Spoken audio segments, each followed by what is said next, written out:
Hello, everyone.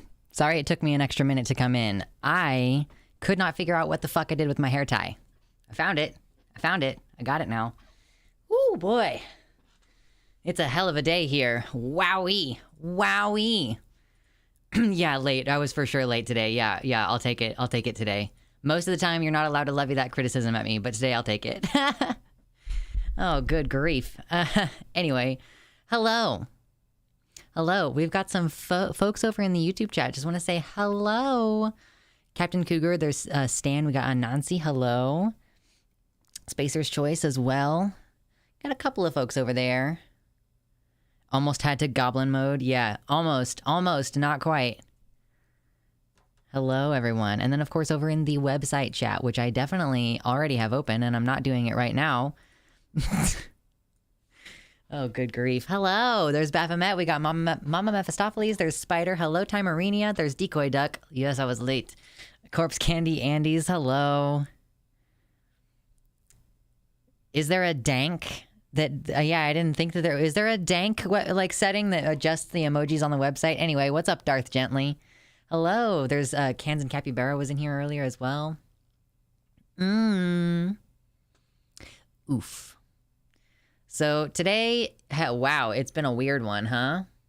It's like the second day of me being 29 years old, and good sweet Jesus, the internet has fucking exploded. Or I guess the internet kind of like started to explode yesterday while I was trying my best to do an internet hiatus day.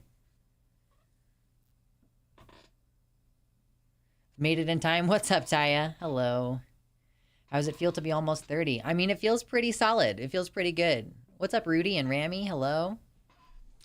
Yeah, I mean, but I'm the kind of person who, when I started noticing my white hair coming in, I stopped dyeing my hair, you know? Maybe not immediately, but yeah, it does happen. I made some rainbow shoelaces today, vibing pretty hard. Can't have been nice to happen on your B-Day. I mean, it's weird, because, I mean, I don't really want to get into it too much right off the top of the bat, but I'm really not that emotionally affected by mass shootings. Like, I mean, obviously, if I spent some time thinking about it and, like, actually watched some footage of, like, the families talking, then yeah, probably. But I don't know. I just... Other things were my main focus on my birthday. I ended up having a good day. Why is so much of my hair falling out? It is so distressful. Hello, Steph with an F. This is my first time on stream from the website. Good to see you. Yeah, good to see you. Good to have you. Thank you. A thing happened. Yeah. So, I mean, it's like another day in America when there's a mass shooting, but apparently the person might have been trans, or there's some evidence that indicates the person might have been trans. So, of course, the conservatives are having a heyday, and so we're going to have to, you know, we're going to look into it a little bit. Welcome to the club. My birthday is June 11. It's been cursed since 2016. What happens on 2016? Or sorry, what happens on June 11? I know someone with a birthday on June 11. I actually know a couple people with the birthday of June 11.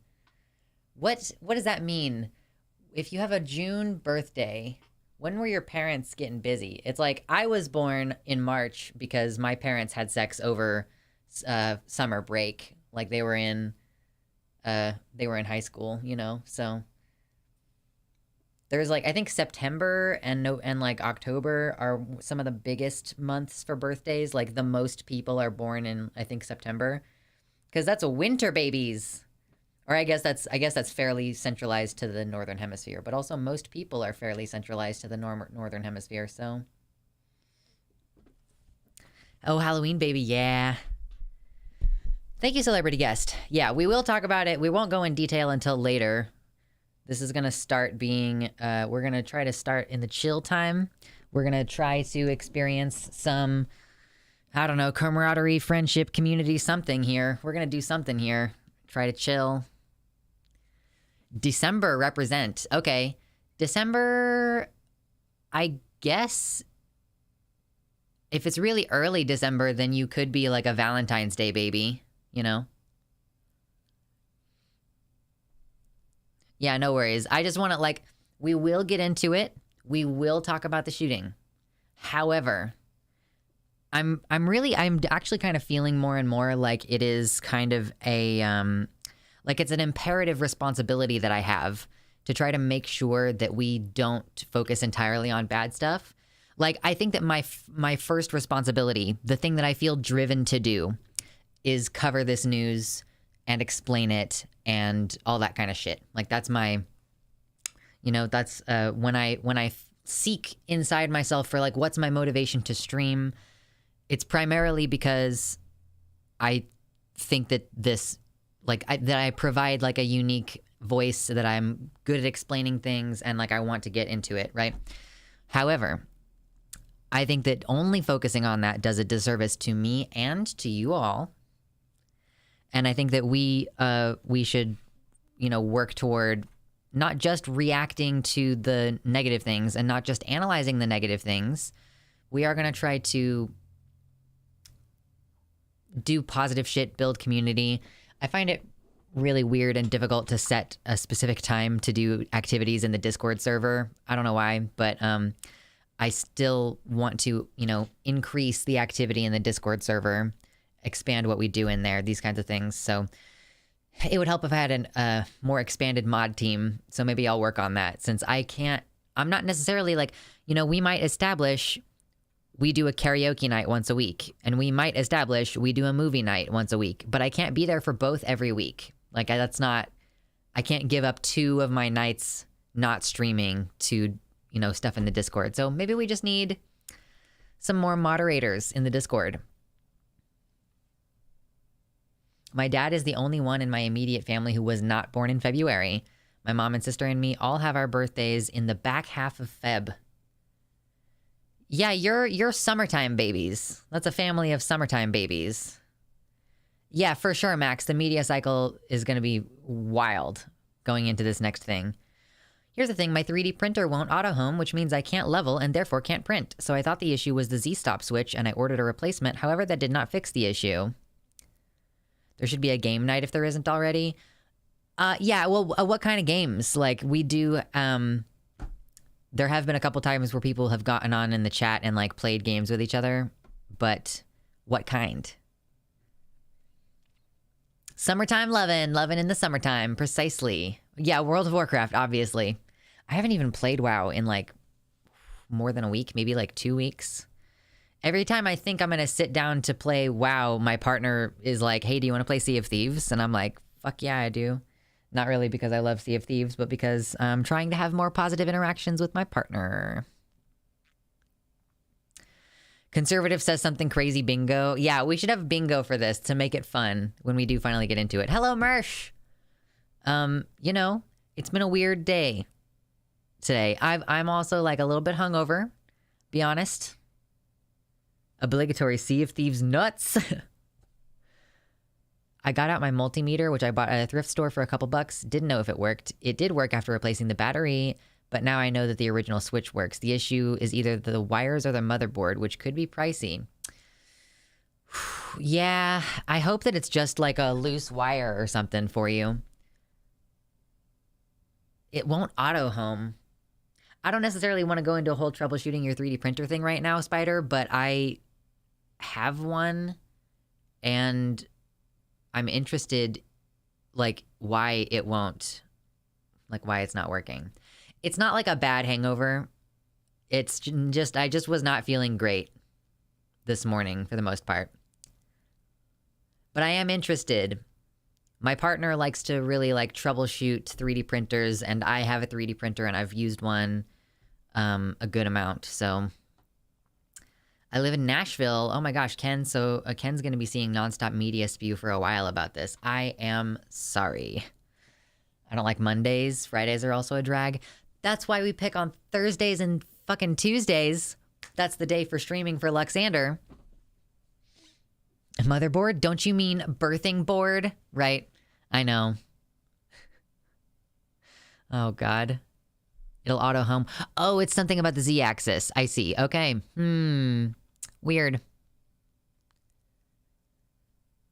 I pulled an all-nighter and right now I'm shot. How about a gingerbread building for Christmas this year? That's kind of a good idea in League with Satan, because I actually do have a couple of gingerbread houses from like not last Christmas, but the year before.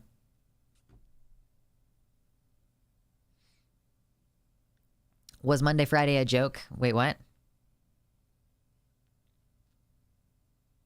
Oh, we went with Fridays are a drag? Are we making drag jokes? Anyhow, yeah, so yesterday my birthday was yesterday. If you did not know, hi. There's 58 people here at the first 15 minutes of the stream, which is a little abnormal. Hello, hit the like button if you haven't already hit the like button. It doesn't matter if you're going to leave soon. Just hit the like button. Do me a little free favor. Appreciate you. And if you didn't know, I have a website. It's called luxander.net. And it's like Vosh's website, where we have like a separate chat. That's what this is. It's not Twitch. So yes, yesterday was my birthday, and we usually chill at the beginning of the stream because the world is a terrible place. So kind of like Demon Mama stream, usually for the first 30 to 60 minutes, we just vibe and we just chill because, yeah, we just need a little bit of a break sometimes. So I was just going to tell you a little bit about my birthday. I'm a member of the website, but too lazy to log in. I mean, if you like YouTube chat, I don't always pay as much attention to YouTube chat. YouTube chat is the redheaded stepchild. Just a little bit. Thank you, Ludmilla. Ludmilla? I feel like I do this every time. And it's like not even your name. It's a fucking historical figure.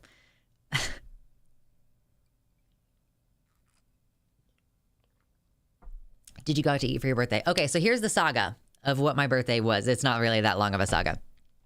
Beginning of the day, I just chilled.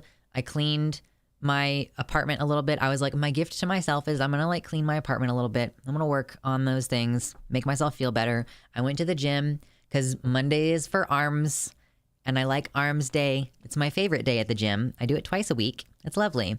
So I went to the gym and that was lovely. And then I just kind of like chilled for a bit and just did my own thing around the house. I did go on Twitter a little bit. Naughty, naughty. I went on Twitter on my birthday.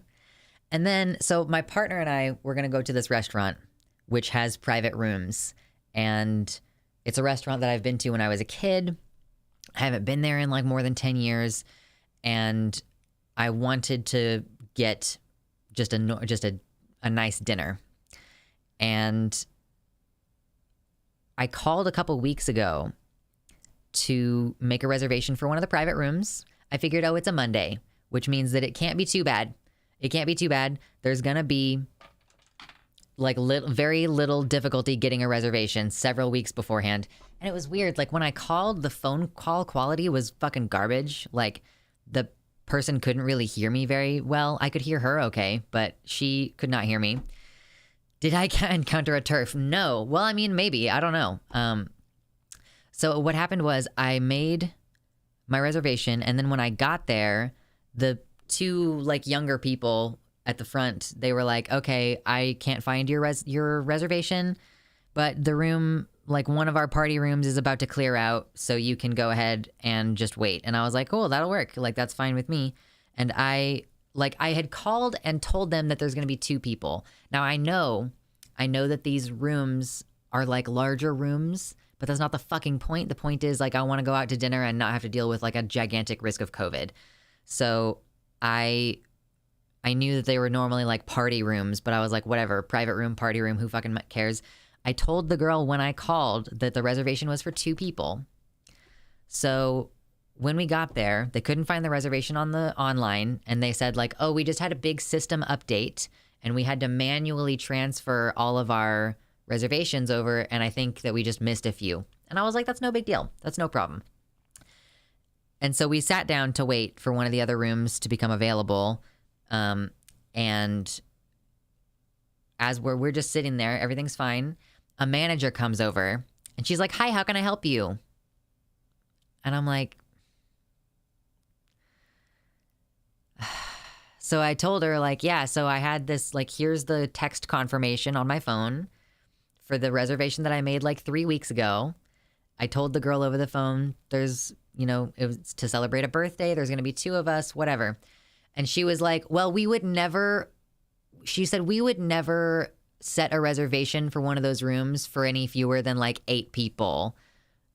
And I was like, what the fuck? And she was like, well, so yeah, so we don't have that reservation. We wouldn't have made that reservation. Like she didn't even ask to look at my phone to see the text message. And I was like, okay, well, that's not great. I was internally like, this is not my favorite moment. And she was like, well, there's not very many people in the restaurant tonight. And we do have like seating that's kind of away from other guests. And I was like, nope, I'm going to go home. Like my partner was like, do you want to stay? And I was like, nope, we're leaving. Like, bye. Yeah, we would never, but clearly they did. Like what's up, Violet? I said 2 over the phone and she said 2. I'm like, confirmed, 2. There is not another number between 1 and like 15 that sounds like the number 2. Like there could not possibly have been a misunderstanding over the phone, even though it like the phone call quality was shit. So there was no possible way for a misunderstanding. This was just a training issue, or they like double booked it and like just declined to prioritize my reservation, because obviously they're going to make more money if there is a bigger party. But that's the whole fucking point of the private room again was, yeah. So like I was pretty annoyed and disappointed. I mean, I was in a much better mood about it yesterday than I am today. Like I'm definitely way more pissy today than I was yesterday. Guten Tag. Hello, Gorge. Not gonna lie, I kind of wish chat customer service was normalized in some industries. Phone customer service is somehow worse, IMO. I mean, I didn't mind the phone call thing. I mean, it was just, it was shocking. Yeah, I was looking at the bingo before we started. Yes. It's like shocking to me that like how bad the phone quality was, that she couldn't understand me for most of it. I'm like, I'm using my phone, my normal phone. Looks like you need to find a new restaurant. So interestingly, like rather amusingly, we drove to the restaurant and on the way we passed a McDonald's. Like there was one particular place where I was like stopped at a stoplight and there was a McDonald's on the corner. And I was like, oh, wouldn't it be funny? Like I had one of those like, let's just get married tonight kind of moments, you know, when it's like in the movies and they're feeling like all this anxiety about a big wedding and they're like, let's just go to Vegas and do it tonight. That's kind of how I had like a moment where I was like, it would kind of be funny to just go ahead and get McDonald's. And yeah, so I just like, as soon as we left, my partner was like, okay, well, what do you want to do? I was like, do you want to go McDonald's? And he was like, well, maybe when we're closer to home, like instead of having to drive across town. I was like, yeah, no, that's fine. And so we got McDonald's and then we chilled at his place and ate McDonald's and drank a little bit. And I regret drinking. Not my favorite thing anymore. I hate when you've got something locked down and ready to go for weeks, then last minute says, actually, we have a small snag that will completely demolish your plans. Sowies. Right. Like, and, you know, my partner was kind of like so he basically observed while we were sat there waiting in the restaurant that I should have called earlier in the day to confirm my reservation. And I was like, oh, okay. I was internally like, oh yeah, great. That just seems like something that I should have just fucking known. I was like kind of annoyed by it. And then he was like, but I'm from a family where we made reservations a lot. And like, it was normal to like call the day of to just double check and confirm that there weren't any mistakes, which I think is fucking annoying to have to do. But like, yes, like, yeah, bro, you grew up like middle class and I grew up working class. We didn't make fucking reservations. And I also just do think it's kind of annoying that you would need to call and double check. Happy birthday. Why didn't you do a bunch of hoop jumping? Truly. I wouldn't have known that about making reservations. Damn, that's stupid. Yeah, I mean, and especially in the age of like fucking technology and stuff, like it should be just simple, easy peasy. You should be able to go online. The only reason why I didn't make my reservation online is because you couldn't reserve the private room online. You had to call for that. So it was also weirdly like, why were both of the private rooms being used on a Monday night? Do they just like, when they get a family of 8 people, do they just stick them in one of these private rooms and like fuck someone who called and made a reservation several weeks ago? Anyway, I'm pretty annoyed. I was in a much better mood about it yesterday, but now I'm just in a bad mood today. Like, I just don't feel very good. Bullshit is happening in my life again, so. Borgars! Look at these cuties. Little Borgars. I love the sesame seeds on them. They're so cute. What babies. Oh, where's my stuff? I need my stuff. Give it back. Give it back. I know about reservation making, but why would I do their work for them after paying them to do their job the first time? I mean, yeah, fucking exactly, Stan. Here's a crazy idea. You make a booking, they write it down, you show up, no extra steps. A very fair thing to be pretty annoyed by. I mean, like, it was the only plan that I made for my birthday, was to go out to dinner at this restaurant with my partner. It was the literal only plan that I made. So, yeah, whatever though. Kind of doesn't really matter. Private rooms get double booked, so if someone cancels, they don't have the private room empty. Yeah, I don't care about shitty capitals. Like, hotels do it too. Yeah, well, so do fucking airplanes.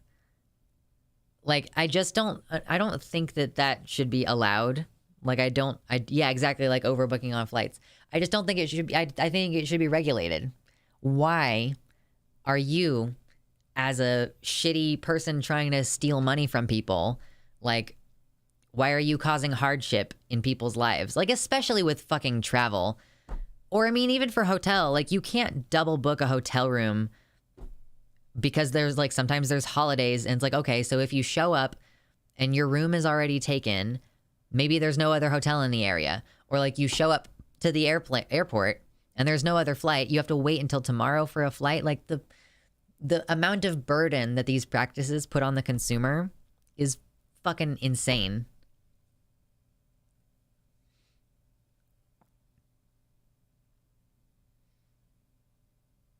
They tried to pull the good old bait and switch with the other table. Wait, what? Oh yeah, they tried to be like, well, we have a different table for you. Like, no. I thought that I was gonna be comfortable and safe in your restaurant, and you've just made me decide that I'm probably never gonna go there. Like, maybe someday I would have had a party with like 5 or 6 people, but I'm not going to that restaurant for it, for sure. Like, it's just, I'm like pretty sour about it. I wanted the private room, and I would have paid extra for it even. Are you from Canada? Nope, I am from Kansas. Good old US of A. Leave a review, destroy them. I just have no desire to interact with them publicly, I guess. I just am gonna have my little personal, like, oh, you know, I have positive memories of this place from when I was a kid, and that's cool, but I am not gonna go there. Like,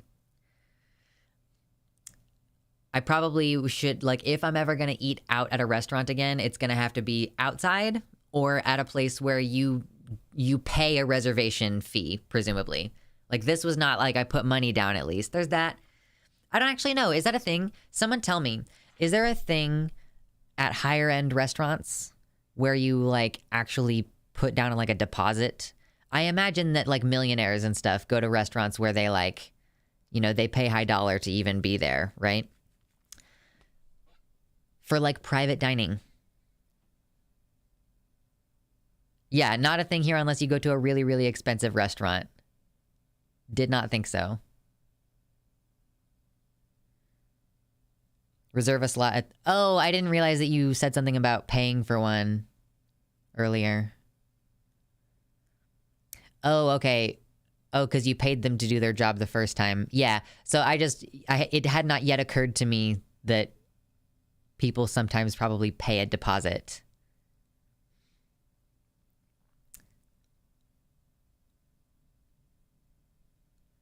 There's always Yelp where you can give them a good old bad review online. I don't think that anyone is going to care about my review because my review is predicated on like COVID risk assessment. Like that's my primary complaint is that I wanted to go to somewhere where I could feel safe to eat at a restaurant in the ever-present existence of COVID. And so it's the kind of thing where like if I were to submit that as a complaint, I think that it would basically just get voted down. You know what I mean? Often need to leave a credit card for online reservations here in New Orleans. Christy, on a slightly lighter note, I finally met with a gender specialist 10 months after coming out. That's awesome. Hopefully they will be able to help you get whatever medicine you want as soon as humanly possible. Not honoring a reservation is a valid complaint to put online. I mean, ultimately, like, the complaint would be they've switched over their reservation system and, like, made a mistake with my reservation. Like, that it was dropped, essentially. And, like, that part I understand. I do believe that there is a duplicitous reason for them canceling. However, I can't confirm that. What I don't get is, like, why did you need the manager to come up and be like, so how can I help you? Like, it's fucking annoying. Anyway, later time, Marinia.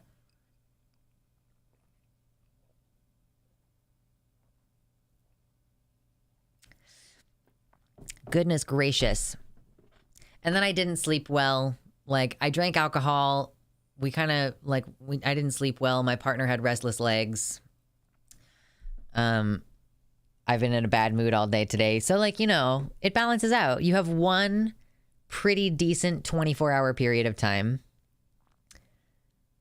Called the manager to avoid having to tell you themselves that they fucked up. I mean, it's not even that they fucked up. She literally was like, we wouldn't have ever made that reservation. I'm like, okay, whatever. I'm like, that's a training issue. You had a computer fuck up or a training issue or like some combination thereof. But I can't even, like, I don't even know. It's like I'm irritated, but at the same time, they're just fucking minimum wage workers.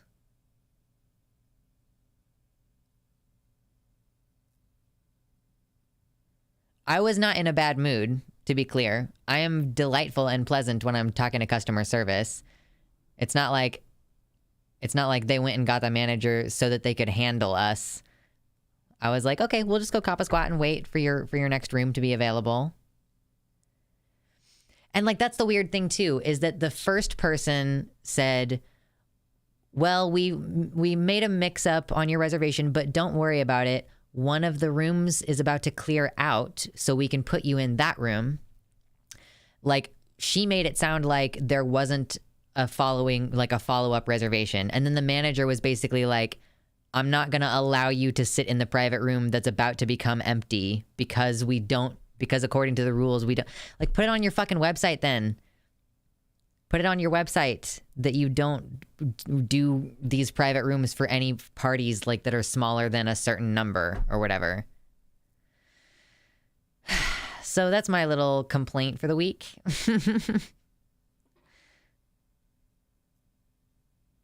Could be the manager being a busybody, rule follower, petty tyrant. Oh, there we go. There's the camera. Coming back. There you go. Minimum wage, minimum effort, for sure. Yeah, exactly. It's right there in the Applebee's Code of Honor. Thou shalt not seat two in a private room. So, yeah, if I ever really want to have, like, a nice actual private dinner, it's going to have to be, like, when I'm rich and famous and I'm doing $1,000 dinners. Wait, how do you have bingo already? Do you have bingo already?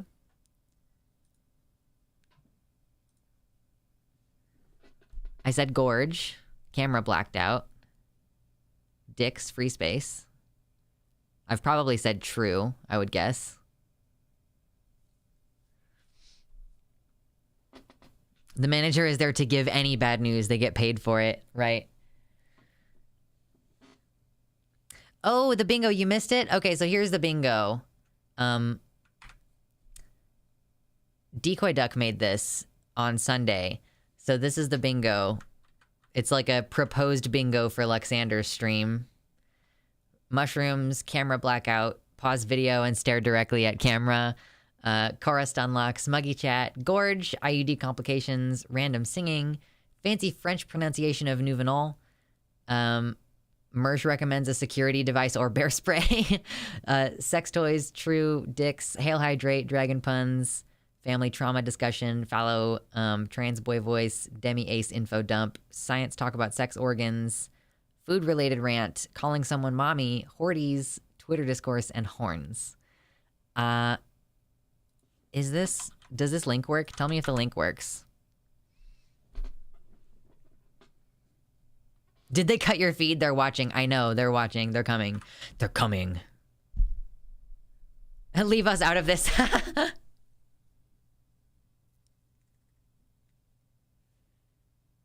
Link works. Okay, good to know. Hello, Celine. Welcome in. Oh, good gracious.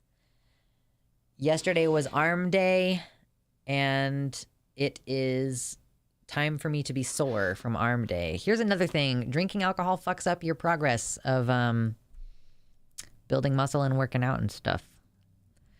Oh, man. I don't even have any links ready for talking about this shooting because there's just so fucking much, dude.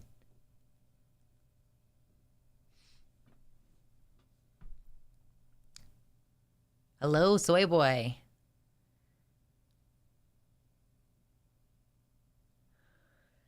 Oh, great. It's been such a weird couple weeks. It's so strange to have like show notes ready and then have some news imminently happen. Yes, yeah, I saw that you posted some stuff in the stream, Rex. That is what I was about to go to, huh?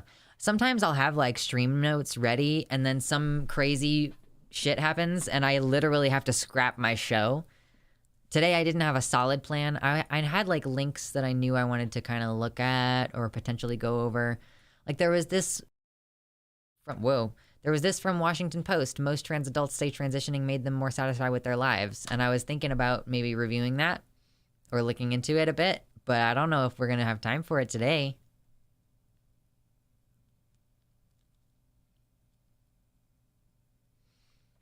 Yes, alcohol for sure dehydrates you. It makes your muscles not heal as quickly. It's just not good for a bodybuilder to do.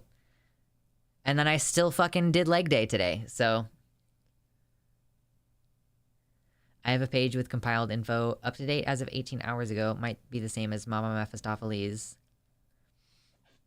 Yeah, it's like the reason why I haven't put together an actual segment for this tonight is because like we gotta give it a few days. This needs a few days for some info to come out, for some people to like talk about where this info is actually coming from. Like allegedly transgender shooter, like we'll have to fucking see.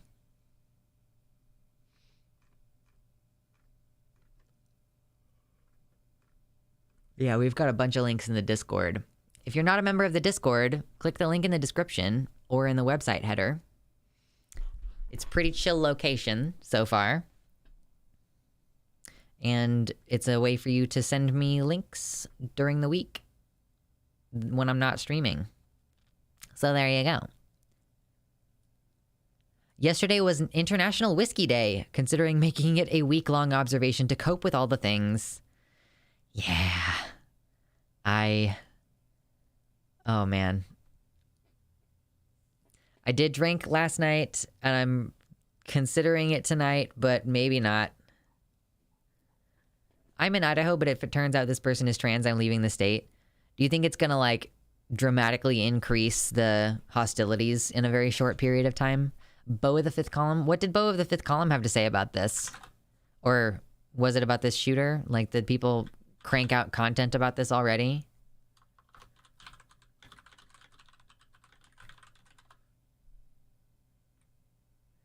Yeah, he talked about Nashville. Put a video out 2 hours ago. What's up, Anthony?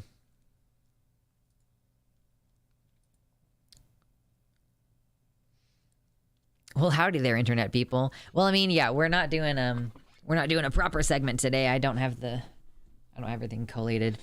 He addressed the police response and shut down commenters who were trying to make it about trans people. I am glad that he talked about that. I know he's got that like kind of like redneck straight guy thing going on.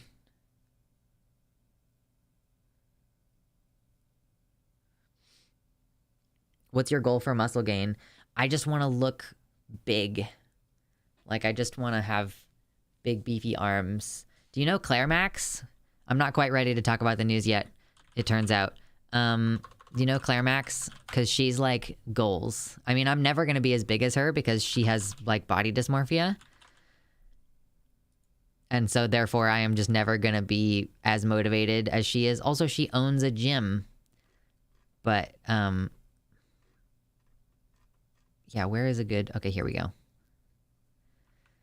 This is like 2 years ago, 1 year ago, and then today. And she's like, I don't want to be that big, but I do want to have like definition in my arms like that. That would be cool. Anyway. The Swole arc. Yes, I'm in the middle of a bulk. I'm going to be doing that bulk for another 2 months or so. And then we're going to cycle between bulking and cutting. That's how you do. Yeah, I had sick delts when I was on T, all girl-shaped now. I know, she's such a beefcake. Like, she's very... I mean, she's hot anyway, but, like... She also, like, puts a lot of effort into her body very clearly. She's iconic. Oh, yeah, for sure. And it's a big genetic component. I'm just gonna see what happens if I try... If I just do the thing that you're supposed to do in order to increase a lot of muscle growth in a short period of time, like, I'm just gonna do that and see what happens. Luxander, true. I guess I gotta start wearing tank tops on stream so that I can flex, right? Like, I need to do it so that it's a progress thing, and then you'll be able to see. I guess I was saying that as a joke, but, like, actually, maybe I should change into a tank top.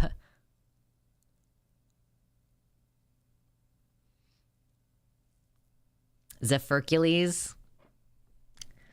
I guess that works, huh?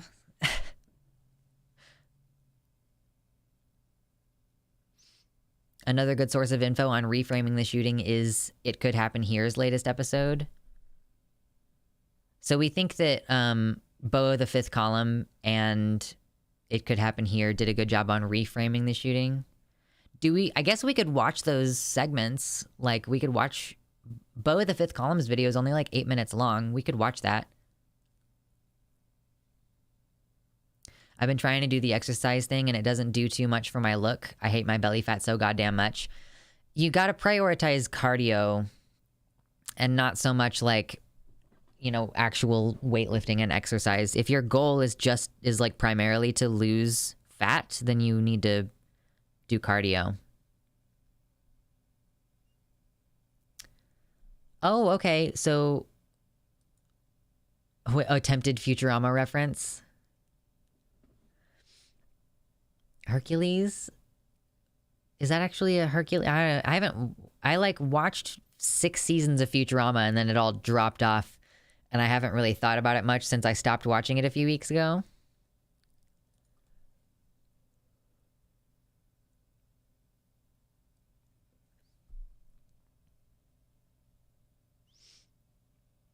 So this is the... Spider sent us the summary of the It Could Happen Here episode talking about the school shooter. Okay. I really appreciate you guys helping me get these links together. I've been like... I mean, I get most of my news off of Twitter, and then I go find more info from there, and it's like, oh my god. Kind of hard to figure that shit out. Bo influenced me a lot. I've been with him for years. He taught an old girl how to be based. I'm excited to watch him because I don't know that I've really intentionally watched Bo of the Fifth Column before, so we'll do that today, and it'll be a first for me.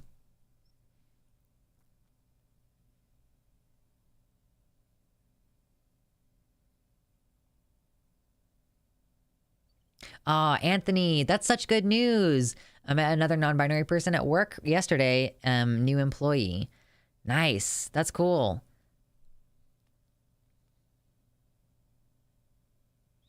Bo has highly shaped my politics. Pretty much the main reason I'm an anarchist. Okay, well, okay, so this is going to be interesting. Like, I already feel like I am already someone I would describe as an anarchist. Like, I just think that states are a bad idea, and that's what anarchy meant. That's what that means. So it's going to be cool for me to watch him, like, now, because I am probably already going to be on the same page. And just will need, like, different ways of thinking and phrasing things. I know nothing about Bo. Yeah, I knew that he was a lefty, but I would not have guessed that he is... I would not have guessed that he's an anarchist. He's really good at distilling anarchist principles into specific issues. Oh, man, I'm so excited to get into watching him then. Okay, this is good. I'm glad to hear it. So anyway, yeah, like, we were kind of talking earlier that it's a running joke that he doesn't say the A word of his ideology. Oh, that's funny. He describes himself as anti-authoritarian. That's funny. He's hiding his power level. Thank you, Ray. Yes, I had a great birthday. Like, I went to bed a little bit before midnight, and then I slept really nicely, and I didn't have any bad dreams. And then I woke up on Monday, and I had a nice day. And I was, like, disappointed and irritated that my reservations at the restaurant that I made apparently got fucking canceled. But then I still had a good night and I hung out with my partner. And then I had a pretty good time up until about 1:30 a.m.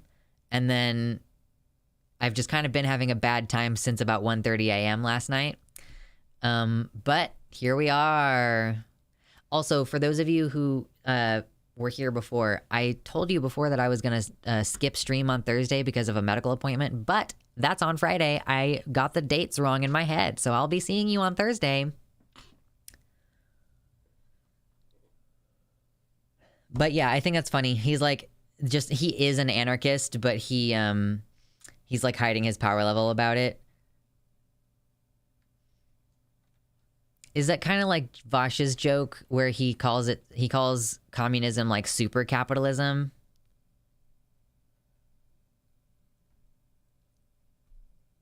What about lean beef patty? What? What is this? Oh, is this like... Oh, okay, so is this just like a woman who's into fitness?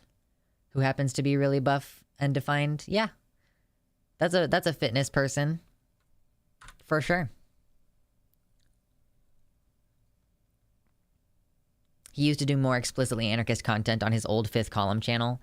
It's crazy how much people agree with the ideology of, you know, various, like, generally communist, generally socialist, or generally anarchist principles. Like, it's just funny how if you just say those things, like, as they are, like, I think that you should have a vote in the workplace. I don't think it's right that the boss gets to take away 80% of the value that you produce, you know, like, but if you actually say things like we need to seize the means of production and like call it communism and stuff, people fucking shit their pants.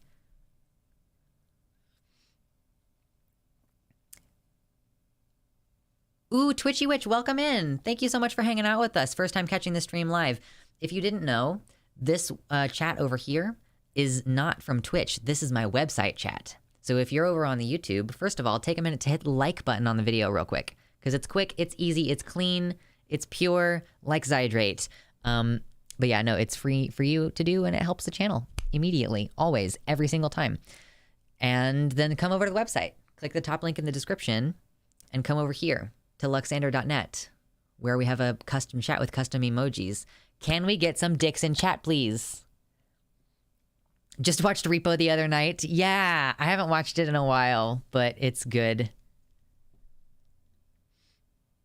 68 to 63 likes. That's a super high ratio. It's fairly high, but like consider the fact that people come in and then leave. So our like actual view number is 227. Like, so the number of like unique views is over 200, but there's only 74 likes. I enjoyed Repo when I watched it a few weeks ago. Didn't expect that at all, but it's kind of fucking great. So the reason why I was thinking about Repo the Genetic Opera, like since we're here, okay, we're here, and we're gonna get into the shooting, but maybe not until a few minutes from now. We're about to do Repo in real life, y'all. We're about to do Repo in real life because I saw this tweet. Okay, so there was this tweet from the Washington Post. Breaking news, United States plans to overhaul organ transplant system, including breaking up the monopoly power of the nonprofit organization that runs it. They buried the lead, though. Do you want to know what the lead was? In an interview, someone said that she would invite other organizations to take over these areas. They would bid for separate contracts, creating the first competitive environment in the history of the organ transplant system. Morgan, you don't have a sub. Someone needs to give Morgan a sub so that Morgan can do dicks. You gave me an embarrassing amount of money on Sunday, though, so I'm not gonna beg for donations today.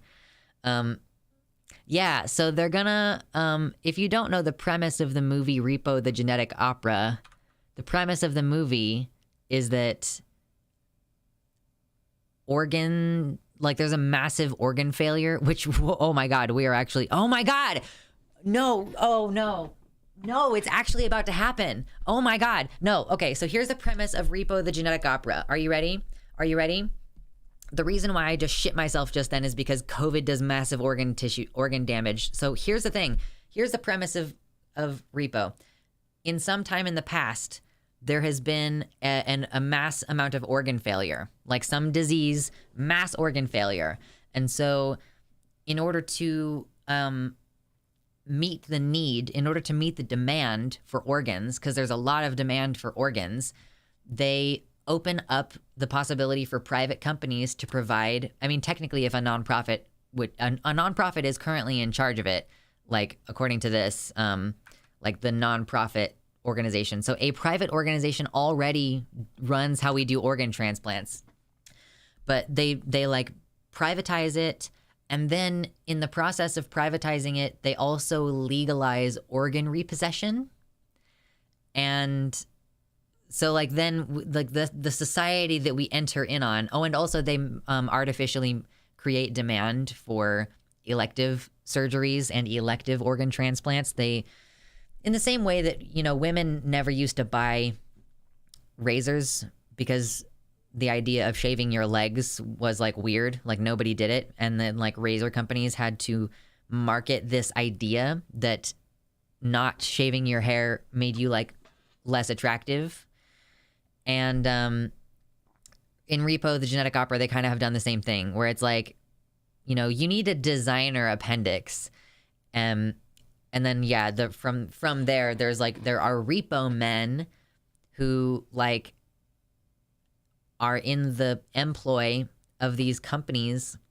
And if you don't make the payments for your organ transplant, which at this point, like, it's not so much a medical necessity as it is like a cosmetic thing, but you end up just being murdered because they repossess your organ. And so like some guy, the repo man, just kills you and takes your organs back. So, oh my God, but it's literally about to happen. But it's like literally about to happen because we are in the middle of a mass disabling event where a whole bunch of people are going to get COVID reinfections over and over and over again. And it causes widespread organ damage. And you're going to have people with just like failing organs. And you're in the process of privatizing the organ transplant system. I mean, it's already, again, like it's a nonprofit organization that runs it. But like you're going to explicitly divide up the organ transplant market and bring it into and like bring it into like more total control of for-profit private corporations. I already have to pay for a vagina. It's not fun. I'm not a fan of paying for all of my other organs as well. Gosh, this is why I've never had an organ donor card. I mean, it's not like I'm going to do anything with my organs after I'm dead. So you might as well give them to someone, I suppose. But I mean, they are going to charge that person a lot of money for that organ. So maybe that's a system that I don't want to be party to. But it's like at that point, the question is, you know, is spiting the system that's going to use my organs for profit more important to me than making sure that someone doesn't die because there isn't an organ available? These are the questions. Maybe they'll stop shy of doing the actual repo thing. Maybe they will stop short of actually like sending someone to cut you open and take your designer organ with the barcode out of you. Like maybe they'll stop short of actually doing that. But the fact that I'm not sure says a lot about this country. Like, truly does say a lot about this country.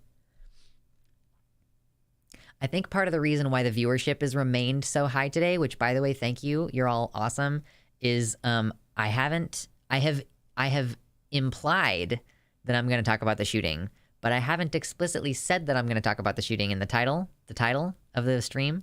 So people are not like, oh, they're not even talking about what they said they were going to, you know? In repo, they just take the organs from anyone who dies.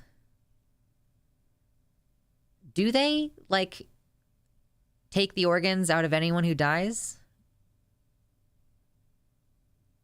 Is that where they get the organs that they're then gonna...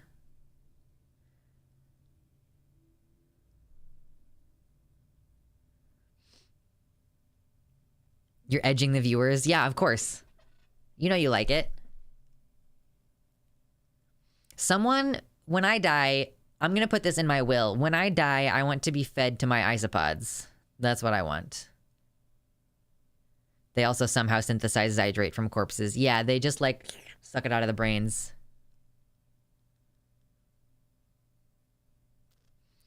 I think it was the organs of those who could not pay.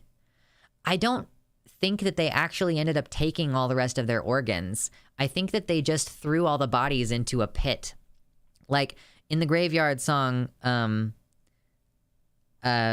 know, an entire city built on top of the dead. I think when they crash into that mausoleum or whatever, that those are all just, like, mostly intact corpses that have had a single organ removed, and then the repo men trashed them there. I'd rather keep talking trashy gore musicals than more dead people. Yeah. We gotta keep a balance. Give the people what they want, and give the people what they need.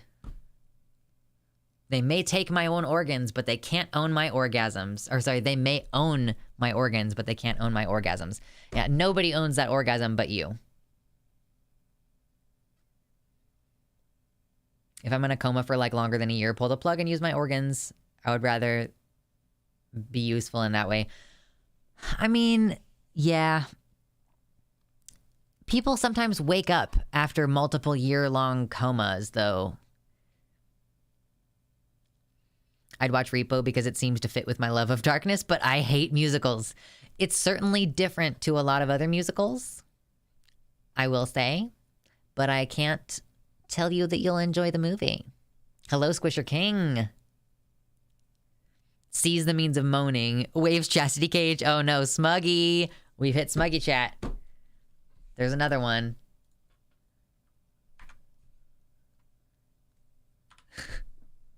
It's unlike anything you have ever watched before. Yeah, I would say, you know, be prepared for like a truly it's like an opera, like a rock opera, but it also is actually like a horror movie. You can't tell me to enjoy the movie. You could if you weren't such a bottom. Fuck you. God. It's the musical for people who hate musicals. Where do I watch this? Yeah, I don't even know. Where is Repo online? where to watch Repo the Genetic Opera. Maybe we should do that in the Discord. You can watch it on Amazon Instant Video, Google Play, Vudu, and iTunes. And on Tubi. You could get it on Prime Video, yeah. So I should fucking buy Discord so that I can stream. Tubi's free. I have it on DVD, but that doesn't help you. Oh, did Poppy and Xena put on Repo the Genetic Opera in their Discord? I haven't been hanging out in their Discord as much lately. Wasn't there a movie called Repo Man? Is that this or something else? Yeah, there was a movie called Repo Man with Jude Law in it, and it completely ripped off the concept for Repo the Genetic Opera. Like, totally ripped off the concept. I know, it should be on Netflix. They should all be on Netflix. It's, yeah, I would not say that they're like musical numbers in the classical understanding of them. There's the Zydrate one, which is kind of, I guess, the closest thing. That's the movie I saw with Jude Law. Yeah, they completely ripped off the idea from this like indie movie, basically. This like cult indie movie.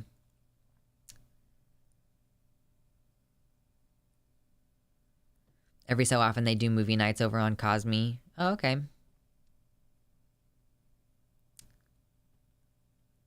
There are several music numbers. Oh, there's one that I do think is really annoying with the daughter. I don't really like her little musical thing. That's pretty obnoxious. Like when she's in her room and she's like, I don't like my dad. Like, I'm trying to be independent. That was pretty annoying. But I know, misogyny.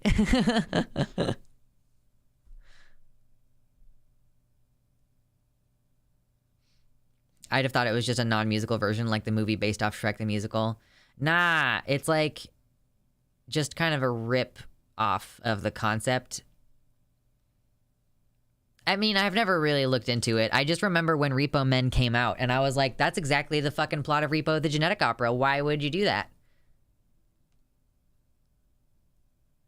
I watched Repo approximately 400 times when my partner was pregnant. What a weird thing. What a weird thing to happen. Like, what a weird thing to hyper focus on. Like, I mean, like, I cannot imagine. Like, I'm like a pregnant person. Do I want Repo the Genetic Opera on all the time? I would have to avert my eyes during chromagia.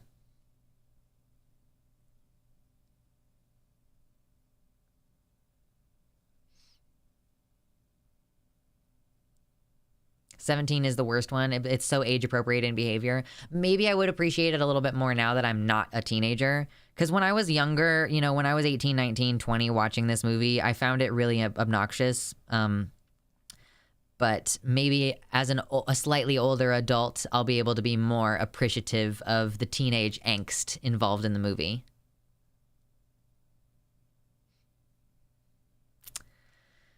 But yes, the baby will have something going on by age 2.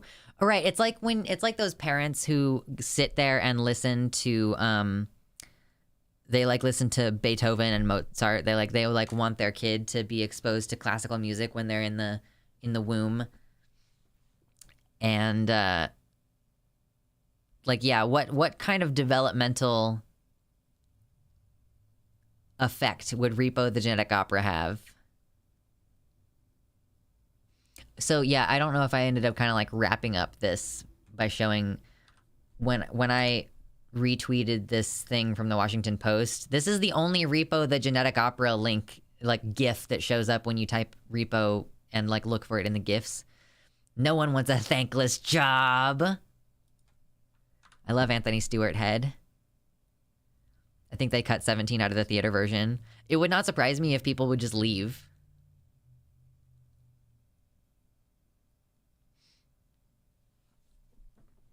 Later, Steph. Well, you're going to hop off in a minute. So later when you go, you are welcome on the website. We look forward to seeing you Thursday or Sunday or Tuesdays in the future. on Facebook, the only repo gif you get is Pavi looking at his mirror. It's such a niche thing. It felt like very culturally relevant to me because I am the one who got my friends group into it when I was a teenager. Literally, I was like in high school, so fucking obsessed with this movie.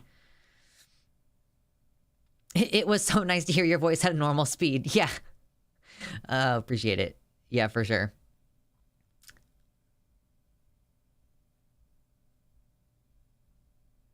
You do feel differently about movies when you get older and see them again. Same thing with books. Second time around, you notice many things that you didn't before.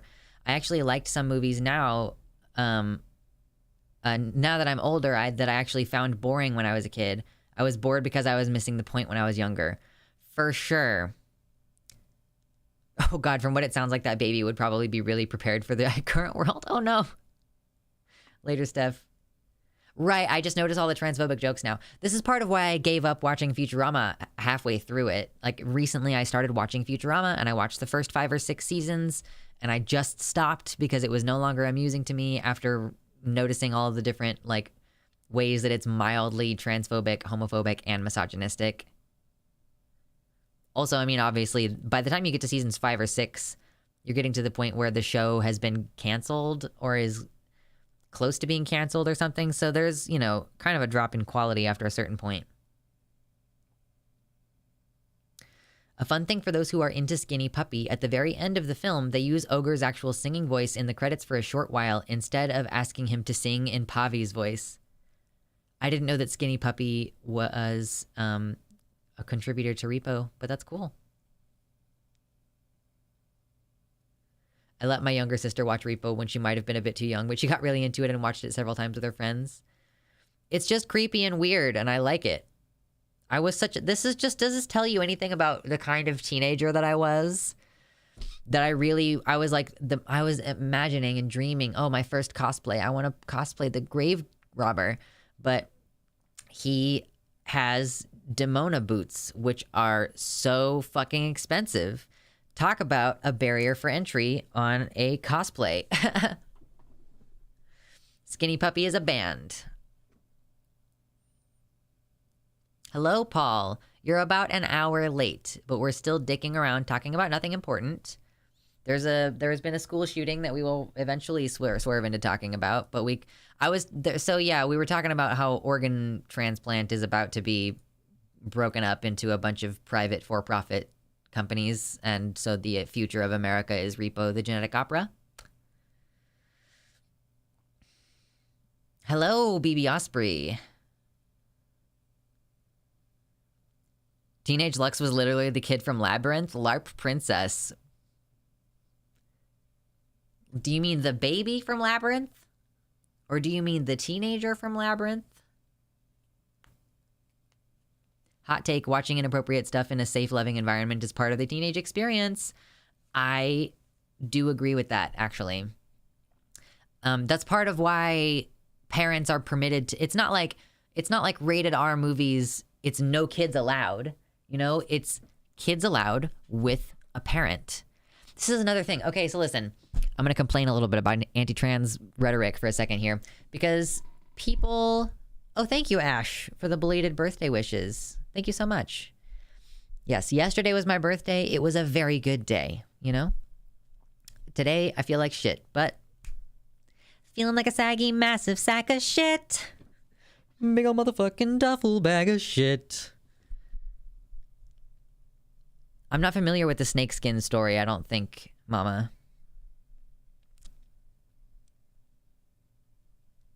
Tea Leaf says, I swear to God, I cannot type in your stream chat. Uh-oh. Thank you, Trout.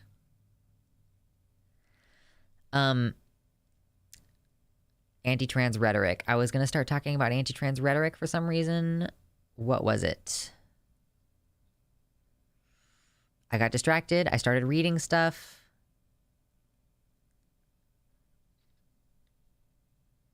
Yeah, the booths, right?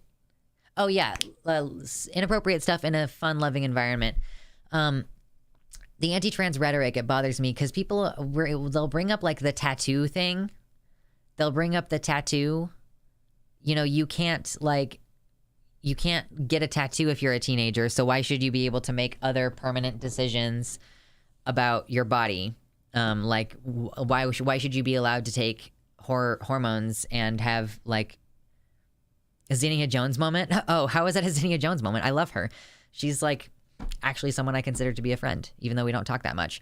But I really don't get the fact that these people don't get that you can get a tattoo when you're under 18 if you have a parent. Like, your parent is allowed to judge that you're as a 16-year-old, which I think is like the youngest most I think the youngest most places will go is 16, but you can do it under 16 in some places with a parental permission. And so like it's understood that the parent has the authority to judge whether the child, in this case the young adult, has the wherewithal to make a decision like that. And we're actually trying to restrict gender affirming care more than tattoos are currently restricted by having the state step in and say, no, you can't do that, like, at all. Yeah, I mean, truly, we're talking about the party that believes that child marriage is okay with parental permission. Yeah, and tattoos don't have any proven health benefits. You can drink here at 13 with a parent if you also buy a meal, weirdly specific law. Is it like you're allowed to have a beer with your meal? And I guess the idea is like if you're drinking with your meal, then first of all, you'll be there for a while with your meal. You won't be drinking it all at once, and the food will prevent you from becoming very drunk. I meant to say tattoos are not an identity. So I'm of the opinion that body modification in general is like an identity thing. Like, I felt incomplete before I got this tattoo. Once I knew that I wanted it. Like, once I knew that I wanted it, I was like, oh, like, my body isn't finished until I get it. I wanted it for a very long time, and I wanted it very much. I've been to Mardi Gras so many times as a kid. Tons of lewd stuff. People never hurt me there. I was safe. People looked out for me, and I got an intuitive understanding of some kinds of boundaries that people should have towards me, that people should have toward me that I wouldn't have otherwise had. Yeah. That's another interesting thing that I hadn't thought about, the Mardi Gras and, like, the normalcy of, like, flashing your titties at Mardi Gras. That's going to be I'm going to use that later. Thank you, Morningstar System. Like, I am going to use that later. Very, very good. And, yeah, so tattoos and body piercings and other body modifications, I don't really... I mean, it circles back to the gender dysphoria conversation, doesn't it? Where we have this discussion about, like, well, my breast augmentation was covered as a trans woman because I have gender dysphoria. I have a suicidal degree of distress over my body. So that's why mine was covered by my insurance. Whereas if a cis woman wants to get bigger boobies, she doesn't have medical gender dysphoria. She doesn't need to have it covered by insurance. Or, like, we need to make sure to make these two things distinct so that it's very clear that my thing is medically necessary. And, like, I just don't believe in that dichotomy. I don't really believe it's like either it's all cosmetic, every single bit of it, or it's all like neurobiological, essentially. And I'm just of the opinion that all of these things, I remember Riley Grace Rochon asked this on Twitter a while ago, like back before she blocked me. She was basically asking the question of, like, if someone wanted to get a tattoo and the fact that they didn't have the tattoo was causing them a lot of distress, like, do we think that should be covered by insurance? And I was basically like, I don't really believe in health insurance, like, as the concept that we have now, but, like, yes, it should be the same. And furthermore, I don't think that you should have to be suicidal. Like, I just don't...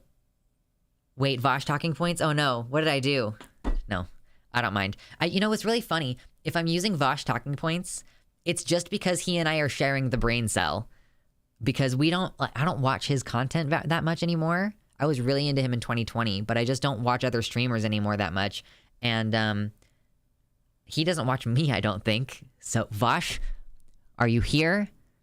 Vosh, hello? No, I doubt it. Highly doubt it. He's just like me. I don't think he wants to hang out in people's streams in his free time. But so if Vosh and I have similar talking points, it's because we've both independently come up with the same concepts.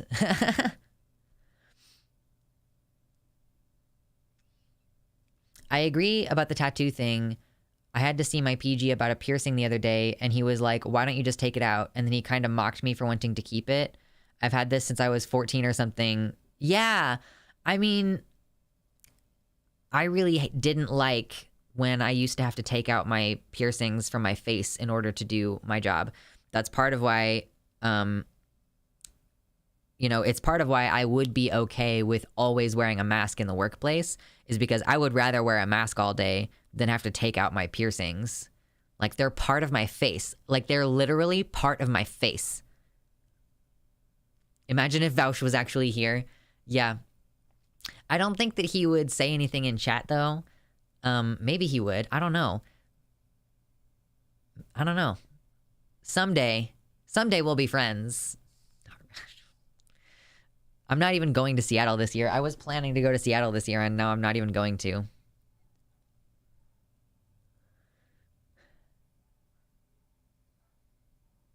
Yeah, I'm in that case, I'm really distressed from not having a full back piece. Please, insurance, pay for my back piece. Zinnia's argument was basically that Zinnia's argument was basically that the analogy would make more sense if tattoos started spontaneously appearing on everybody's body in adolescence, in which case puberty blockers would be the obvious go-to so that you can actually decide what you want. That is an incredible point. That is a very good point. I've just got into him. He's actually pretty good, but I got a lot of watching / listening to do. I did watch a Vosh video today about how he posted a video on the Vosh Pit about how his autism affects him as a streamer, which is obviously a relevant to me moment because I am a retarded streamer. So I was like, oh yeah, I'm curious to see what he was talking about. He was basically like primarily talking about how he doesn't like to travel for work because of his autism.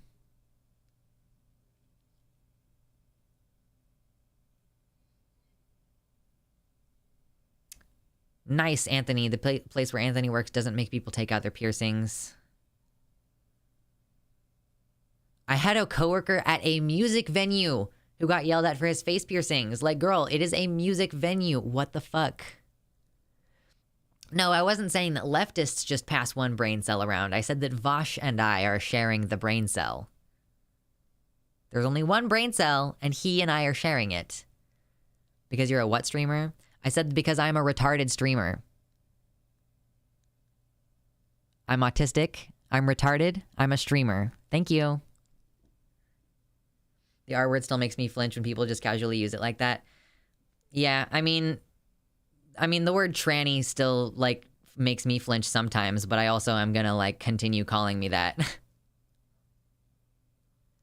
Listen, being autistic is not mutually exclusive with being intelligent. Lots of autistic people are intelligent. Lots of autistic people are stupid. They have nothing to do with one another.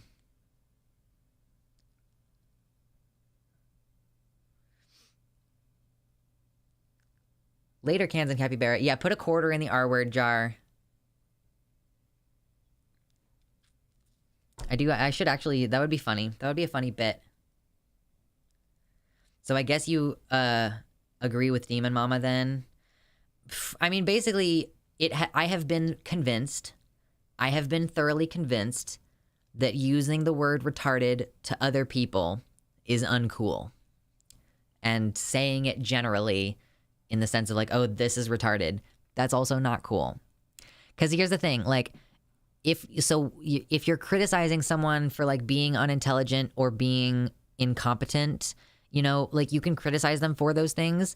If you were criticizing a right-winger, let's say like Michael Knowles, Michael Knowles. He was in a Michael Knowles was like in the movie, like some student film, right, about gay sex or something when he was in college. So if I were criticizing him for his effeminate role, and I'm criticizing him for being hypocritical and all these things, like, I wouldn't call him faggoty. Like, I would find another way to say that doesn't use the slur. Right? So it just doesn't, like, that's like where I've landed on it is, you know, if I call someone stupid, or if I say, like, I'm surprised that you've remembered how to breathe when you woke up this morning, like, I can criticize someone's intelligence without using a slur. I can criticize someone for being hypocritically metrosexual without using a slur. So that's where I've landed on that. I'm not going to police anybody else. I'm going to call myself retarded tranny faggot as much as I want to. And that's my business. That's where I'm at. I'm so close to a full house on my slur bingo card right now. I mean, I just gave you like the 3 that I'm allowed to say. You know what's interesting is I claim the F slur, but I don't really use the word dyke very much. My experience is not that I was a lesbian and then figured out I was trans mask. Like, what does metrosexual mean? Metrosexual is not a real thing. It was this word that people used to describe straight men that were like borrowing / stealing from gay style. And like, so if you know, it was like 15 years ago, if you were a straight cis man who like dressed nicely and washed your asshole, if you like plucked your eyebrows and maybe wore a little bit of guy liner, that's called metrosexual. Yes, metrosexual was a 90s term for men who washed their ass. I always think of that South Park episode when I hear the word metrosexual. It's one of the things that I think of too. I hate the F slur, literally got beat up from people calling me that. Yeah, I know. I mean, people have different reactions to it. Some of the people who were beat down while being called queers, like, reclaimed it, and then that became the entire central word for our entire movement and like the academic study of our people. So, you know, like, you can have a personal reaction and like you may personally not want to be called queer as an individual, but like it is like what you call all of us, you know. But like, yeah, I'm not gonna say, oh, you need to be okay with being lumped in a group that we collectively are calling the fags. You know, that's not where it is.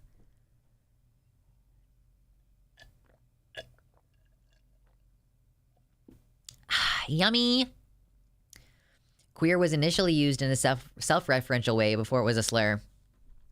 Yeah, I don't know what the origin of the word fag was in terms of its description. I mean, what is it? Literally just it had to do with the bundle of sticks? Is that like the elementary school explanation? Is it actually true? Wooed.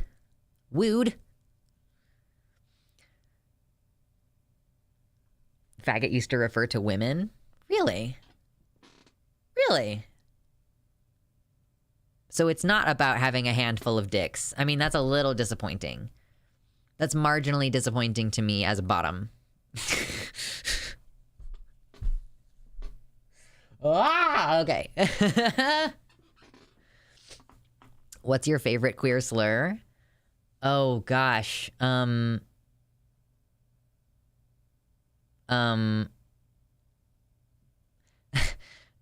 not sure. I kind of like just throwing a bunch of them together. I think my favorite queer slur is using a lot of them in quick succession.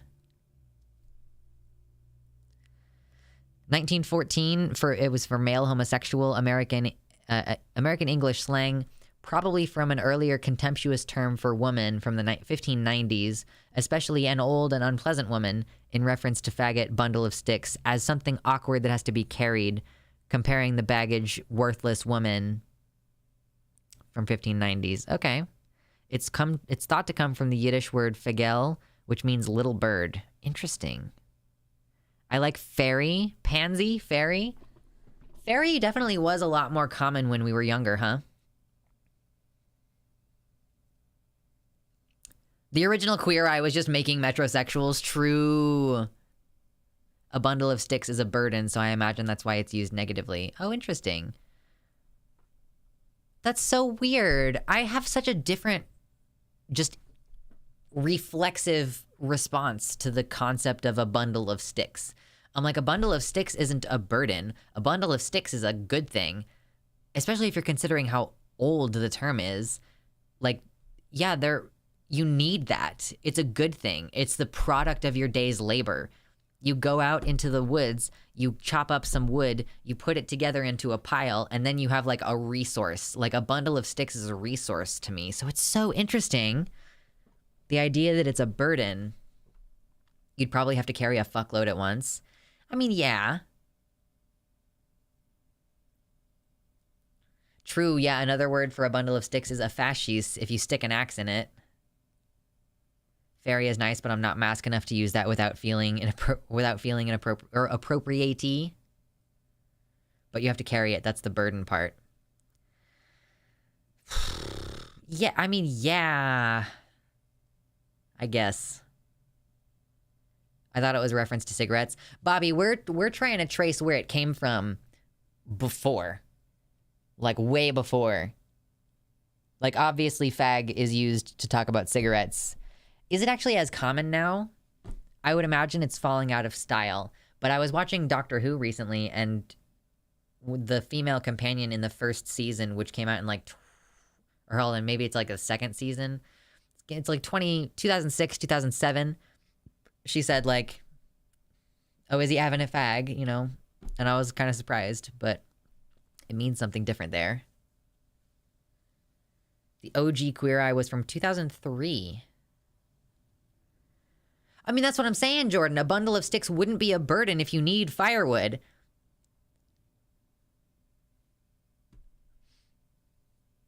Queer means different. Queer originally meant like strange, like odd, but not like in a bad way. Like it didn't necessarily have like a negative connotation. If you ever read The Lord of the Rings, the word queer is used to just mean like, oh, he was a weird little guy. Like, oh, he kept to himself, you know. Oh, they kept strange customs. But it doesn't mean, like, negatively, per se. Just kind of like, oh, they're a little quirky. As far as I know, British people use fag that way still, because not everywhere is the US. Well, yeah, so I get that. What I'm saying is that, like, I don't know if, like, so because in the 80s or 90s, sure, you might be using a gay slur as a casual word in a different context. But as the English-speaking world kind of homogenizes to a certain extent, you know, I would see, yeah, get that strange for sure. I like you're spending more time on the internet, which means that you're likely more exposed to the way that other cultures, like, I think that there might be some amount of like lessening of the intensity of the word cunt. Now, this one is still pretty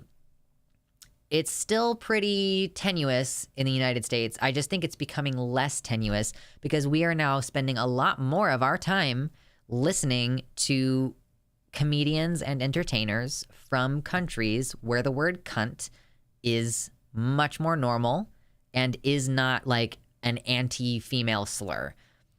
In the way that in America, it's like you call a woman a bitch and that's like a misogynistic slur, like, which is arguably one that I should cut out of my vocabulary. And like cunt is like next level, way worse than calling someone a bitch. So, but I don't really feel that reflexive way about the word cunt because I follow so many British people. And for some of them, it's even like a term of endearment. Like you'll be sat in a cafe and there will be two old Scottish grandmas showing each other pictures of their grandkids. oh, look at the wee cunt. Like, it's just normal for them. It's more of a class distinction thing than it is about misogyny. Like, you use rougher language as a sign of your being working class, and like that's something that they're sort of proud of. I prefer cunty. The Y softens the word. Do British queer people use the F word for a smoke? I mean, I guess that's the question. Do we have any Brit bongers in here? Probably not. It's fucking 12:30 for you guys. I know what time you are. I have a podcast co-host who lives in that time zone. Cunty wunty ooh woo. True. I don't think fag is considered a slur at all in the UK. The British people I know definitely use it to mean cigarettes. Yeah, so I guess the question does sort of be... hey, Emma! Some still do, but for the most part, it's not used as much anymore as far as I know. Yeah, so I guess the question would be, like, how do British queer people feel about the word fag? Like, do they think that it's harmful? Do they try to avoid it? Like, because I just assume that it would be falling out of fashion. Puff. Oh, puff is a funny one. I don't know how big of a slur that is, though. I don't think it's that bad, because Tim Minchin has a song called 5 Puffs and 2 Pianos, and it's pretty fucking funny. Puff is an anti-gay word. I mean, I think it's like the equivalent of fairy. Like, maybe in some cases it's meant to be derogatory, but in some cases it can be affectionate. But there's a Tim Minchin song where he's talking about, like, oh God, what are the lyrics to this song? 5 puffs and 2 pianos.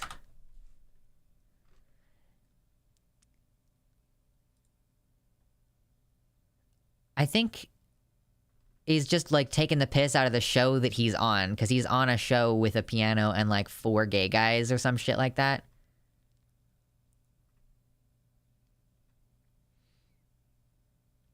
Why settle for a quartet of queers when there's a possibility of a penta-puffed up piano posse here? 5 puffs and 2 pianos. Yeah, it'll be ace. 100% more pianos and 25% more gays. I don't know. It's pronounced puff, like P-O-O-F, but puff is how you pronounce it.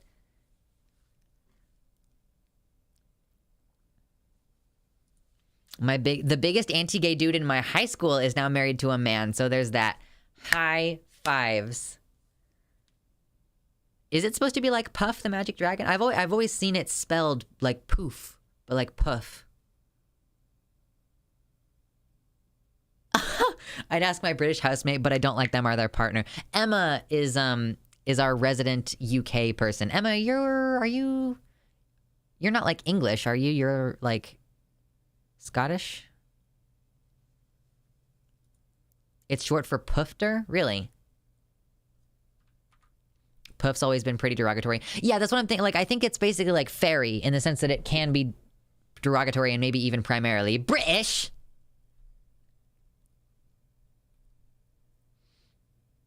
I always enjoyed using pillow biter in COD lobbies when I was young. Oh, yeah. That is, yeah. I think that they used that in Game of Thrones, or maybe not Game of Thrones, but A Song of Ice and Fire. Pillow biter. Because you're not just calling someone a fag then, you're calling them a bottom.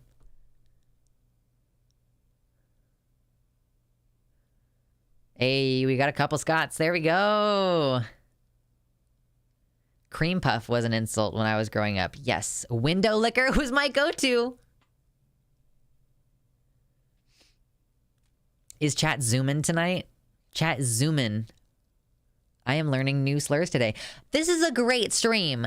Listen, we're having a great time. Do we have to talk about this shooter? Like, can we just not?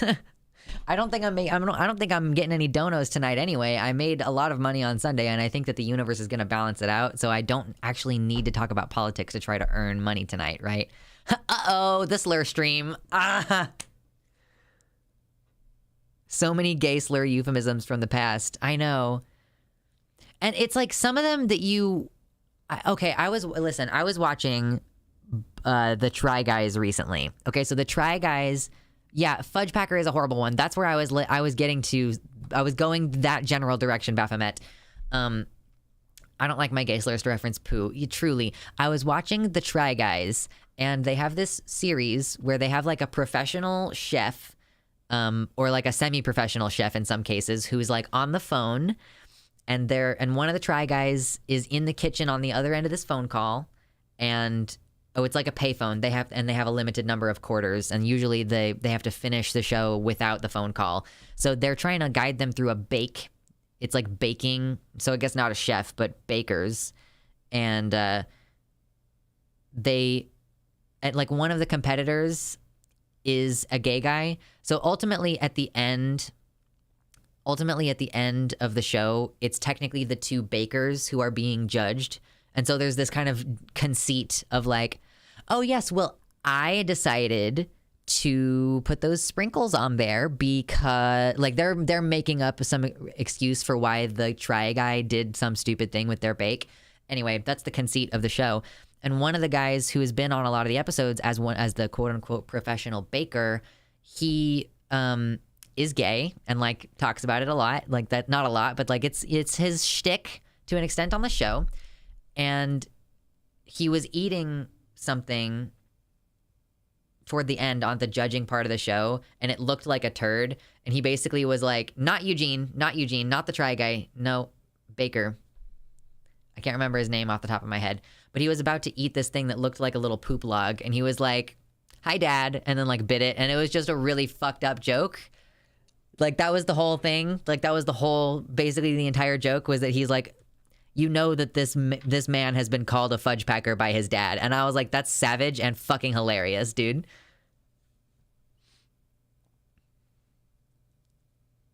I've been saying queermo recently, which I think is from the 2000s and 90s. Yeah, queermo. Wow, that's an old one. Okay, so I've heard Chase Ross say hunty, and I kind of know what it means, but do you mind?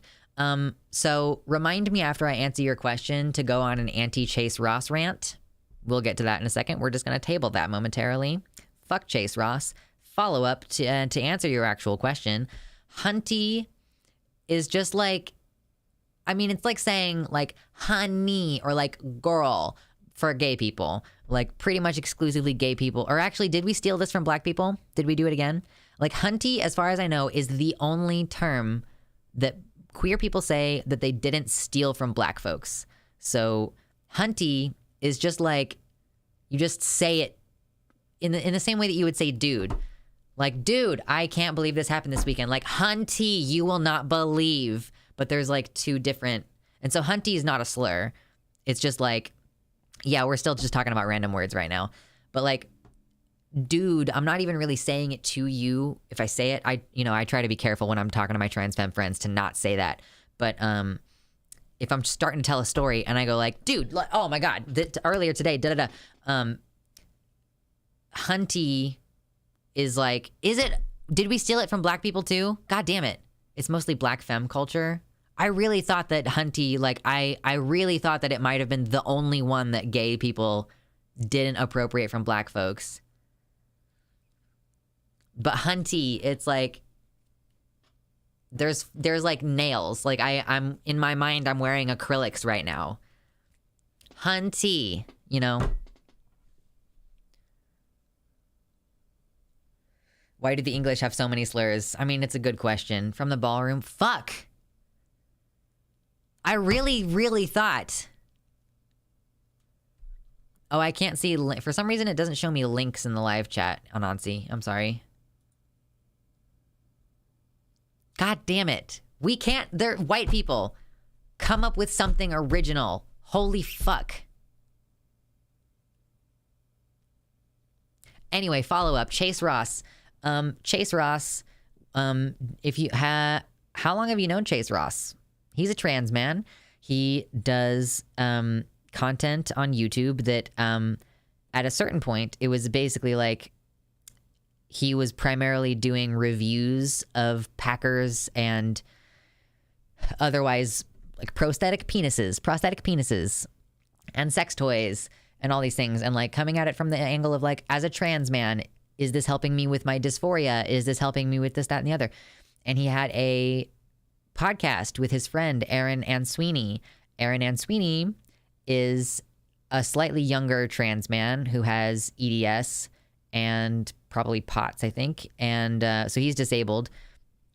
And Chase Ross was like emotionally and financially abusive to Aaron through their friendship.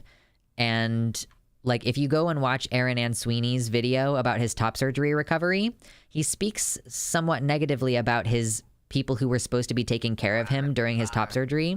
And if you know that it was like the people who were, it was Chase who was taking care of him, you know. I used to listen to that podcast before Aaron rose up. Yeah. $25 donut from Rhea. Thank you. Thank you so much. Rhea Jordan 75 says, I hope you had a great birthday. I did have a pretty good birthday. I was pretty happy. Like, it did pretty good.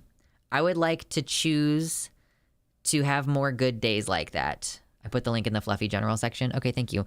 EDS is Ehlers-Danlos syndrome. It is a complex connective tissue disorder, and connective tissue is in all of your body parts, so it can cause all kinds of widespread body issues. POTS is postural orthostatic tachycardia syndrome. It means that your veins and your heart don't coordinate correctly. So like when you go to stand up, your veins are supposed to constrict and get smaller in order to increase the blood pressure so that the blood makes it to your brain. And then your heart only has to increase its rate by a little bit in order to compensate. So what happens with POTS is that I stand up and I just feel like I'm going to faint sometimes because my veins are not doing this. And my heart has to like to overcompensate. And it's not a fun time. And it's suspected to be part of the connective tissue disorder problem. So a lot of the times you'll see EDS and POTS in the same patients. You can have POTS without having EDS, but I think for the most part, if you have EDS, you probably also have POTS. So, yes. What did you say? You put it in the media? Where am I? Oh my gosh. The server is just active enough that it's kind of hard to find things. Sharing links.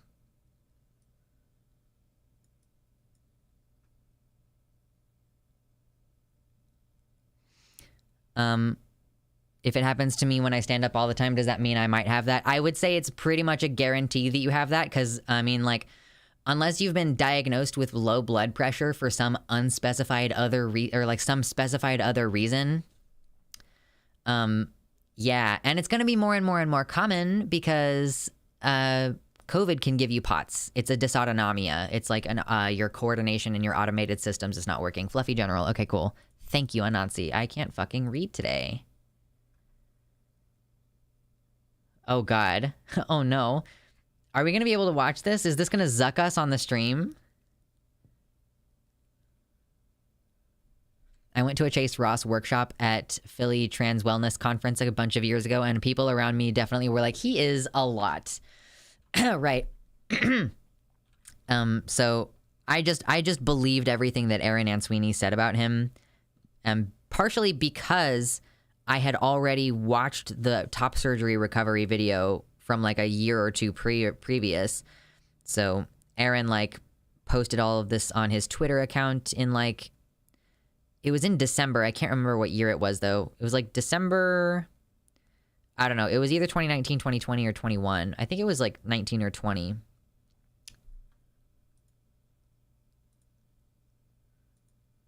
A little 30-second video. Hello, faggot lovers everywhere. Okay. I have a message for you from Birdseye. Birdseye faggots will appeal to your whole family. They've made them with lashings of gravy, but they've gone easy on the spice because kids don't like them too spicy, apparently. Birdseye even suggests that people who don't like faggots could enjoy these. They live in hope. You know, they could be right.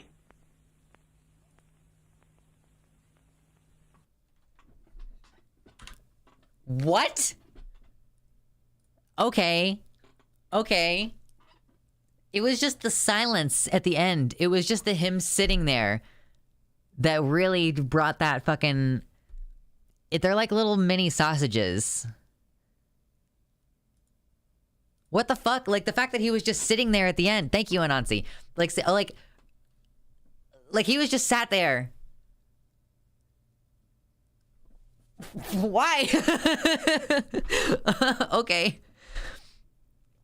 I had to talk with my new cardiologist to see if I have POTS because I get dizzy and it's easy to fall when I stand up. It's not fun. Yeah, so here's my trick to you. All of you folks out there who are like experiencing this issue, thank you so much for the dono again. Let me update the thingy. Here's a tip from me to you. Your legs, you know how you have these legs?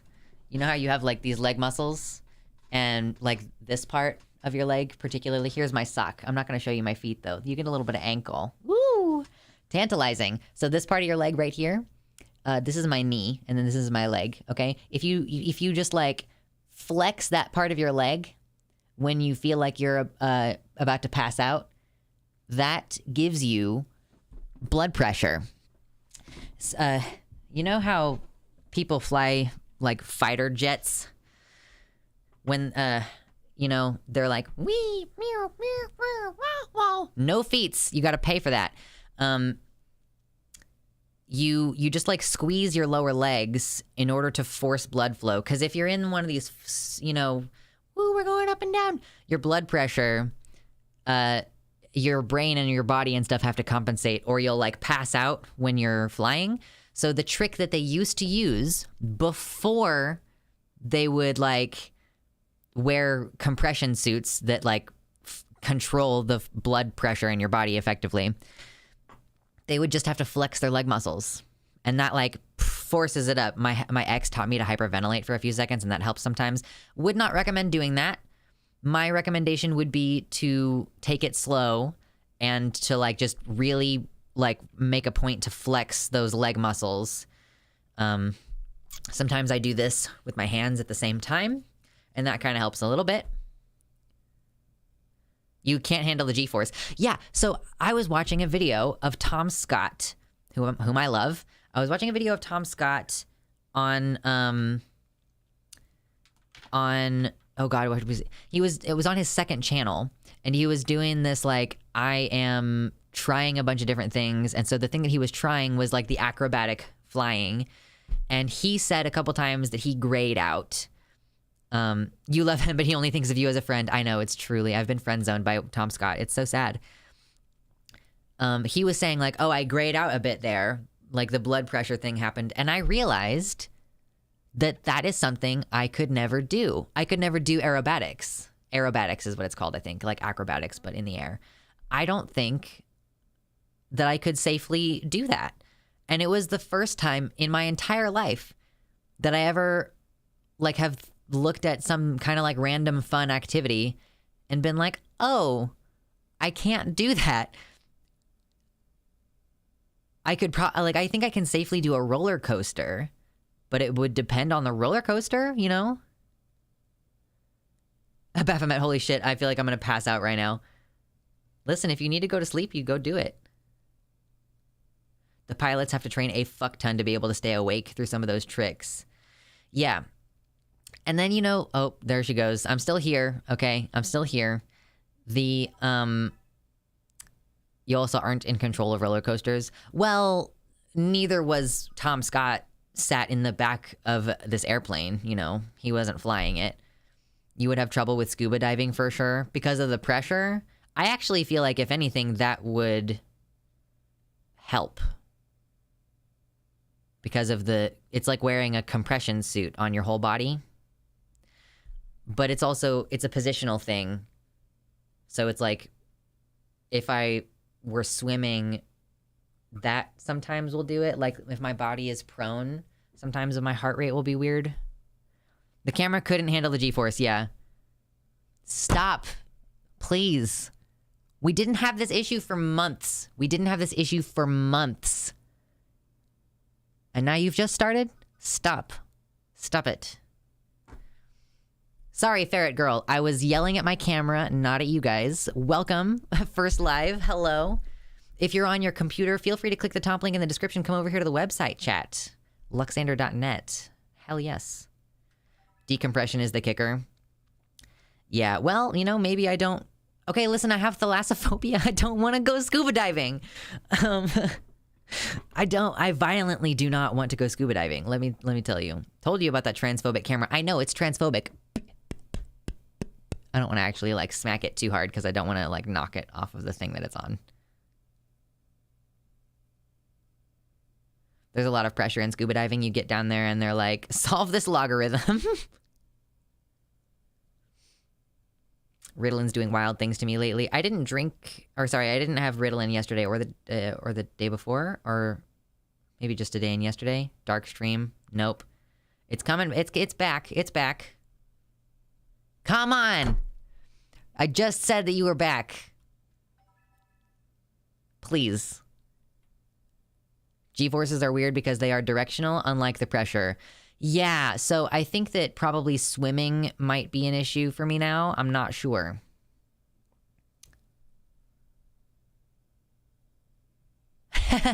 On a scale of 1 to 10, how much did you relate to Markiplier when he swam in the ocean on Unis Honest? I stopped talking about it. I know. Turn off the lights and stream in the dark. Hey, who turned out the lights? So I used to think that I mostly had an under the ocean problem. I used to think that my phobia was mostly about, like, you know those big, clear, deep lakes? And people, yeah, thank you. And people, like, put their headphone thing on, and they put on their little GoPro, and they do this. Like, oh, hold on.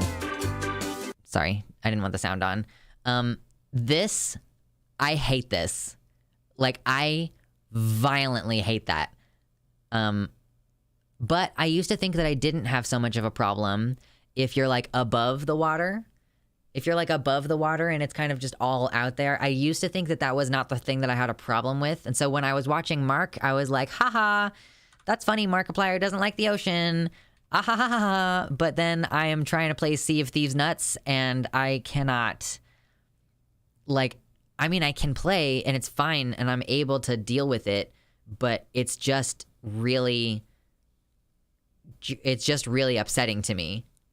I was actually on Facebook the other day, and in one of the meme groups that I'm in, someone responded to an ocean-related post with, like, you know, thalassophobia is actually a perfectly normal, like, sensical evolutionary result for an animal that is, like, terrestrial / arboreal. And I was like, this guy gets it.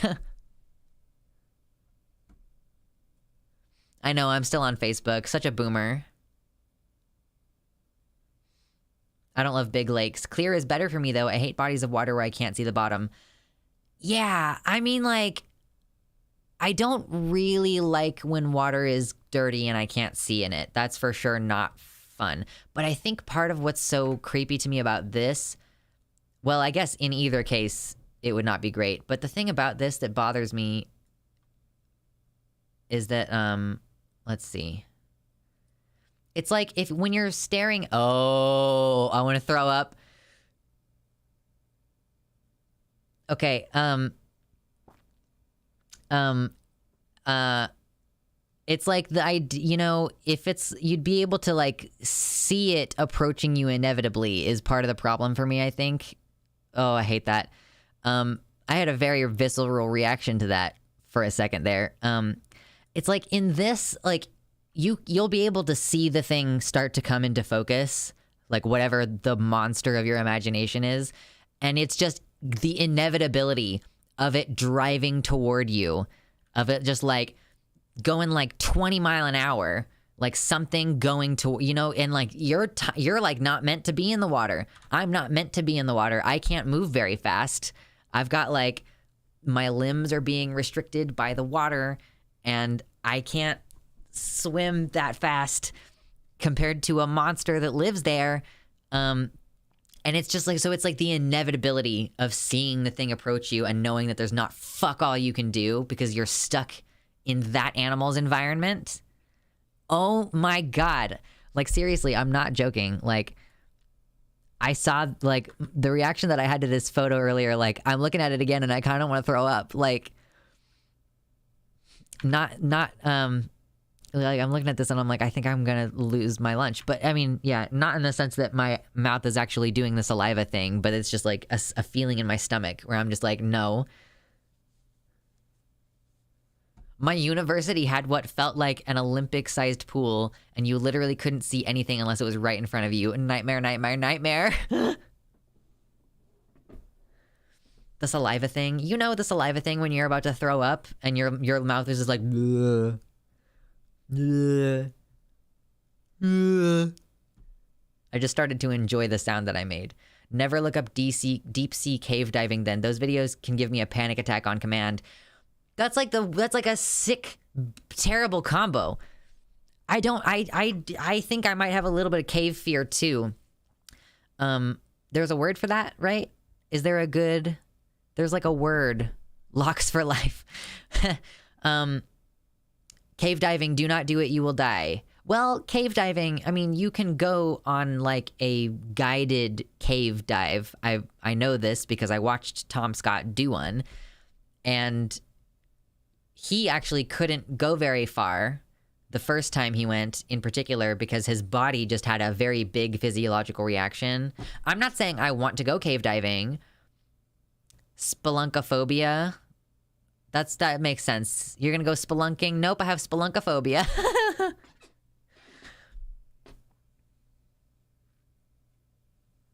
I feel the same way about planes. If I was meant to fly, I'd have wings. Well, I kind of feel like I'm a human being and we evolved to use tools, so I am meant to fly in an airplane, for sure. Yeah, the bad part about cave diving is that if you die, your body is often stuck down there. It's like, what do you think killed you in the first place? Getting stuck somewhere. I've seen this. Before I even click it, Crestfallen, I know exactly what you're talking about. I've seen this before. This is in front of a cave. Oh my god, please. Okay, I don't care. Can you... Okay. Are you really gonna allow... You're gonna try to make me open the Reddit app? Okay, cool. Anyway, this is in front of a cave. Like, this is an underwater cave. It says, stop. Prevent your death. Go no further. Fact. And it's got... Look at this. Like, death with the scuba divers in an underwater cave. More than 300 divers, including open water scuba instructors, have died in caves just like this one. You needed training to dive. You need cave training and cave equipment to cave dive. Fact, without cave training and cave equipment, divers can die here. Fact, it can happen to you. There's nothing in this cave worth dying for. Do not go beyond this point. PSA. Just a little public service. The more you know. I have some terrible advice for you. Play Subnautica. No, I know, and that was just caving. I know it was not a dive. That was just caving when Tom Scott went. This is a really bad tourism ad. Guaranteed some people see that as a challenge. Well, that cave is going to have more people to chew on. Stop. Okay, we have to turn it off. You have to stop. You have to stop doing this. You have to cease and desist. Nope. Nope, nope, nope, nope, nope. We're going to turn it off. Okay?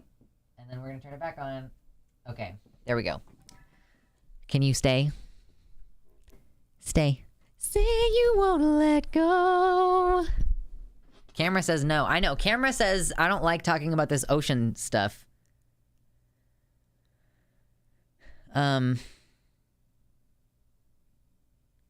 Yeah, but I don't want to play Subnautica.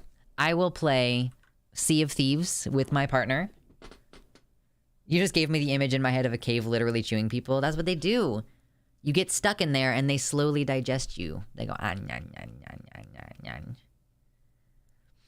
I learned that the saliva thing that is your body protecting itself from the stomach acid that it's about to expel. It's like a natural lubricant and protective coating. I mean, that makes sense. My BF kept trying to get me to play Subnautica and I kept telling him no for exactly that reason. It's a horror game to me. Yeah, this is why I like watching Mark play it. Because it's funny to me to watch him play a horror movie, or a horror game, sorry. There's a very real risk that if you get stuck in this cave, Elon Musk will call the guy who rescues you a nonce.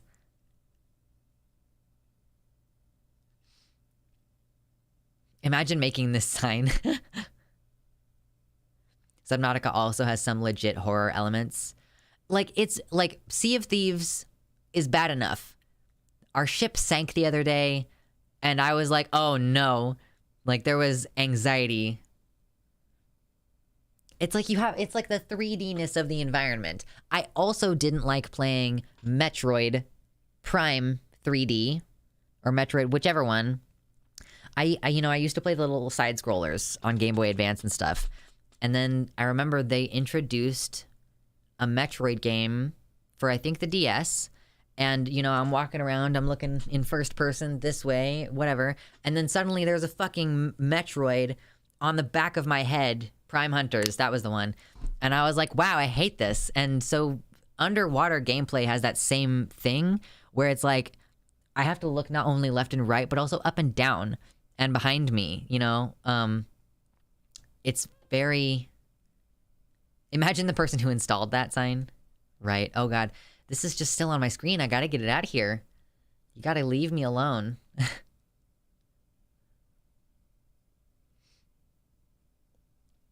There hasn't been a good Metroid game in a while, has there? Imagine if the person who installed the sign died putting it up. Zero Suit Samus. Oh. Yeah, I'm a big fan of 2D platformers. Okay, I have to grab some water, so I'm gonna do that really quick. Okay? Maybe we'll finally talk about the shooting when I get back. Or maybe not. I haven't decided. I have made no commitments to actually talk about it, so...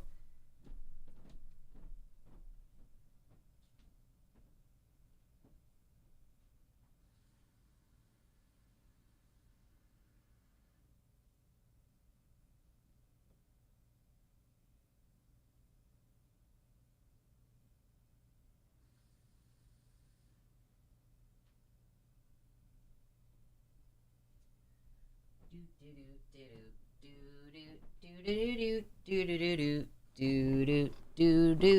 you like my mug? It is very fancy. A little goblet to my goblet. Goblin. Yeah, they didn't die from the cave. It was just a shark. It came by and grabbed them.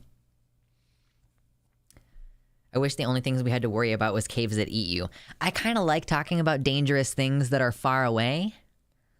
Because it's, I don't, it's... Like, I'm never gonna experience a cave situation. Hopefully. I'm never gonna voluntarily experience a cave situation, so...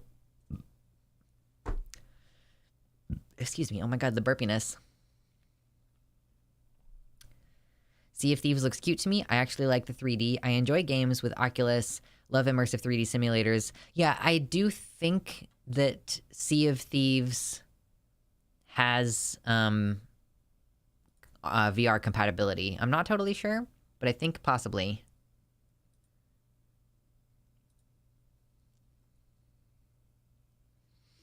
Yeah, no, I agree, Hellhound. Seeing those pictures where people are in those little caves where they have to, like, shimmy along on their belly for sections, that gives me, like, a visceral reaction. Yeah, I don't like it. I don't like it. I don't like it. I don't like it. LOL, how would you involuntarily experience a cave situation?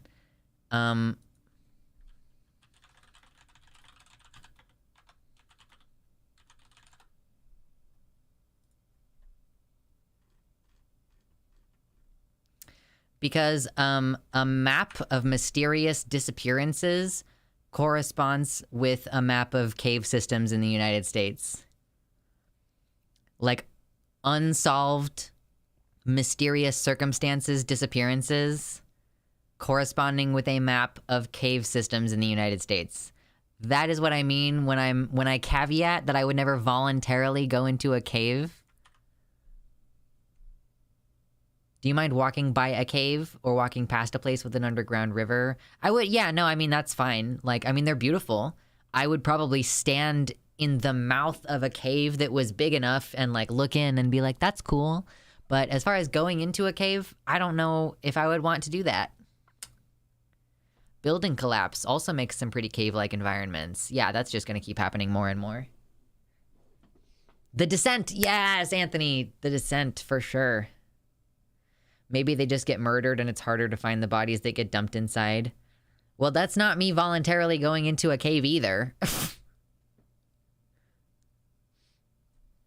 Yeah. So two people mentioned The Descent. One in YouTube chat and one in the website chat. Yeah, there's the movie The Descent That was the first time that I recognized foreshadowing as it was occurring. I like remember very distinctly in my head the moment where she leaves the map in the car. And I saw that and was like, oh, mommy, I think that like, and when I say mommy, I mean like my actual mother. I was like, oh, mommy, I think that they're going to get lost in the cave. Like that's foreshadowing, isn't it? And she was like, probably. Your brakes are too short. I just got water. Yes, I had to specify what I meant by mommy. Although I just hit another bingo. Or sorry, we just hit another thing on the bingo. Lux calls someone mommy.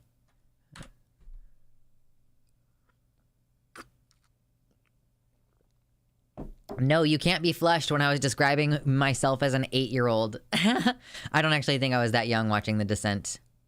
Yes, hail hydrate, cheers. Does it count if it's your own mom calling someone mommy? I don't know. I wouldn't normally call her mommy either. I don't really call her anything. I don't really refer to her very much because she sucks. They got eaten by crawler-type creatures in the movie Descent as I remember it. Yeah, so what happened in The Descent, spoilers, is that there were some, and this is not how evolution works, but there were some human beings who got trapped in this cave that has water systems. In the United States, it's pretty much not done. We don't do wet cave diving here. If there is like a water portion in the cave, we really don't do that here. It's more normal in the UK. But yeah, so it's like an underwater cave system thing, and there's like some people that got trapped down there. And so the conceit of the movie, like they find all their gear and they find out like, oh, these like weird blind creatures with fucked up teeth who are like pale skinned and hunting us and have like evolved to be semi-aquatic. Like, mommy, I mean my actual mother. Yeah. I know, such disappointment. It's like the amount of stupid jokes that I would do with my partner if I had a female partner. The amount of like mommy shit that I would do just to fucking tease, like not even as a serious kink thing. I think it would be funny. There's a really good Magnus Archive episode about getting crushed in caves and another one about massive ocean monsters if you want to be super freaked out. See, I don't, is the thing. I don't want to be super freaked out. 69 concurrent viewers. Nice. That's always cool. I love the Magnus Archives. I think that we've brought this up before. I think that we've had this exact conversation before where we talk about like, oh, I've already closed the window, but we talked about like the underwater caving thing. I hate the vast. I'm fine with the buried though. No.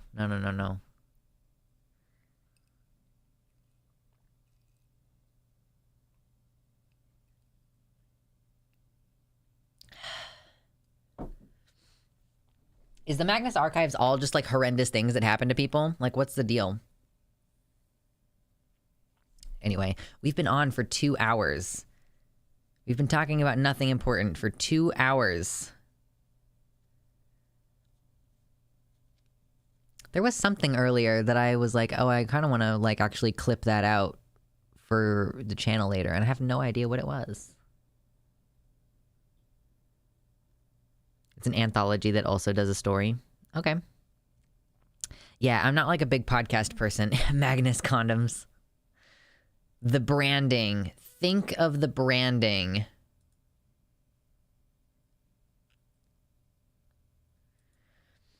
There's just so much stuff about this school shooter shit.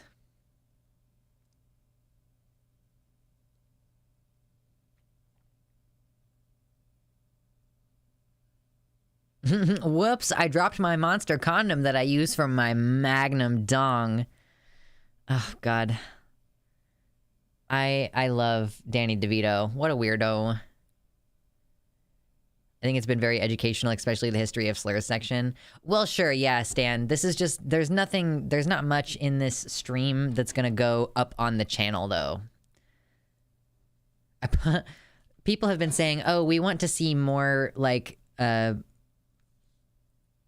bite out of life. What the fuck is that called? What We want to see more content of you just being a normal non-binary person. And I was like, oh, okay. So I posted a video today of like, excuse me, of me making a smoothie, and it literally only has 190 views. I'm like, okay. I'm still glad that I did post it, but it's just silly. Have smoothie. True. Is it slice of life? Okay, thank you. I got most of the way there. I said bite of life because I was thinking like bite size. Like people want to see these like, oh, I just need a role model, or not like a role model. I just need like a representation of like a non-binary person doing the dishes and cooking and things because I just want like reflections of other people doing normal stuff. That is something that I think is interesting. I enjoyed the smoothie video thoroughly. Well, thank you. It was also actually intended to be somewhat educational, I guess. Just like a little, I'm just going to share this little moment. Chomps of life. Smoothie making isn't algorithm coded. Yeah, it's not about the algorithm. It's about my subscribers, you know? Like, click the bell if you haven't already. If you're not subscribed, make sure you're subscribed, and then click the bell, and then turn on all notifications and not just personalized. And then double check your YouTube app and make sure that YouTube is allowed to send you notifications. Because like half of the people that click the bell on my stream don't get notifications because they have turned off YouTube app notifs. So there you go. Mersh has got it figured out. Maybe we'll just watch this Beau of the Fifth Column video since I have never watched Beau of the Fifth Column, and we can kind of like talk about it a little bit. I'm assuming that he does not have, I mean, like, is he gonna kind of explain like the bare facts of what's going on? I'm sure that he's gonna give like a brief summary of what we know at the beginning of the video. So I guess let's watch this fucking Beau of the Fifth Column already thing. Let's do it. If you haven't yet hit the like button, and we will watch Beau of the Fifth Column a little bit. Yes, he chooses a different angle. That's like the reason why folks recommended him. And, you know, y'all bring him up a lot, and I just haven't ever really watched his video. I've never really watched his videos. Call it Mr. Beast makes 1,000 smoothies for peasants and capitalism is great. 1 million views on day one. I just want $10,000. Like, if I go to Walmart and I see that Mr. Beast brand chocolate is all fucked up, I'm gonna take a video of me fixing the shelf and be like, hey, if you're still giving out $10,000 to people who just voluntarily clean up your shelf, then, you know, please send me $10,000. And then I would feel much better. I just would feel a lot better. I think that I would reserve criticism of Mr. Beast for the rest of forever if he gave me $10,000. Because I think that's the only thing I would be like, you know what, Mr. Beast, whatever, you can criticize him if you want to, but he gave me $10,000, so can't really hate the guy, you know what I mean? I think my biggest issue regarding the shooting is that it's incredibly obvious that one trans shooter doesn't actually say anything about our demographic when there are hundreds of cishet white male shooters. But we know that that's not how the right-wing media is going to run with it. It's so incredibly obvious how, looking at this, but people are just going to fail to get it when it's right there. Meanwhile, talking about gun control will go unheeded and people will get more apathetic. I hate it. Yeah, Mr. Beast, please donate $1,000 to the stream. You literally would not miss it. And $1,000 would like dramatically change my like daily functionality for the next few months. Is shooter white? I think the shooter is white, and it is rumored that this person is a trans man, potentially. So yeah, the thing that bothers me about this Mama Mephistopheles, you know, referring to how like the conservative response is so different from the usual thing here, is that like,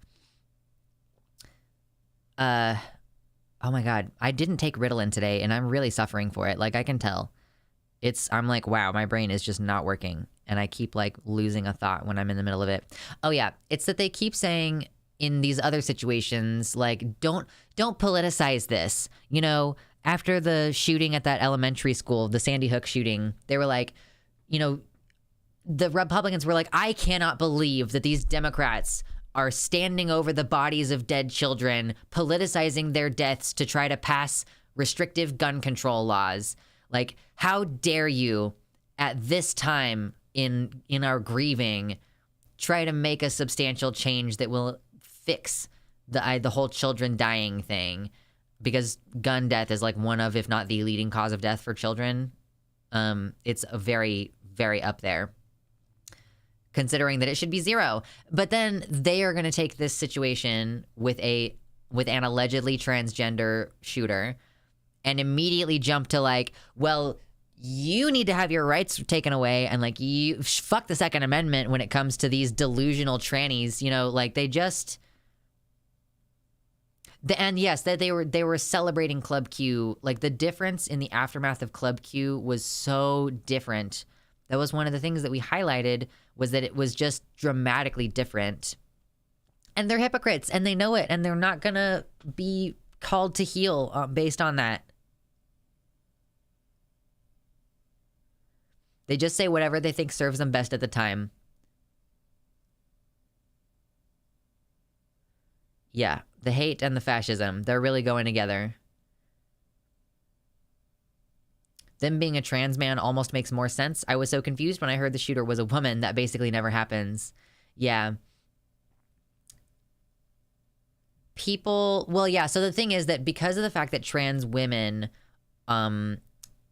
get to enjoy a position of greater visibility within society, a lot of people don't even know that trans men exist. If you say, I'm a trans man, they'll be like, oh, so you're going to transition into a woman? Like, if you're a man with a beard and you say, I'm a trans man, they'll ask you, like, when are you going to start estrogen and things like that, because they cannot conceptualize, like, they cannot conceive of the idea of a female to male trans person. So when you see there's a trans shooter, the assumption from the conservatives is, oh, we're going to run straight to this is a violent male. You know, this is, you know, these trans identifying males. Look, you know, it turns out you're just like every other man, mass shooter, you know, very male trait, very male brained behavior. And then you throw a wrench into that and go, oh, well, actually, this trans person was assigned female at birth and identifies as a man. Then it becomes, hold on, where's my lady? Hello, my lady. Hello, my honey. Hello, my ragtime gal. Send me a kiss by wire. Oh, did her tweets get deleted? No. No, okay, so so some of her more recent tweets got deleted because they violated the Twitter rules, interestingly. But she did tweet a couple days ago, how much hormones like testosterone and medications for mental illness was the transgender Nashville school shooter taking? Everyone can stop blaming guns now. And then there was at least one other person who was saying, like, everyone on... Screenshotted one into Streamrex. Another tweet was like, everyone who's on hormone replacement therapy or everyone who's on gender affirming hormones needs to be restricted from owning a gun.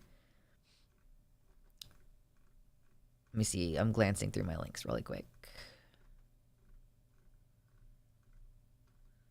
Oh yeah, you had like a long Imgur link. Your singing reminds me of a friend who passed in 2020. I'm sorry? I'm not sure how to respond to that. Oh, this is like an article. You shared like the image or two of this article. Okay.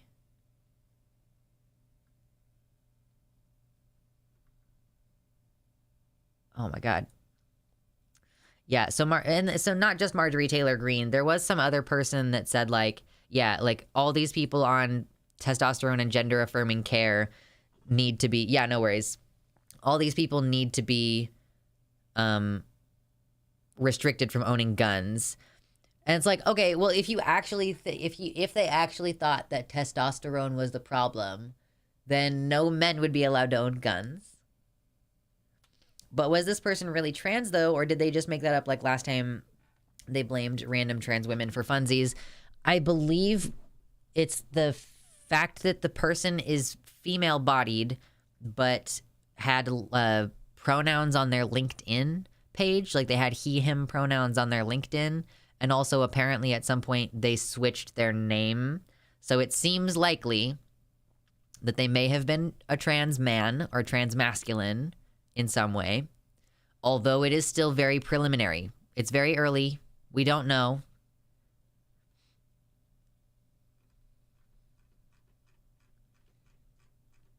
Let's see. So, like, the New York Post posted... Nashville school shooter named Audrey Hale, identified as transgender and had detailed manifesto to attack Christian Academy. Has the manifesto been released? It is so weird. It's like the first official transgender mass shooter. Has there been another one before, actually? If there's an actual transgender mass shooter and it happened on my birthday, it's like, happy birthday to me? Like, I don't know. They don't care. They do not give a single flying fuck about being morally consistent. If conservatives are not ontologically evil people, they certainly act like they are. Right, the one who identified as non-binary to get out of hate crime charges, the Club Q shooter. This shooter is dead. They killed this person, Audrey. So...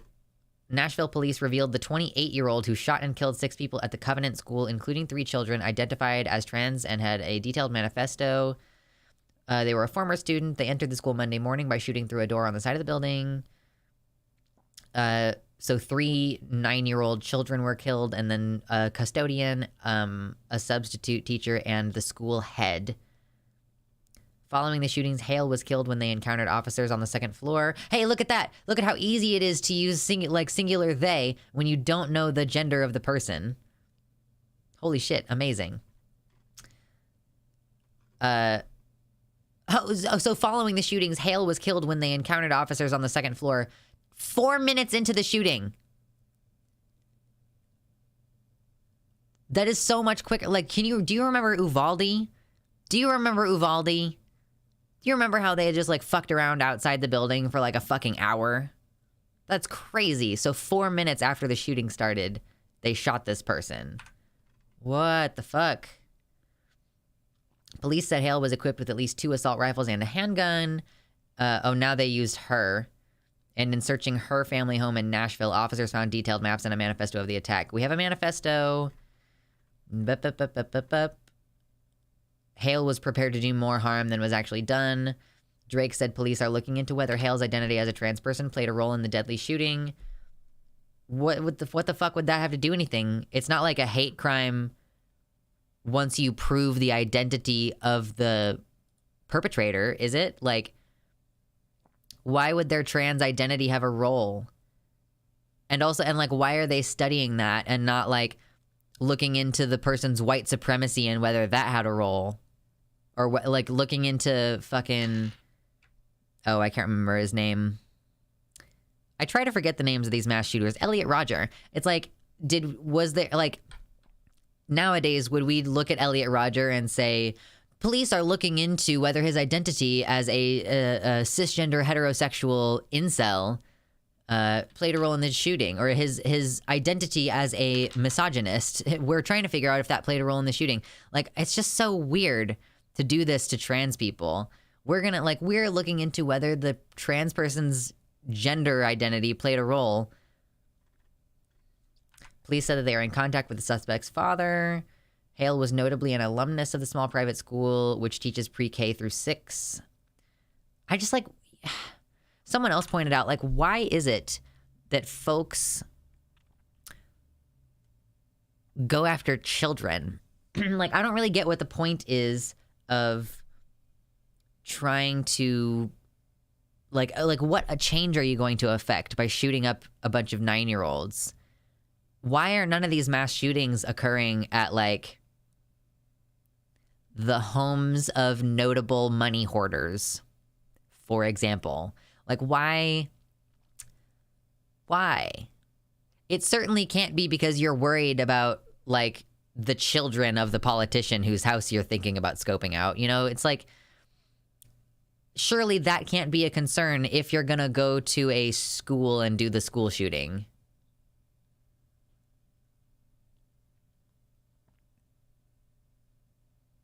It's fucked up and stupid, but not weird. This is exactly how every crime any minority person does is treated. Right, yeah, like, if there's a... Oh, pizza. Oh, I would love some pizza tonight. I thought about getting some earlier, and then I was like, I have so much food at home. I need to start eating the food that I have at home. But, like, I just think it's like, strange to me. It's normal, but it's strange to me that when a white boy commits a mass shooting, it's like, oh, we need to focus on anti-bullying and, oh, poor baby, like, society outcast him. This is a problem with society. And then when there's a black shooter or a queer shooter, then it becomes like, oh, all queer people, all gay people, all black people are implicated in this. I think some of them are cowards. They just want an easy target. Everyone is an easy target when you have an AR-15.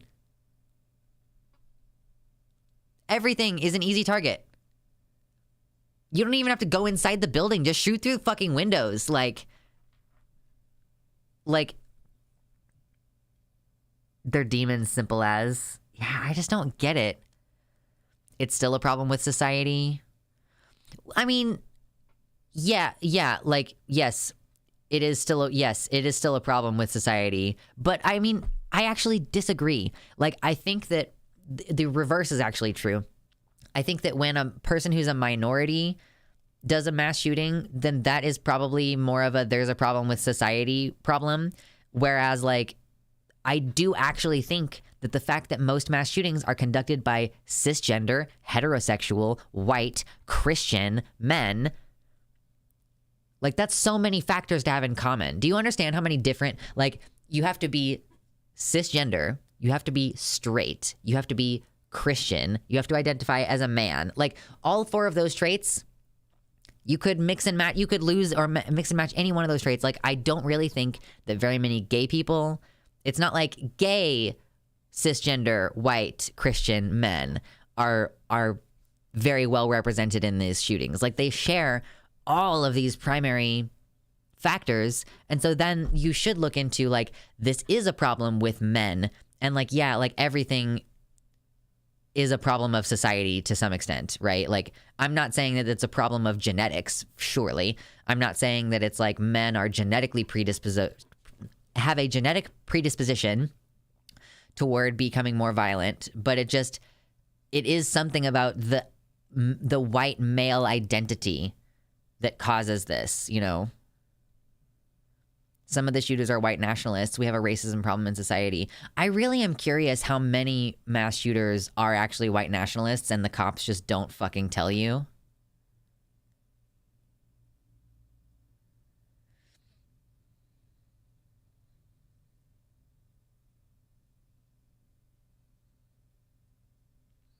Aggrieved entitlement. The mass shooter is a fantasy for the angy cishet white men. They want to be the hero.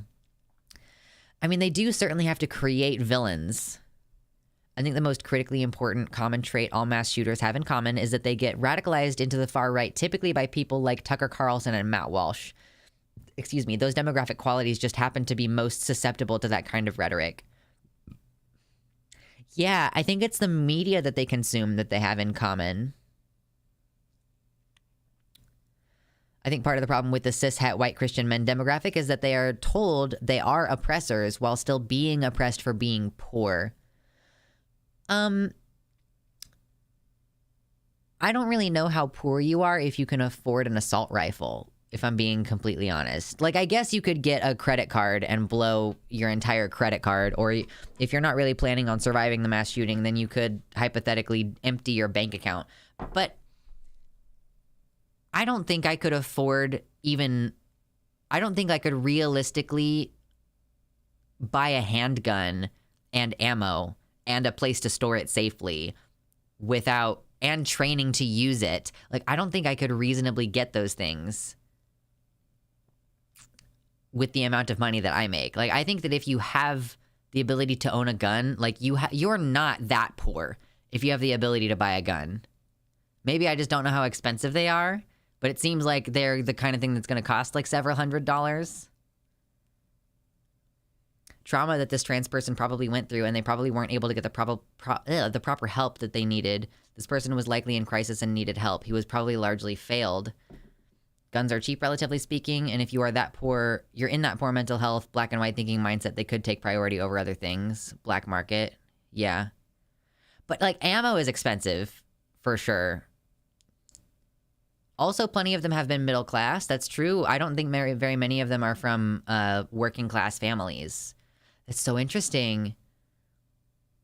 So it's like you can't even really use the class argument. You couldn't even really say $280 for a 9mm pistol. Fucking God. Yeah, like you're not poor if you can afford to drop $300. Like, I guess if you just decide you're not going to pay rent because you're about to go out with a bang. Like, oh my God. I bought an AR-15, first the lower half, then the top half. I also made some sacrifices to make it happen. It was out of concern about violent right-wing extremists and other violent criminals. I mean, yeah, if you're like trying to protect your life, then you'll make it happen however you're going to happen. The Columbine shooters were rich kids. Yeah, so you can't even use the excuse that they're like middle class is working class. Dis-a-fucking-gree. Sorry, no. Dis-a-fucking-gree. Working class means like poverty wages. Like working class means like I don't own a house. If you owned a house, fuck you, you're not working class. Fuck you, you're not working class if you owned a house. Are you fucking kidding me? Neither of my parents. I think at one point my dad was able to buy a house with his dad's help. And then my dad lost that job. So, you know, they lost the house, you know. I really don't think if you own property, you're not working class. What if it's an inheritance and the house is in bad shape? I mean, like, yeah, okay, so we can come up with extraneous examples. I mean, if you earn a wage that allows you to buy a house, you are not working class.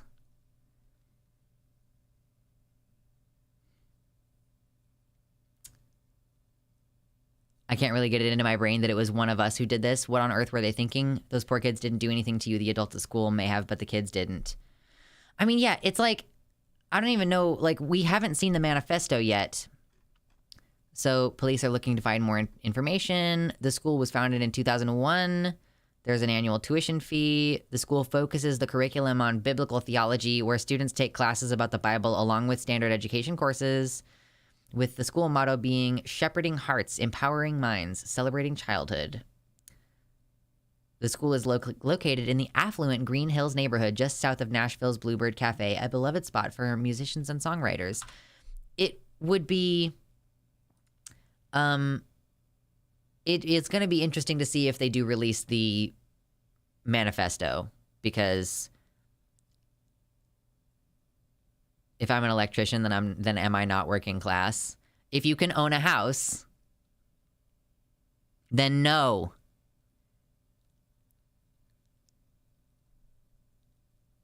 Working class is like slightly above poverty. Like, the purpose of the phrase working class means like you don't get to stop working at any point. It means like every day you have to work. You can't save money. You don't have any property. You don't have equity. That's what fucking working class means, y'all. The Bible is stupid and boring. God, like, it would be a terrible way to learn anything is through the Bible. Jesus.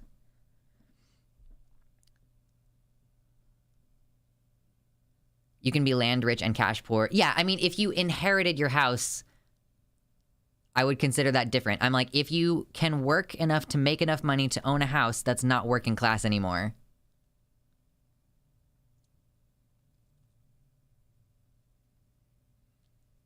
Socioeconomic group consisting of people who are employed in manual or industrial work. I mean, okay, I don't really care about you citing the dictionary at me. Like, that doesn't mean anything to me. I mean, like, the idea that working class has anything to do with manual labor or industrial work. You can be lower middle class, but you're not working class if you can, like, own and like... Petite bourgeoisie. Yeah, you're petite bourgeoisie. People are confusing proletarian versus working class, the Marx definition versus socioeconomic definition. Yeah, like, I mean, even the fact that your definition of the working class that you just shared there, Ferret Girl, like, consisting of people who are employed in manual or industrial work is already... It's like a very myopically focused definition of what the proletariat is, in the sense that, like, yeah, well, workers used to be very easy to organize when they worked in industrial factories, but that's not... Like, that's not the same thing as being, like... I mean, like, a barista is working class, but a barista, I don't really know if you would call that manual labor. Like, a barista is working class way more than an electrician is, like a journeyman or a master electrician, for sure.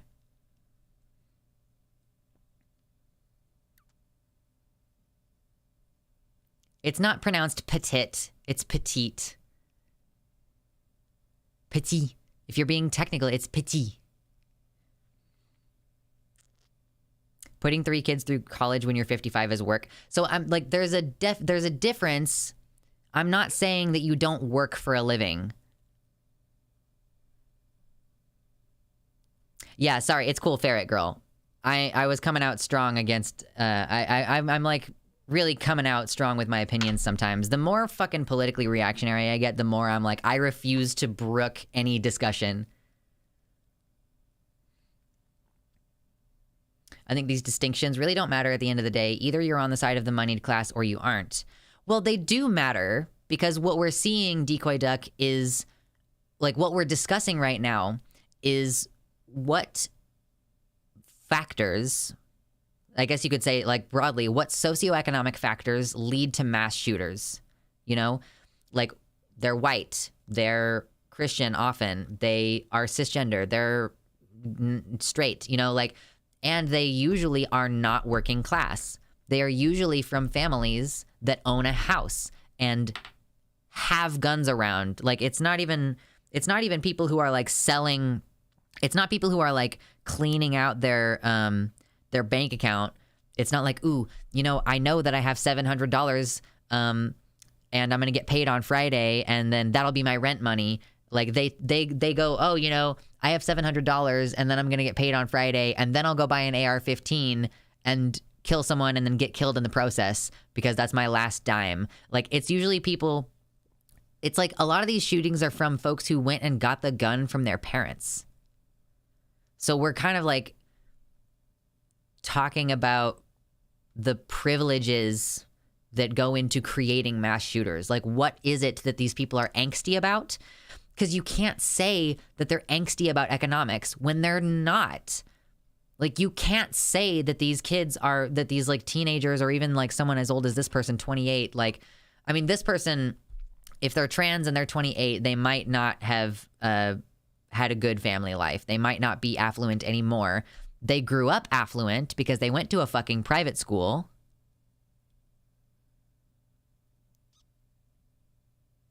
If you have a mortgage, then you will become homeless if you stop working. Hey, I am never going to be able to get a mortgage. Like, my partner and I, if we break up, I am never going to be able to have a mortgage. I will never live in a house unless I'm renting one, because I'm working class. So if you have good enough credit and if you have enough money to get a mortgage in the first place, there is a difference between us. Like, there's a big difference between us. You seem to be right about the general demographic of mass shooters. Most of the time, they didn't really want for anything. This is what I'm saying. Yes. Okay, it's way too late / early for neo-Marxist theory. I'm gonna go to bed. Good night, not a mermaid. Also, I feel like testosterone makes you angry if you're already depressed. My personal experience with testosterone, the first time I took it, I was on a very high dose. I was on too high of a dose, and I didn't know that until later. And I, oh my gosh, I'm having such a fucking hard ADHD day today. It's so tough. It's just like my thoughts are dissolving while they're in my head. It's so frustrating. Testosterone increased my irritability and like how much anger was part of my process.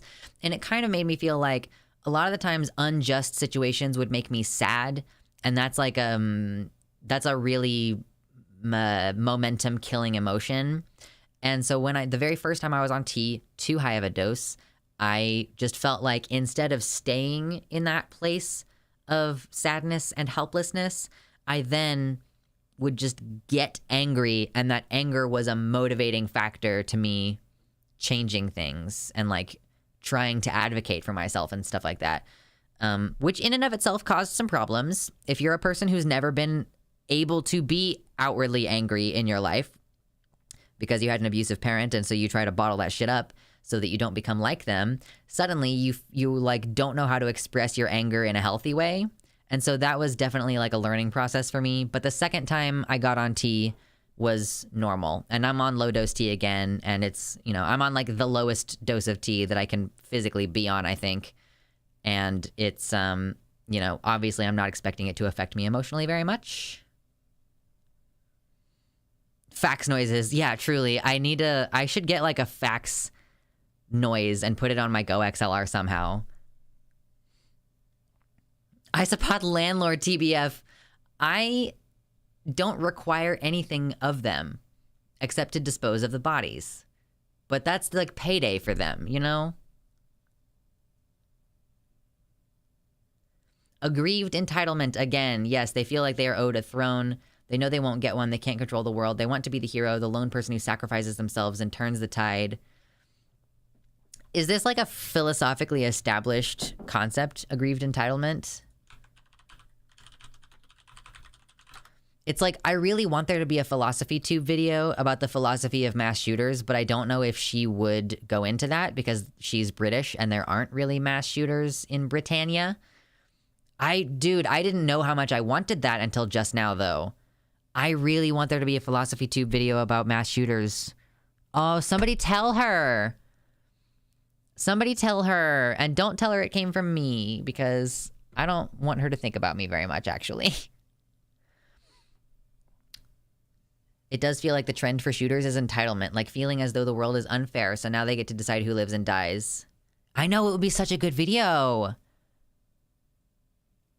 I don't know how much you can actually go into the philosophy of mass shooters. I mean, you can look at their manifestos and are there any central figures that they all... You could make the philosophy video. I don't know if I have this. I don't know if they have the chops for that. Honestly, the amount of research that Abigail does, like, frankly, it's crazy. And then there was this Substack. So here is what we currently know about the Covenant School shooting on March 27. The shooting has become fodder for a right-wing culture war, and disinformation is rampant. So we figured that a text-based piece would be useful to accompany the podcast episode on this subject. The story in brief: Audrey Hale, 28, entered a private Christian school in Nashville Monday morning and killed 3 9-year-old students and 3 adult staff members, all in their 60s, including the head of school. They had 2 assault rifles and a handgun. The shooter made their way... Oh my God, please stop. Let me keep reading. The shooter... Where did I start? They made their way through the first and second floors of the school, firing multiple shots seemingly at random before being killed by police on the second floor. Police statements following the shooting were varied and inconsistent. Initially, police claimed the shooter was a teenager. Minutes later, changed course and said that they were a 28-year-old woman. Police chief eventually identified the shooter as Audrey Hale, 28, of Nashville. The chief added that Hale identifies as transgender. So here's the thing. Any information coming from the cops, I'm highly suspicious and I don't believe you. So, like, the idea that they identify as transgender, well, they're dead and they can't speak for themselves. So it could be that we are just dealing with a female school shooter. We're not sure. Both police and most media continued to refer to the shooter as a woman. NBC printing, Nashville police said the accused Covenant shooter was a transgender woman, possibly based on a statement by Police Chief Drake that he gave while answering a question regarding if the shooter was a trans man or woman. USA Today revised their coverage and reported police identified the attacker as Audrey Elizabeth Hale, 28, a transgender man who was assigned female at birth. So Chief Drake also stated that Hale was a former student, unsure of what year. The initial statements on motive in particular were extremely muddled and unclear, which is not uncommon in the wake of mass shootings. Police chief initially claimed to state that the shooter's identity as a trans person may have influenced the attack. Just fucking making shit up.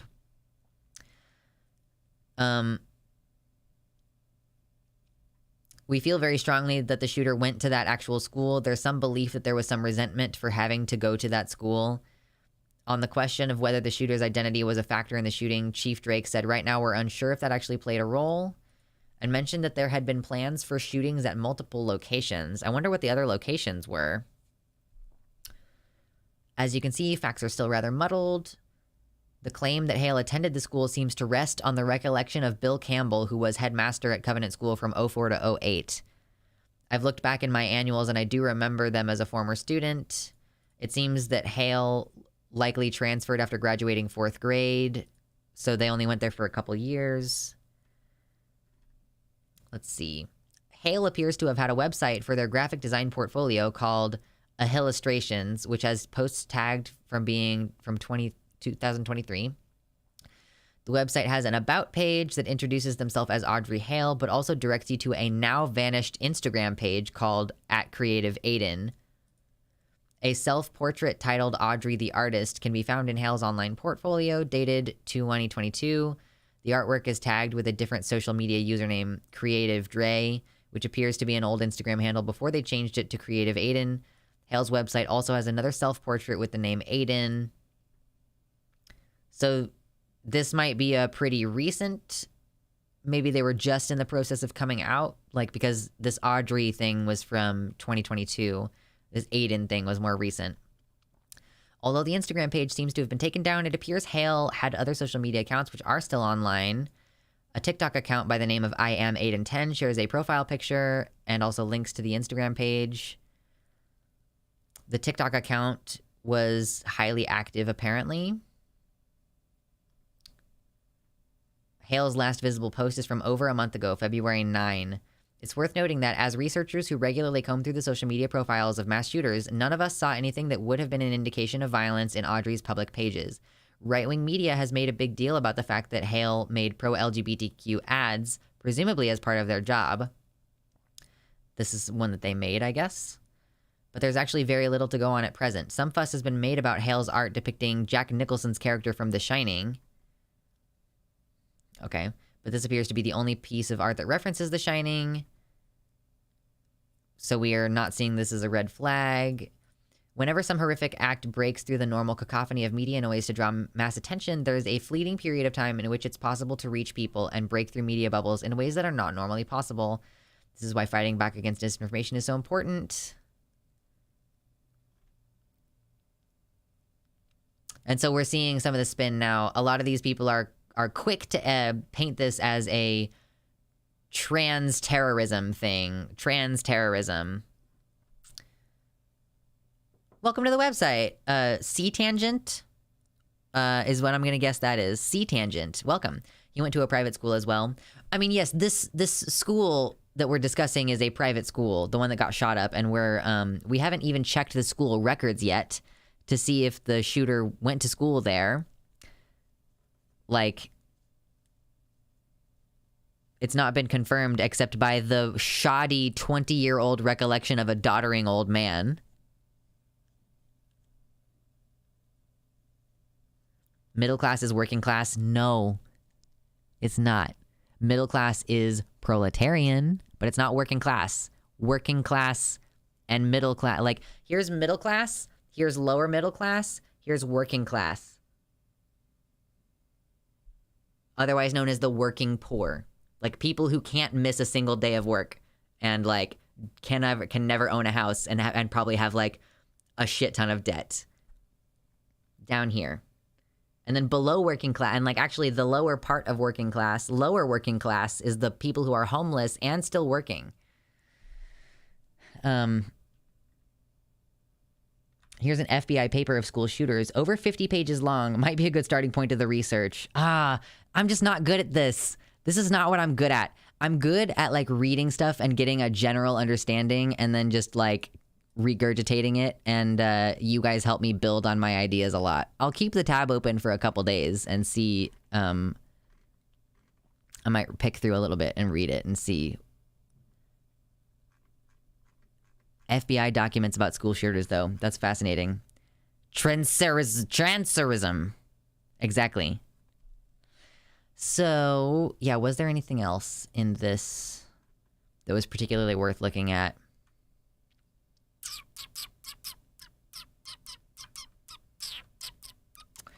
The shooting being referenced by DC Drano in this, like, trans terrorism thing is part of a purported trend from 2019. The 17-year-old from a shooting in Colorado has been sentenced for their part in the shooting, and that person is transgender. They claim the shooting was retaliation for bullying. That is, of course, not an act of terrorism. Bullying has been invoked as an excuse by school shooters for decades, and there is no reason to suspect the Highlands Ranch shooting represents anything unusual in this country's long history of gun violence. Some of these claims have legs, like this guy who tweeted, the Colorado Springs shooter identified as non-binary. They lied. He lied. Anderson. The Denver shooter identified as trans. The Aberdeen shooter identified as trans. I mean, and like the Nashville shooter, we don't know if they identified as trans. One thing is very clear. The modern trans movement is radicalizing activists into terrorists. Lux video essay era? No. I violently don't want to make video essays. Like, violently. What does that say about the 60% of people who live paycheck to paycheck in the USA? Working class doesn't just mean paycheck to paycheck. If by paycheck to paycheck you mean if I miss a paycheck, I might like lose my house. Again, like you are a different type of person. Although the difference between us is gradually shrinking, there is still a class distinction. I just if you have like stuff to sell, if you have stuff that's valuable enough that you could sell it and eat for another month or two, like I guess it's like annoying for me to try to like draw such a big like dividing line distinction between working class and middle class, but I really don't enjoy when middle class people act like their struggle is the same as ours. It's getting closer, but it's still not the same. If you grew up in a house, this is like one of the culture issues between my partner and I. Like my partner is white. I am white. My partner is like straight and I am, well, I mean, I don't know. He's like ace, so I don't think he counts as straight. But like my partner is not queer in the same way that I am, but he's white and we are both atheists and we have a lot in common in that way. And one of the biggest culture differences between us, like there's not a big culture difference. Like, I don't really feel like there's a big gap because he doesn't know as much about gay shit as I do. But the biggest culture difference between us that is probably one of the most frustrating things in our relationship is the fact that he grew up middle class. And, like, to an extent, that middle class was, like, based on the ability to go massively in credit card debt in order to sustain that lifestyle. But still, like, he grew up in a house, the same house, the entire time he grew up. And I did not have that experience. I moved, like, every year or 2 years. Basically, like, usually every 2 years or so. And I would have to uproot my entire life and go to a different school. And I was, like, my parents couldn't take time off to take me to things necessarily. You know, like, it was not the same. It's very different. And it turns you into a different person. So even if, you know, maybe now my partner and I have been working class, like I mean, we always have had his family to kind of like fall back on if there's ever a really like serious issue, but those people are all getting older now and don't work anymore, so we don't have that safety net. And like, so even if my partner is like working class now, he still doesn't act like someone who grew up knowing that there was food insecurity. My mom always made sure that we were fed, but I was aware that my mom was making choices to like, she would like wait to buy cat food because she needed to feed her kids and she didn't have enough money for cat food. Like it's a different thing when you grow up feeling that way.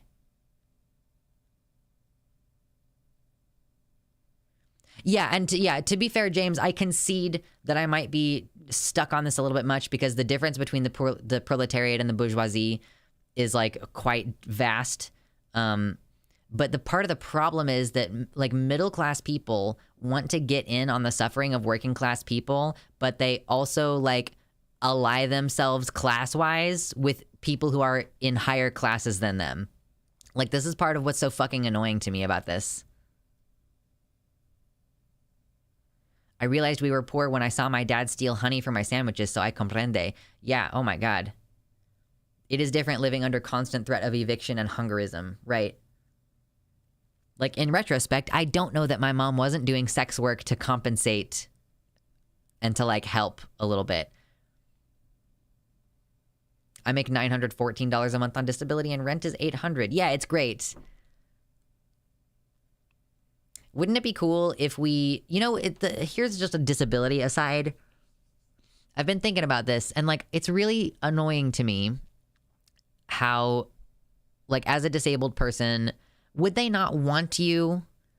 What's up, Boss Babby? Yeah, you're like 3 hours late. No worries though. You would think that you would want to encourage disabled people to try to find some kind of way to work, even if it's at home. Like, for example, so you should be able to have bread and roses too. So you should be able to just have hobbies as a disabled person. But I'm going to make an argument for economic utility. As a disabled person, why would the government not want you to have like just enough money to be able to invest in a hobby that you could eventually turn into like a useful service that was producing economic value? But like as a person who, if you're on disability, like you absolutely can't afford to just get the paint supplies or get the crochet supplies or whatever. Like you could, or get like the microphone so that you can start a podcast. Like you could be working. I'm disabled. I work from home. I'm here. Like this microphone was a gift. This was something I would never have been able to purchase without going in a lot of debt or like getting it secondhand. This was a gift. And like that has enabled me to do this as my job and potentially like longer term, I guess, my career. I don't know. I haven't really thought about whether streaming is my career or not. That's weird to think about. Like, how much longer am I going to be doing this? How am I going to market this when eventually YouTube goes under and I'm going to need to find a different job? Like, I don't know. I might be fucked. Hopefully I will have saved up enough money. The Young Turks, hire me. Hire me. I'll go toe to toe with Anna. Kidding. Because they think disabled people are a burden. Of course, not true, but that's the cruelty of the criminals in power. Right. I mean, it's frustrating because, like, the whole problem with being disabled is that you could work if you had an economic, you could work if you had accommodations, is what I was trying to say. Most people who are disabled could work if we were given appropriate accommodations, but no for-profit business wants to do that, so they just won't. And it's just so weird. Like, why would you not want for people to be able to be economically valuable? I'm not saying that that's the ideal. I'm just saying that, like, within the given framework, I don't want a career. I want to just exist.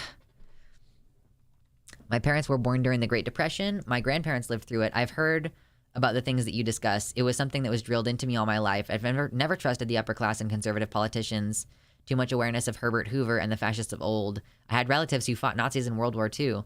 Mersh, I just love all the crazy cool shit that you have done.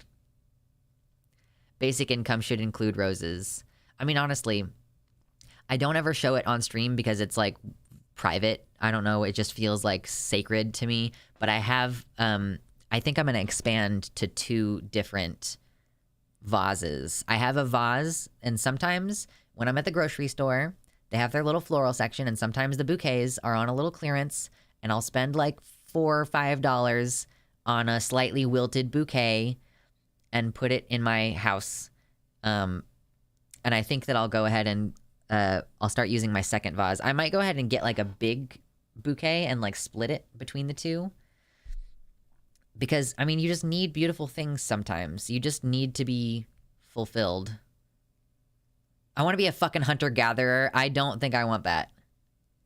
Did you see Candace Owens' gross wheelchair rant? I did not. Love getting plants as a treat. I almost bought a plant from one of my friends recently, and because they were selling it for like $25, and that type of plant is usually like $50 or $60, and I almost bought it, and then I was like, I don't need to buy another plant. Like, I have almost 30 plants. Like, I have so many plants, and I recently got another like 7, bringing me up to approximately 30. I don't need more plants. Nazis called disabled people useless eaters, and frankly, America is not far off. We really are super, super eugenicist here. The reason why is because the way entitlement programs work are that they're only supposed to be for the, quote, deserving poor, and must only be the bare minimum. Otherwise, everyone would want to be poor or something. It doesn't make sense when you think about it for more than 45 seconds. It's just cruel, which is the point. Well, they want to disincentivize people from getting on disability. Like, they want to make being on disability undesirable. So they make it hard to get. Plant, parent, plarent. I am a plarent. It's true. My new gender-neutral term for parent. Plarent. With disability... Oh, yeah, sorry. With my family... only even managed a house in my late teens, and it was dirt cheap in a violent area, largely in overgrown ruins. Nobody had rented it in years, so it was sold at a loss. I guess I should make more caveats of like, if you have earned enough money to get a decent house that's not like condemned. And with disability stuff, my roommate talks a lot about how I would 100% be able to work if someone were willing to hire me. But because I'm disabled, nobody wants to hire me. Even if you very basically just have the, I just need to work only part-time. If you say, like, I just need Wednesdays off every week because I have a doctor appointment that day, even that in a lot of industries means that you will be the first person on the list when they need to get rid of folks. Yeah, 2 vases, living high on those food stamps, truly. I have, like, one of my vases, I don't even know where it came from. I think I stole it from my mom, maybe? I'm a plurderer. So am I. I'm definitely a plurderer. I have deliberately killed plants. I've been like, yeah, I'm done with this bitch. Like, this one is, like, not healthy, and I can't get it to live, and I'm tired of it. And you just rip the roots off of the top part of the plant and throw it in the fucking compost. I would love to get on disability because my employer has no qualms with me being disabled, but just going through that process in and of itself is so stressful. Like, you're going to be denied the first time. You're going to be denied the first time. Oh, sorry. No, I was just recognizing the fact that by what you were saying, Morningstar System, that I was realizing there was a lack of nuance in the way that I was describing. Like, when I imagine when I say when you own a house in my head, I am imagining like a house that was purchased because the dad has a career and it's like in a somewhat decent neighborhood and it's like not condemned, like having boundaries and accommodations in work just means they can just fire you if they get tired of that. And the process of disability is, yes, a nightmare, especially right now. I don't want to submit to poverty. I have the ability to work. I just refuse to. And like, in order to access some disability services, I would need to get divorced, which might happen anyway, but hopefully not for that reason. I'm living high off my $54 a month I get from food stamps. Best part is that all that goes to buy bottled water because my water tastes like a pool. I get a pretty decent amount of money with food stamps, although I think it's about to cut. If you have a stay-at-home parent who can afford not to work, isn't that also a class distinction? I would say that if you have a family with a stay-at-home parent because you can afford not to work, then that is like you're probably more on the end of being middle class.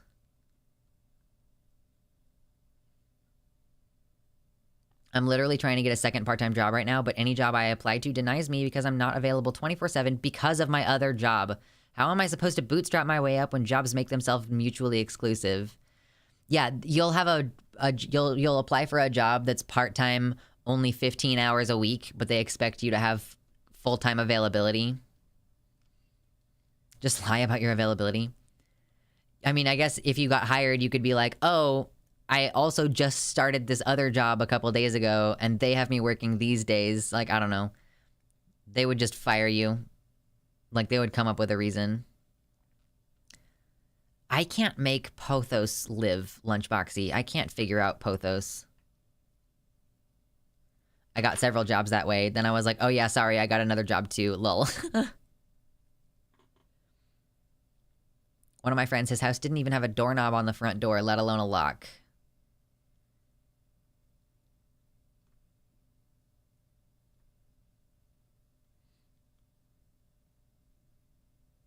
Oh god, did anyone else see the clip of the guy advocating against free school lunches who said something like, why should the state feed the kids if they even choose to eat? Like, can you be at a place for 9 hours as a growing child and not feel like you're gonna chew through the wall if you don't eat lunch? Sun plus water only when dry. I can't, I mean, that's what I'm doing. I mean, like, I think it dried out too much at some point, maybe. I don't know. Yes, Americans were into eugenics and talked about racial hygiene and gave awards at state fairs for families with the best babies. We have done a lot of eugenics here. To be frank, I didn't eat sometimes in school when I had an eating disorder. Well, yeah. I was depressed as a teenager and I found it really difficult to eat sometimes.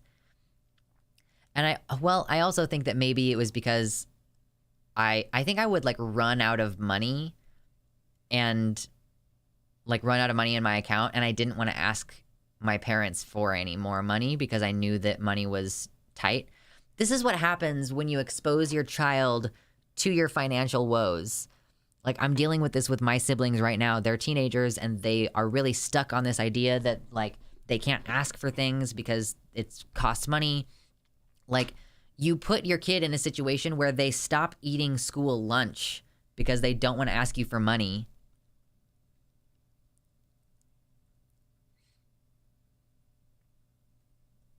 It seems like you could work for a tech company with your excellent tech skills and the fact that you're an electrician. Part-time would be fine in some cases. The only catch is that you would have to pass the CompTIA plus exam. Yeah, I just don't want to do that kind of work at all. I mean, that's part of it. You could probably get a good job with Northrop Grumman, like planes and advanced ships. Yeah, that sounds terrible. I mean, thank you. I appreciate the suggestion and everything, but I mean, I enjoy the job that I'm doing now. The only reason why I went into electrical work was because I thought that I would be able to just like crank out a bunch of money and buy a house with my partner. That was like the only reason, is because I was working at gas stations and I wanted to kill myself, and I just was not doing very well, and I was like, I need to be doing something else or I'm gonna fucking lose it. And so I looked up like, what are things that you can train for maybe about a year and then just start doing that is gonna be like in demand and is gonna make me a lot of money so that my partner and I can own a house. That was the entire reason. I don't like electricity is fun and interesting and it's cool, like physics-wise and all that. I could see myself doing little electronic stuff for hobby work potentially, like maybe like my partner does that kind of thing, and I could see myself being like, hey, Deegan, will you teach me how to like do this like little electronics thing. Show me how to use a breadboard. I want to make this. I want to make this light turn on. I want to make this sign read out something. Except that the thing about that is that you also have to be able to do a minor amount of programming. But I could get into that. It's just like I like my job in communications. I like being a communicator. I like being a teacher. I like being a political commentator. Like, I enjoy this. I'm more thinking like, if YouTube goes belly up, how can I take, because I've been doing, like, I can't say, oh, I worked at an electrician place and I got let go from that job in February 2022, and then I've been a gap in my employment. You know, like, I need this to become marketable as something else later. I could be a consultant, I guess. I could give talks at places, but I'm not going to go give talks at places because nobody's going to be doing COVID.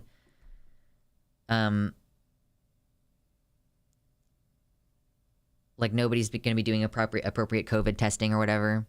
Yeah, I know I can put my YouTube on my resume. I'm just saying, like, I would want to go into a field where this is relevant. This is like, oh, okay, there's 74 of you here. I don't know if you've ever thought about this before. All of the streamers that you like to watch. Do you like watching me? Do you like watching Vosh? Do you like watching Demon Mama? Like, I don't know how much any of us have thought ahead to what might happen if YouTube goes under or if our channels get completely tanked. Like, who is going to want to pay me for my political expertise? Is there anybody who's going to want to pay me for my, like, for, like, any of this? This can probably get you into a field where it's relevant. I just, like, has Vosh talked about this? I'm sure. He's been doing this for years. He makes a shit ton of money doing what he does now. And for him, losing this job would be a big deal.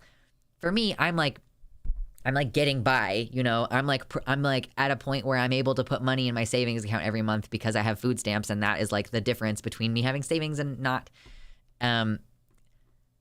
You could probably leverage it into a job at a local radio station or something. That's true. That's true. Just do the radio voice. So, but yeah, I mean, like, what am I gonna do? Probably there's a lot of different ways that I can describe this job, so there's probably a lot of different things that I could do. But it's like I only have experience. Yeah, it's weird how I want to do something that is work that society wants, and yet the market does not allow you to fill that need. Almost like the free market sucks, right? I would rude, Andes. Rude. Our only chance at any level of money is going to be getting on disability at this rate. Nobody is hiring, but the process is so difficult, it's too overwhelming to even start. I mean, the thing that you have to do is get a lawyer who does disability cases. And I'm just saying, like, this is what I've heard people say. You get a lawyer and they don't take any money up front. What they do is they take a percentage of your disability until it's paid off or whatever. Oh, I see. I missed the tone of voice, Andes. Prosy Rosie said Professor Lux, and you said, what I thought that you said was, I always thought professors were sexy, Lamau. I thought you were being sardonic or sarcastic, but what you actually said was, I always thought professors were sexy, Lamau. My bad. You could do a damn good job with radio ads. Voice acting. Yeah, I think voice acting would probably be like one of the first things. But what do you want to do? I mean, I like this. I like this. I want to do this. This is fine. Yeah, Lux not sexy, truly. I have the sexiest face. I'm gonna become a Santarin potato. Nor professor. Yeah, I would love to be a consultant or something. Or I could do tutoring. Someone in the YouTube chat says tutoring. Communications is a vast field and you have experience. Does anyone have experience with transphobia in their trade school or job? I experienced some mild transphobia in the electrical field, which is part of why I'm not committed to going back into a technical field. You know, I'm like visibly trans in a way that is really, really hard to ignore. And even at the very minimum, like I am in a homosexual relationship and I talk about my husband. So at the very minimum, I can be stealth as trans and pretend to not be trans, but I can't be stealth as gay because I'm just talking about my partner and my life. You know, I'm not going to lie and call my partner a female name. So I actually was working at a solar company for a while that had an electrical component, like an electrical side to the company. And I actually didn't want to work solar. I wanted to do regular electrical work. And there were 2 master electricians, like one master electrician on the solar side, who actually, like I knew him already, and a master electrician at the electrician side, like the regular in people's houses electrical work. And that guy specifically said that he did not want to hire me because the person who I knew at the company didn't know how to do the culturally sensitive thing and not tell people that I'm trans. So yeah, I was specifically, I learned later because someone else at the company told me, I did specifically lose out on a job because I am trans. Like, I mean, I did get a job at that company, but it was doing solar, which I did not train to do. That was not my goal. So I've never had someone call me like a tranny or anything at work, but yeah.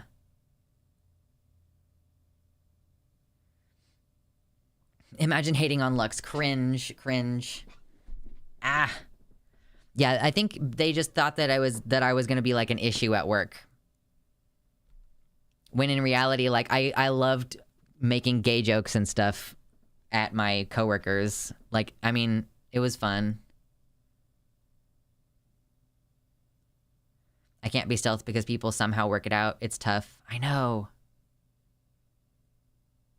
Hello, Dizzy. I live. Yes.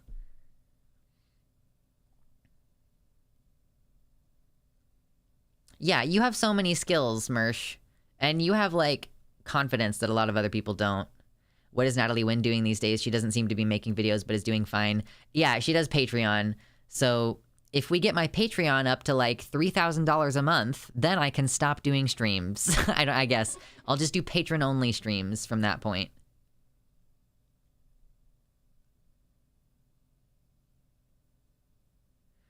On Sunday at a party, an acquaintance introduced me to another trans woman and looked at us like we were supposed to know each other and hit it off or something. It was kind of weird. That is strange.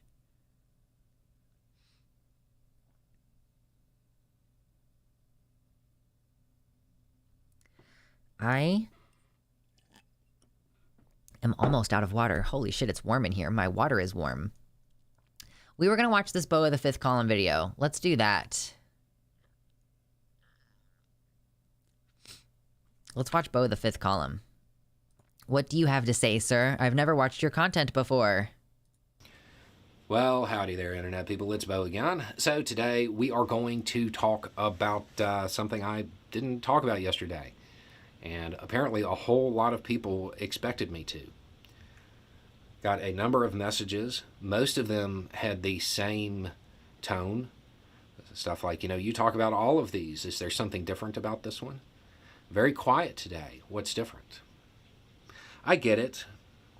He's Southern. He's like from Tennessee or something. It's like a really mild Southern accent.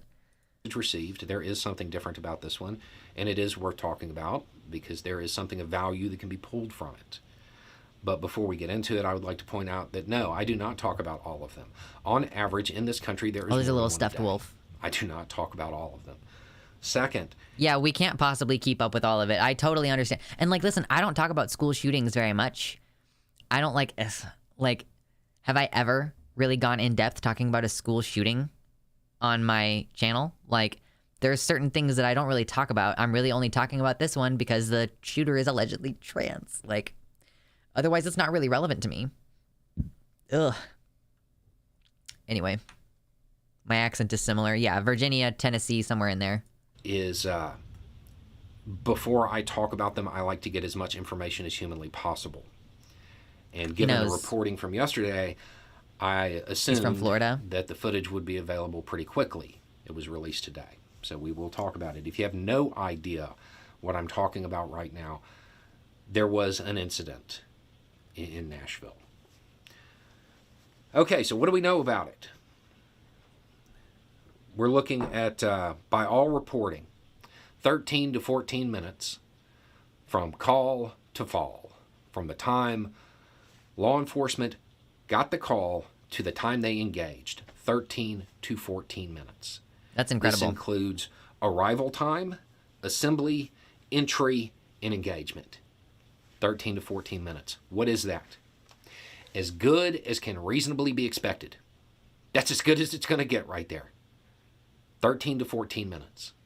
That seems like it's basically as fast as humanly possible in that situation. What do they know? Do they know things? Let's find out. Exactly. That being said, is the outcome acceptable? Are you okay with what happened? No, right? Because people were still lost. And that's the thing of value that can be taken away from it.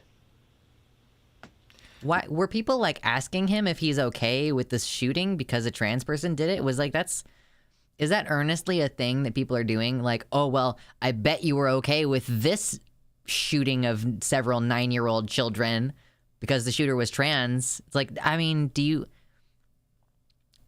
is it because the conservatives rally around their people? Like the conservatives see a cishet white Christian boy who did a mass shooting and they go, he's one of ours, which means that any of his actions taken were somehow justified. That's North Florida. North Florida is definitely the south of Florida. That's funny. We can't focus on response because you're seeing one that's good. It's still not okay.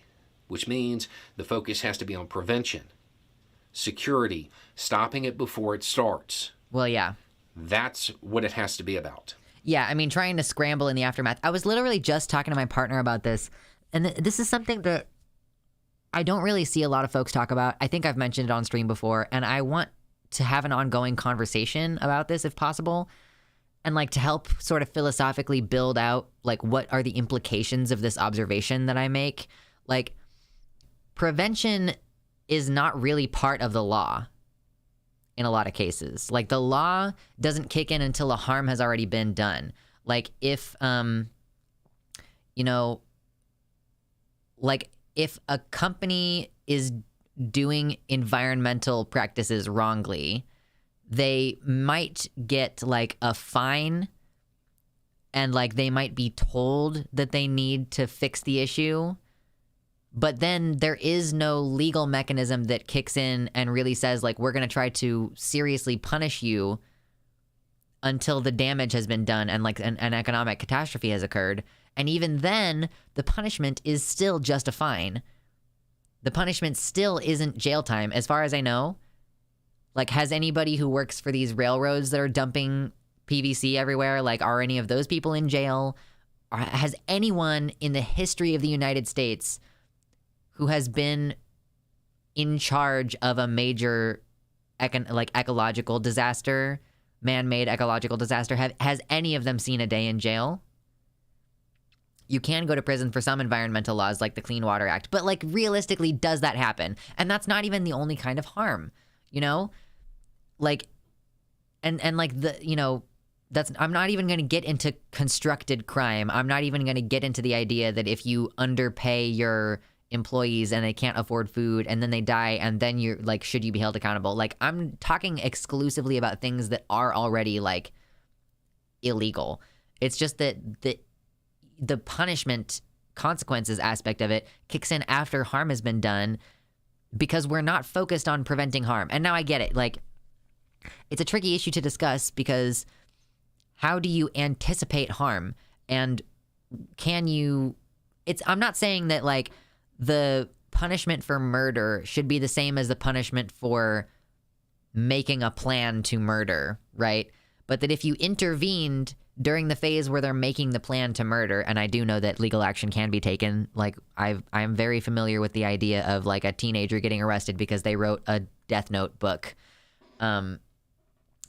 But it's just like, I find this really frustrating that we don't have mechanisms in place for prevention of harm. And like, here's another thing that goes into my thinking about this is I know like some prominent feminist women who, you know, for example, Rebecca Watson, who is like a prominent female skeptic, atheist, feminist, etc. She at one point was tweeting about how she tried to report a stalker to the police, and they were basically like, we can't do anything until this person actually tries to hurt you.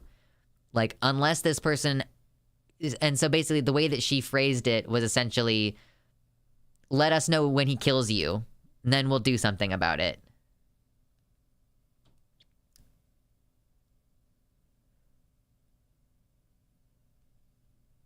Environmental racism is a thing in Louisiana. Keep that in mind regarding where they put these factories, railroad tracks, etc. in the first place, and then think about how they react to a disaster. That's true. I hadn't really considered that aspect of environmental racism. You know, you have like the environmental racism of only white affluent neighborhoods getting like trees planted there, and trees, through their evaporative cooling effect, reduce the temperature of the neighborhood. And so neighborhoods, like poor neighborhoods, are hotter. It's a climate justice issue.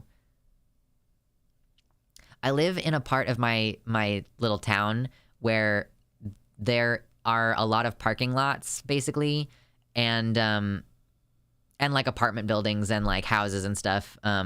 And like business. I mean, honestly, I live in a very paved area. There's a lot of like, there's like businesses and parking lots, and I mean, so it's yeah. There's kind of just a lot of different stuff, kind of in an immediate area, I guess. And it's not very friendly to trees. There are some mature trees, and they keep cutting them down. And I'm like, you can't like put a new tree in an area with this much pavement, like with this much parking lot and road. These are like irreplaceable trees, and they keep cutting them down, and it fucking really bothers me. Like, there's not a lot of mature trees, so it's like, stop killing these mature trees. I recently heard that Central Park used to be a black neighborhood. Yeah, they got rid of a black neighborhood in order to put, like, grass. You can still see the ruins of the church there, I think. Like, the foundation stones of the outline of the church. Trees are good for mental health, too. Nature is good for mental health. Y'all, I know that I've been hammering on the going outside aspect of improving your mental health, but you don't actually have to go outside. Just lift heavy things for about 45 minutes, 4 days a week, and it will make a massive impact on your mental health. Luxander, true. True. I am the Luxander, and I'll take out your fucking knees. Oh, man. All right. Let's go back to Bo. Because a response, it's always going to be reactive. Okay, the footage is out, and there are already critiques in it. There are already people talking about it. Lux starts lifting for a day and things get wild. I'm in my 4th week of working out and like lifting heavy things. I was doing calisthenics before, but actually like bodybuilding, I do it for, I'm in my 4th week. Sometime last week, I was just like, wow, I feel so good. Weird. Yeah. It's not ideal from a training perspective. Yes, they walk in front of each other, almost step on each other. Their communication is not great. I haven't watched the footage, and I'm not interested also, by the way, just saying that. Have a set pace when it comes to their movements. But none of that changes that timeline. For years on this channel, we have talked about there's one fact when it comes to this. There's one acceptable tactic that is fact, and that is you have to press. You press until you don't need to press anymore. That's what they did. That's what they did. Everything else is opinion. They did the one thing that matters. And as far as their movements and the finer points, yeah, it's off. These guys are not like high-speed door kickers. They're cops. They did as good as can reasonably be expected. The most important part is that they pressed, and they kept pressing until they didn't need to.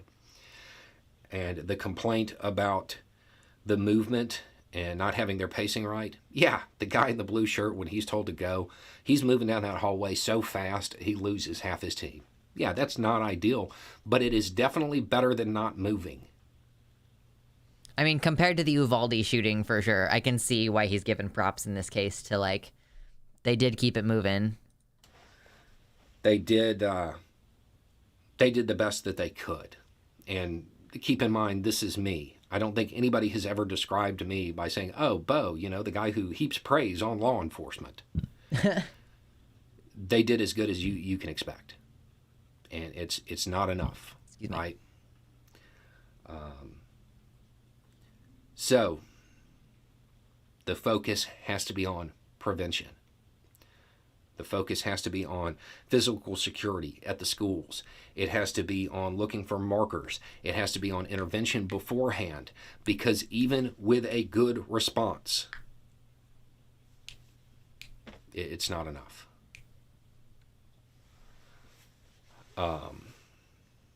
So I do kind of wish this was with edited, all of though. that in mind, that's your key takeaway, is that it doesn't matter how good the response is. By that point, it's already a tragedy. You have to stop it before it gets to that point.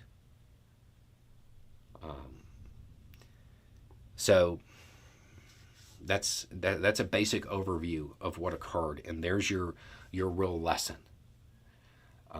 There are certainly statements that can be made that can use this as an example to refute other points that have been made in the past about why law enforcement couldn't do it. Yes, they can. Yes, they can. In fact, locked He's throwing doors, shade on Uvalde right now, they found though. a way around them. Only having a pistol didn't matter. All of the excuses that have been given over the years as to why law enforcement could not respond, this department in this incident showed that they are excuses, not reasons. I think that that's like a fair criticism to make. The, like the Nashville Police Department here making the rest of the country's cops look like pussy bitches, Prevention requires top-down thinking, focusing on factors that cause something and then mitigating those factors. That means targeting the centers of power which produce these factors. Those powerful entities pay very well to protect themselves. Punishment, on the other hand, can be focused on individuals with no systemic power. Yeah, and I mean, even when we do, like when punishment goes on to corporations, it's like financial and like, okay, that's not really going to hurt them. They'll just create another shell company, whatever. Like prevention in this case, it's like it requires education. It requires creating additional restrictions on who can own firearms. Like if they're just as regulated as cars, I'm not asking for any more regulation than cars. I don't know. But we've been making that same argument for like at least 5 years. At least 5 years, we've been making the let's regulate guns as much as cars. Hearing you curse is so funny to me because you don't seem like you do. Oh my God, I actively have a difficult time not cursing in situations where it's not appropriate. Like, it's just so normal to me. I cuss all of the fucking time. Is it just because of my little teenager voice? Just because I sound like a teenager? That's transphobic. And yes, and the other thing that I want to address is for some reason there's a fixation on one cop who appeared scared. They were all scared. They were all scared. But they did the one thing that matters. They pressed forward. There's no complaints. Sure, there's notes as far as training, but there's no complaints. Now, I know that a lot of people that sent those messages, He just straight up got an axe. That's not actually what I was talking about by, it being different. Yeah, I know that. You were trying to point out an anomaly, right? What in anything I have ever put out led you to believe that I would help you scapegoat a group? That's not a thing. Oh, I guess people were like, Bo, so this one was different because there was a trans person, and so they're trying to get him to, like, condemn trans people. If you want to go down... From what you guys have all told me about Bo, I don't really know why people were trying to bait him into making statements like that. Like, it seems like he would very obviously not... Has he not made himself emphatically known to be trans-friendly yet? Everything that you guys are saying about him makes him seem like maybe he doesn't talk about trans issues a lot, but that you would not expect him to be anti-trans or anti-gay or something like that. On that route, you have to look at the statistics and the markers, right? If you do that, what you're going to find out is that more than 99% of the time, it's not them. That's not going to be a marker for this. That if you're going to go that route, you have to use actual data. Not go through and look at 4 incidents over 2.5 years. It's a fraction of a percent. Truly. That's not even, again, that's not a thing, and I don't know why anybody would expect me to play along with that. At the end of this, prevention. Stopping it before it starts. That's what this taught us. That's the message that everybody needs to internalize from this. People like the idea of the hero rushing in to save the day. It would be better if there wasn't a need for a hero. True. It would be better if there was nothing dramatic. Because once people have to respond, it's already horrible. As good as can be expected isn't good enough. Anyway, it's just a thought. Y'all have a good day. Interesting. I feel like because... Sorry, stop. I feel like because he is a Florida guy who, like... Yeah, he's a Florida guy.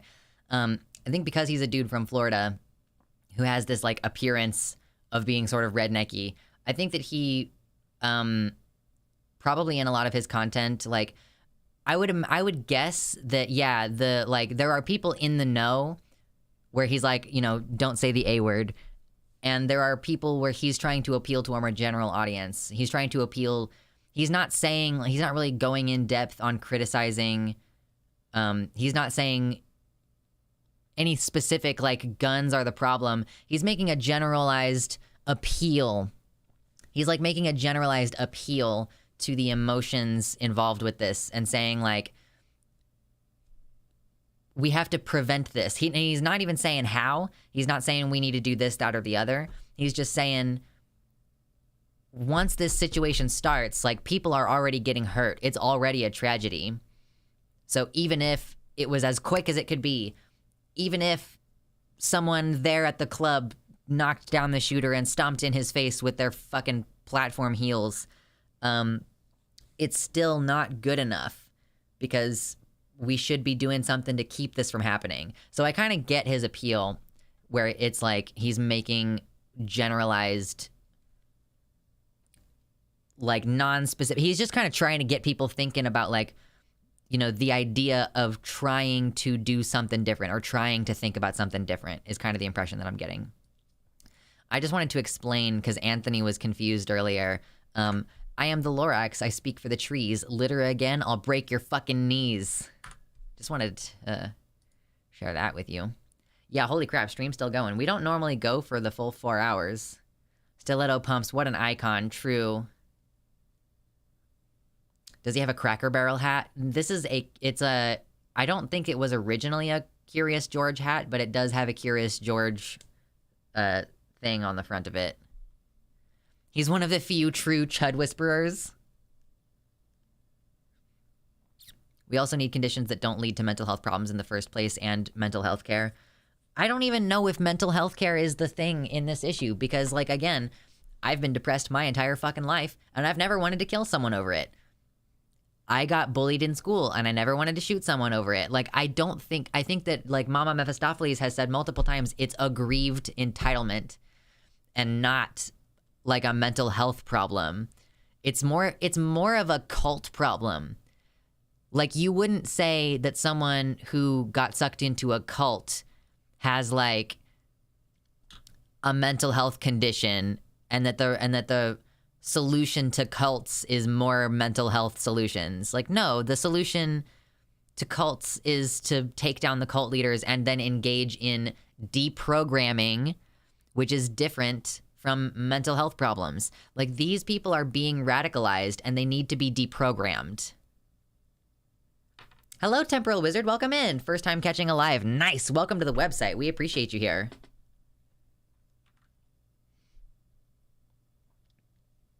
Florida man.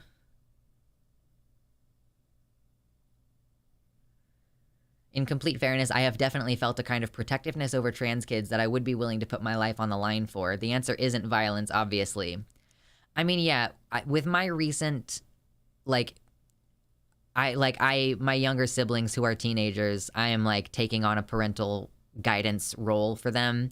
And like, I kind of get it when people are talking about becoming a parent and like the like what you feel toward your child and like the willingness to do whatever it takes to protect them. Like, I guess I had never really thought about it that much prior to this situation, but like I have that feeling toward my siblings where I'm like, I'll take your fucking eyeballs.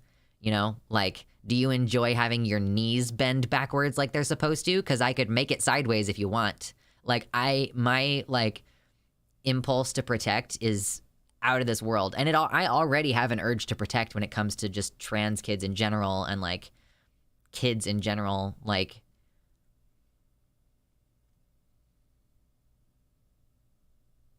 Republicans blame mental health as a scapegoat, but also a dog whistle. When they call all their enemies mentally ill, they shift the blame away from their ideology and towards queer people, CRT, anything they slander in the minds of their audiences. It's weird, yeah. They claim that all of their enemies are mentally ill, which kind of also means that every time they call a shooter mentally ill, they're saying, he's not one of ours. He's just sick. He's not one of ours. He's one of those mentally ill ones. We are not like that. And he always wears a t-shirt with some message or symbolism about the video's topic. So this video, his shirt just says, like, evolve with a 303 in it. What is this shirt about? Is it just about, is he just suggesting that you should evolve the way that you're thinking about this? It's subliminal. It's subliminal. Churches have been proven to be really terrible in brainwashing and promoting violence in our society. It is a problem that needs to eventually be addressed. This is particularly true after churches infringe directly on others' rights over religious objections. Yeah.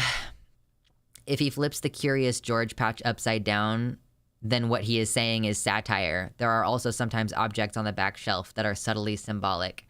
Oh, that's cool. I really like that gentle touch. It also gives you people, it also gives you weirdos things to obsess over. I used to care about having knickknacks in the background because I wanted to be able to change them, and then people with OCD could like catalog the timeline of all the different items that I moved around, and like they could be seasonal. I like this where it's like I don't really need to change anything. I'm gonna buy more of these vines because I want it to be thicker. And then this space is still blank and I could do something with it, but really only from like here back because of the arm. So it's like there's a tiny bit of space that I could put something right here. Timeless, like Lord of the Rings. Lux, do you practice self-defense? I need to just make a list at this point. Like, I need to actually write it down and start looking into it because I might potentially be able to afford that kind of thing coming soon. So I need to, like, look into self-defense courses. I have taken self-defense courses in the past, but it's been a long time. I want to try to do like a stop the bleed, or maybe like de-escalation training. So yeah, I mean, I have practiced self-defense before. I'd hate for you to get into a situation due to the uptick in rhetoric. There's a reason why I don't go to fucking protests and stuff. Although, for those of you who don't know, since there's still a good number of people in here, all across the country, on Friday and Saturday this week, Friday and Saturday this week, there is an event going on, Trans Day of Vengeance, and there are events being hosted across the country for this, and there was like so mainly there was going to be a DC march, but there's also going to be ones across the country. So I'm going to give you the link to this. If you have time this weekend, like Friday evening is when a lot of these are happening. Friday evening, I am going to be recovering from my IUD removal, so I can't go. Like, I'm having my IUD taken out literally like Friday afternoon, so I can't go to this. I'm going to go, hopefully I'm planning on going to my partner's and like chilling and watching TV or something. But I would highly recommend that you check out this link and look in your local area and see if there are any protests that you would like to attend. If, you know, if there's something you can reasonably get to. They're going to be, like Friday evening. The one in Washington, D.C., you know, the march itself is going to be from like 3 to 4 p.m. And then the speeches are going to be 4 to 6 p.m. They also have a list of demands you can sign if you can't go. Where are those? Where are the list of demands? Oh, yeah, so you could also read and sign our list of demands. So I'm going to do that probably later. Some of the events are bleeding over into Saturday. It depends on your local area, but a lot of them are, a lot of them are Friday, because that's when Trans Day of Visibility is, I believe. It's Trans Day of Visibility. I go to protests in my area. Fascists won't be scared until we make them scared. I mean, I've like been considering looking into local-ish groups. Like, I live in northeastern Kansas. I don't really live in one particular city that has a lot of resources in it. So no matter what I do, I'm going to have to travel a little bit to go somewhere. But I'm always still worried about, I'm like always still a little bit worried about being recognized places. And like even people, it's like I would love to join the DSA or a queer group, somewhere that I could drive to within an hour. That would be great. But I also don't really want people to know even the approximate area where I live. So I don't know. And like, I don't know. I just am really paranoid and nervous about these things, maybe more so than I need to be because of trauma.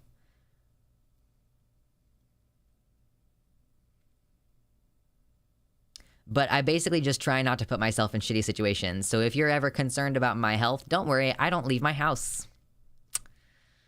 Like, I go to the grocery store and the gym, and that's it.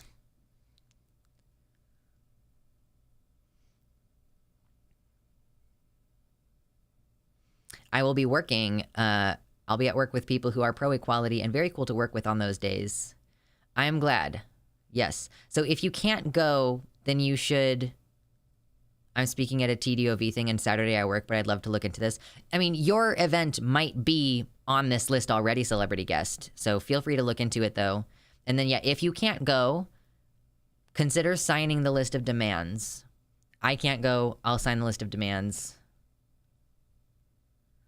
Cave Dweller Arc. Yeah, that's, wouldn't it be nice to just have like a little, like a water fixture behind me? It's not going to happen in this space, but...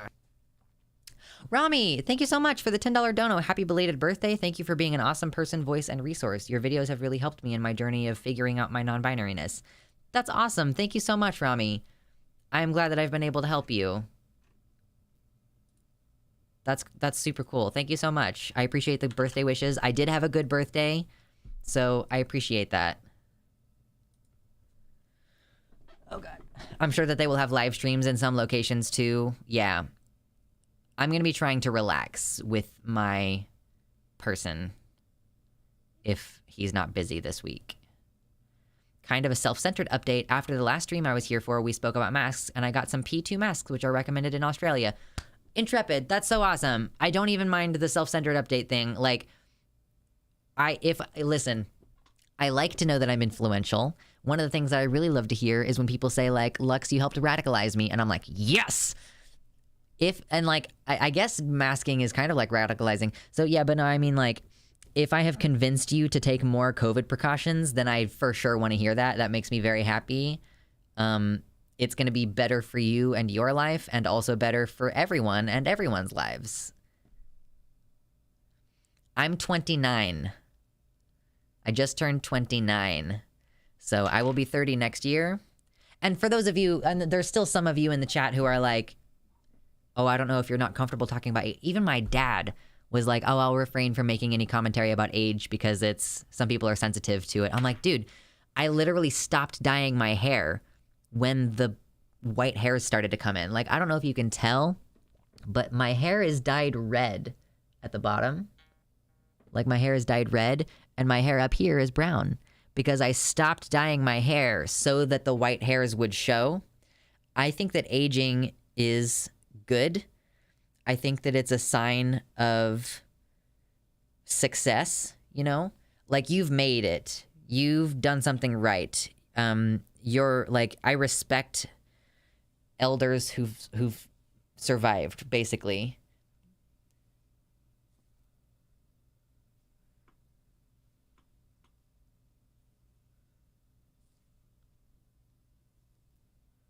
Oh my gosh. I hate when events are promoted on platforms I don't know. How the fuck do you find anything on Instagram? I really don't use Instagram that much. I have an Instagram and I have links to it, but I don't, Your dad sounds sweet. Yeah, my dad's pretty cool. Our relationship has not always been very functional, but, when my mom was physically abusive toward me, not going to go into any details, but here's a little bit of lore if you've never been here before.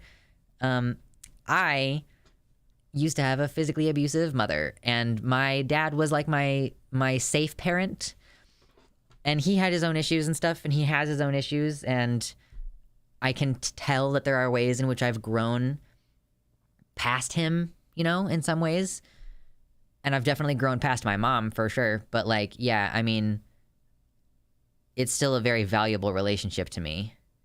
Glad to hear you like gray hair. My hair is turning like white and silver. I don't know if it's I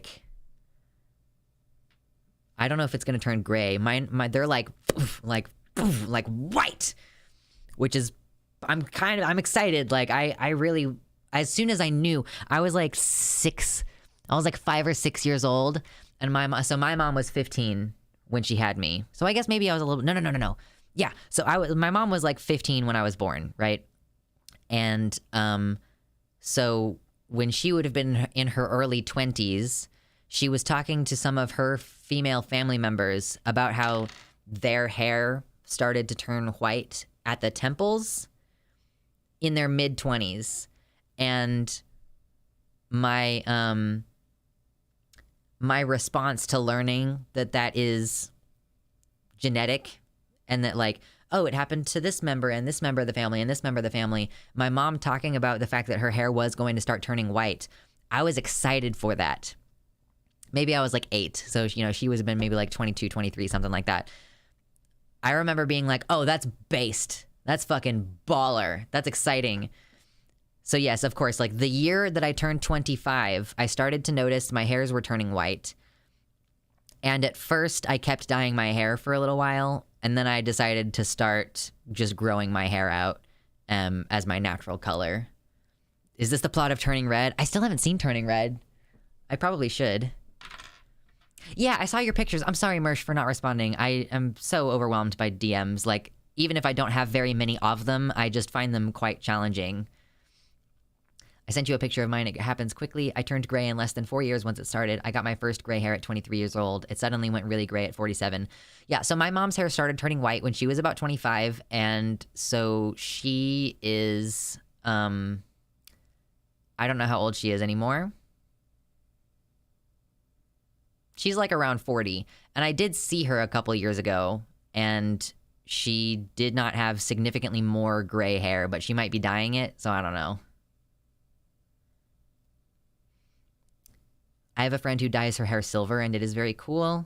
Yeah, my dad's response, I was telling him, like, I stopped dyeing my hair when it started to turn white. He was like, I've wanted to dye my hair gray when I was in my early 20s, and he's talked about it more recently, too. Stolen valor, though. My dad has a full head of black hair. Black hair. Just not a single white on him. And he's like 40. Oh, Intrepid, thank you so much for the $5 dono. Happiest of birthdays to you, Lux. Your streams are fun, informative, and comforting. Thank you for everything. This autistic ADHD trans lesbian is sending best wishes and good vibes to you. Good vibes to you. Seriously, y'all, I really, really appreciate that.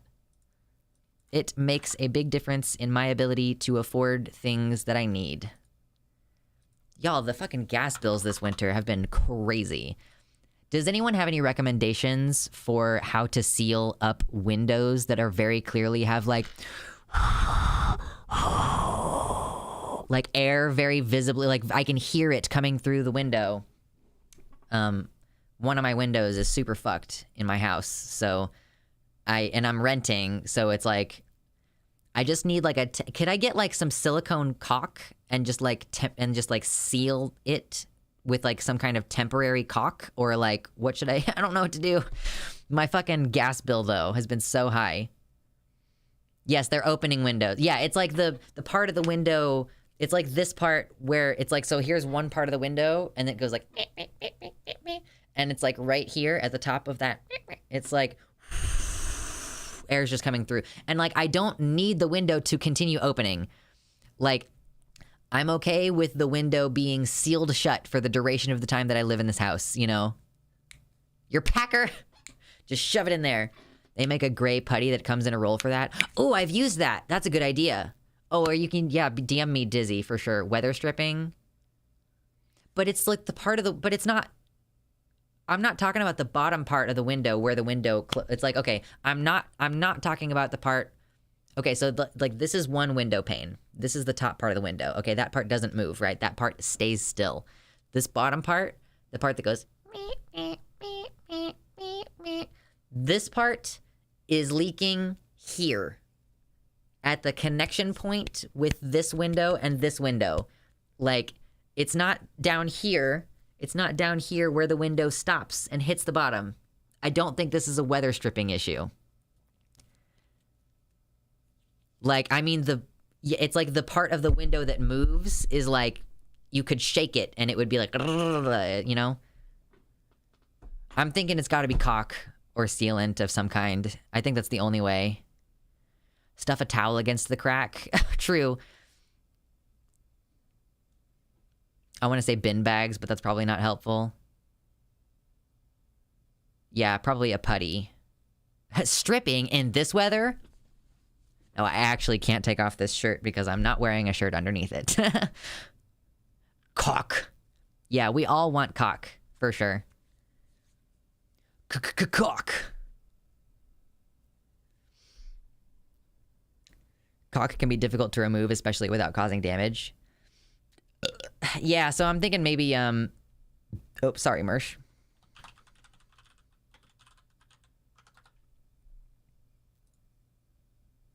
You got. Okay, there is an Amazon link. Thank you. I don't think I'm allowed to put plastic over my windows. Or this would be a good option. Like, I think it might actually be against my lease to do this thing that you sent me, Mersh. But I'll keep the link open and look into it later. There's like a couple of weird things on my lease here. Yes, it's winter where I am. So the gas bill is expensive right now, and the fucking AC. What I'm really worried about is, in the summertime when I'm trying to run the air conditioner. That's the part that I'm more concerned with. Daddy likes caulk. It's true. Daddy loves caulk. I love caulk. Will you splooge the caulk? Ooh ooh. Yeah. Going to Vancouver in May. That sounds good. Look at Lux here with the fancy schmancy gas bills. Here in Texas, most places don't even have gas. We just freeze to death when there are winter storms like real Americans. True. Macaulay Culkin. That was pretty low. How low can you make your voice? Well, my voice is very dry and shitty from having talked for the last 4 hours, but like, I like to sing country music. This is not even, I don't think this is the lowest my voice can go, but just like for the sake of example. Would you go with me if we were lost in fields of clover? Would we walk even closer until the trip was over? I can't even hit the low note in that song though. Like, and would it be okay if I didn't know the way? I can hit that low note sometimes early in the morning, but not really. The other thing that helps is curtains. I have curtains up. I have curtains on every window that I can do curtains on. I have all of the curtains. Like, I have blackout curtains. Lux, are you secretly a country music artist? I could be. I could fucking be. This is the thing, is like when my voice started to really drop, that's when I started being like, oh, you know what? I really love country music. Country music is the only genre of music where you're allowed to have a deep voice. Like every other thing, you know, like, oh, who else am I really into? I was really into Owl City when I was younger. And so he's like, with 10 million fireflies, it's weird because I hate goodbyes. And it's all really high up there and it's like not pleasant. Whereas I can be like, oh God, I tried to find another country song and it just didn't come. Hey, it didn't come. That's never what you want. I am a trans girl and I cannot get my voice to go that low. I mean, yeah. I have like a baritone voice. I just talk like a fucking faggot. So it's like, it's not obvious. I actually hate country music with a burning passion. I don't like country music in general, okay? But like certain country music. Oh wait, Dwarves of the Misty Mountains? Isn't Dwarves of the Misty Mountains like, I am a dwarf and I'm digging a hole, diggy diggy hole, diggy diggy hole. I used to sing that song a lot when I was working solar because I used to have to dig a lot of holes when I was doing solar installation. Country music is a comfort of mine because I grew up in Nashville. I definitely grew up with like my folks, like my grandparents listening to country. So, you know, my partner really likes country, partially also because he has a bass voice or baritone or something. And yeah, I'm like already familiar with a lot of the music. So I really like this band called Home Free. They're an a cappella group and they do a lot of country cover songs. So a lot of this, I'm like familiar with the songs from when I was a kid and they're just like a newer version of them with cool, good singers, you know? Did I ever add this to the thing? I think I added the 5. Okay. You seem like you'll be into rap. I am into rap, but I'm into nerdy white people rap. Do you know 16 Tons? No. Thank you, Anthony.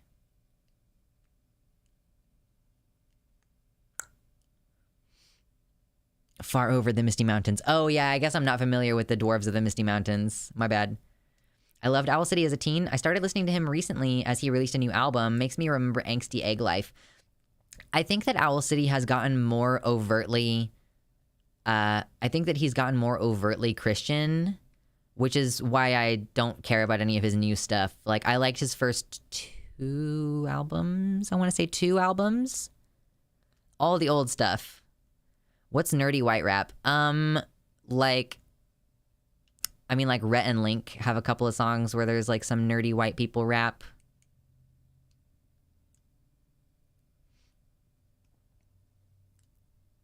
Shovels and Ropes is my favorite country duo. We got ropes in here. We got ropes. Epic rap battles. I mean, kind of. Like, they're fine. There's a couple of them that are good. Weird Al's White and Nerdy. Yeah, that's kind of more my speed. MC Escher is my favorite MC. Keep your 40, I'll just have an Earl Grey tea. I don't know a lot of the words to that song, but yes, that's one of the ones that I think of. Or like, I'm a techspert from Rhett and Link. I'm a texpert, an expert at texting, pressing my keypad when my car's not resting. I can divide my attention up. I've got so much attention. I've got an 11 shun with one eye on the road, one eye on my phone. I texted in this drive-thru order for my latte and scone. Thank you. Now I'm going to text and eat and sip and dip and shift and then chin drive home. Like, I haven't done that one in a while, but do you know Low Key? No, I don't.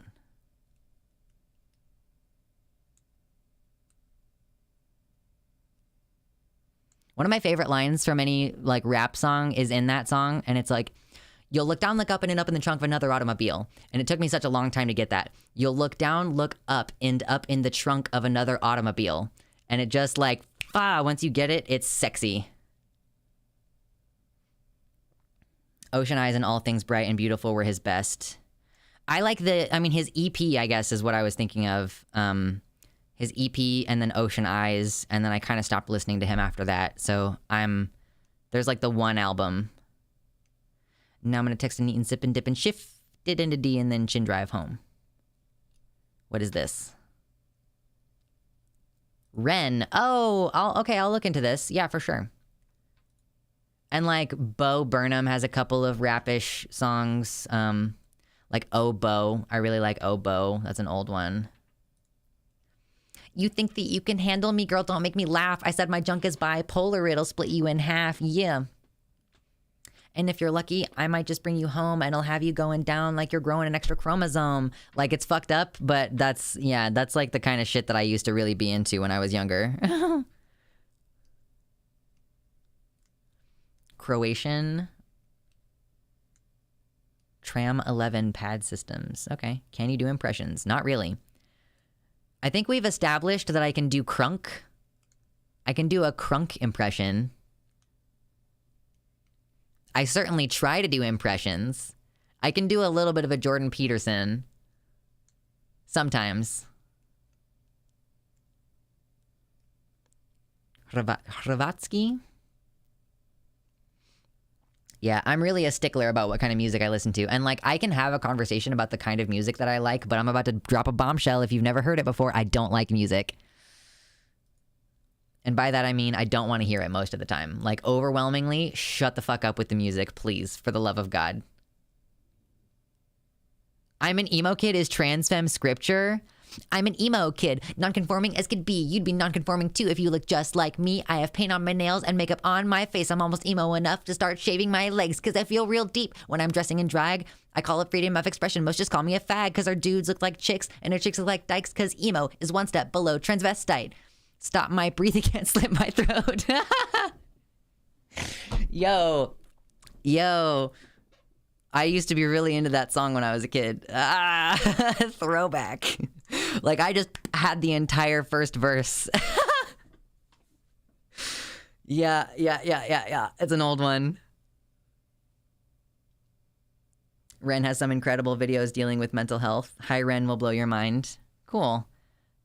I'm Not Okay by MCR was their only song that meant something to me. I was deep into MCR. I was so into MCR. Yeah, I don't like music. I know The Ultimate Showdown. I don't know most of the lyrics to that one either. Then Gandalf the Great and Gandalf the White and Monty Python and the Holy Grail's Black Knight. Or, yeah. And something and Houdini, John B. the Genie. I don't remember all the words to that one.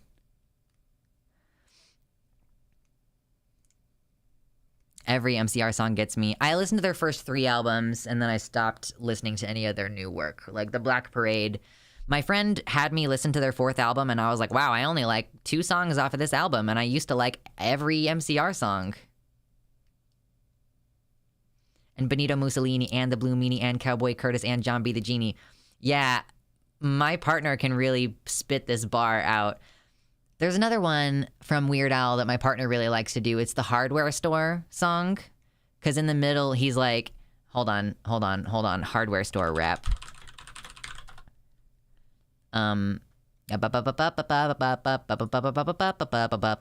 Please go to the bridge.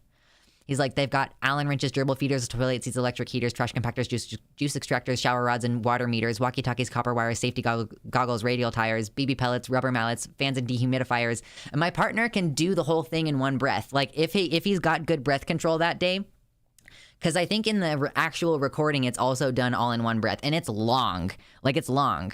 It's so long. Like, they've got Allen wrenches, gerbil feeders, toilet seats, electric heaters, trash compactors, juice extractors, shower rods and water meters, walkie-talkies, copper wires, safety goggles, radial tires, BB pellets, rubber mallets, fans and dehumidifiers, picture hangers, paper cutters, waffle irons, window shutters, paint removers, window louvers, masking tape and plastic gutters, kitchen faucets, folding tables, weather stripping jumper cables, hooks and hackle, grout and spackle, power foggers, spoons and ladles, pesticides for fumigation, high-performance lubrication, metal roofing, waterproofing, multi-purpose insulation, air compressors, brass connectors, wrecking chisels, smoke detectors, tire gauges, hamster cages, thermostats and bug deflectors, trailer hitch demagnetizers, automatic circumcisers, tennis rackets, angle brackets, Duracells and energizers, soffit panels, circuit breakers, vacuum cleaners, coffee makers, calculators, generators, matching salt and pepper shakers. Like, that's the whole fucking bridge.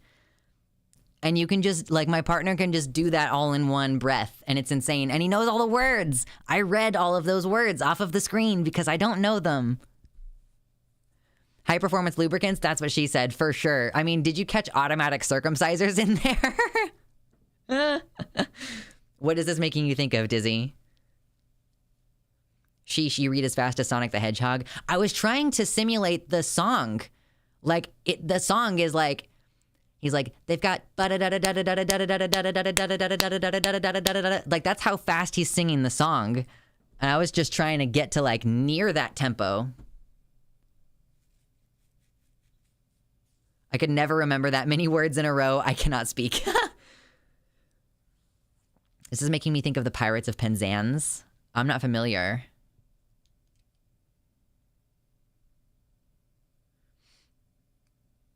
Yeah, RoboCop, Terminator, Captain Kirk, and Darth Vader, Lo-Pan, Superman, every single Power Ranger.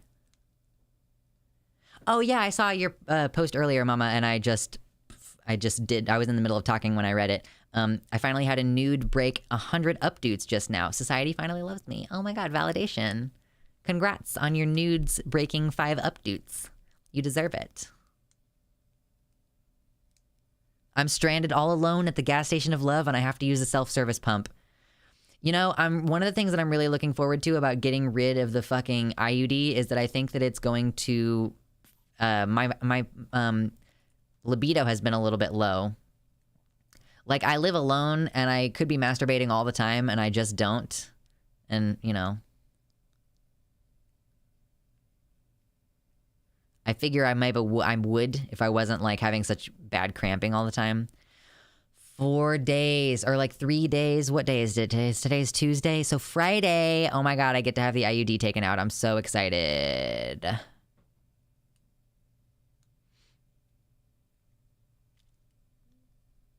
I've got some music to check out after stream today. You wooed? That IUD is enough to knock the romance out of one. I mean, it's not like I have not been having sex or not wanting to have sex for the past 7 months, but yeah, I mean, it's definitely been rough. We're about to have to take the IUD thing off of the bingo. IUD complications are in the bingo. I don't know, maybe they won't come out of the bingo. Maybe every fucking time we talk about birth control for trans men, I will rail against IUDs. That's the real crime, the lost JO potential. I know. All of the rest of this cramping and like wanting to scream and throw things and put my head through a wall, none of that is the real crime. The real crime is the JO potential. Pirates of Penzance is the one with the Major General song. Yeah, I opened the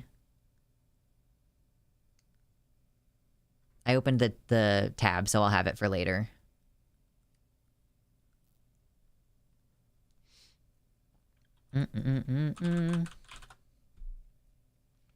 This is quite a long stream. I don't normally be going for this long. Oh man, it's gonna be so nice weather for the rest of the week. Oh, that's so cool. Oh, thank fucking Christ. We might finally be out of like winter and snow. Oh, please. I'm so done. I'm so done. I'm so ready for spring. IUD is the opposite of UWD. It's true.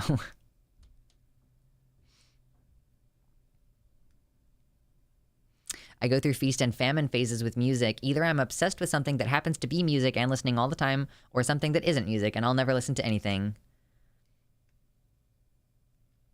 It's called a patter song. It's like prototypical white people rap. Ooh, okay.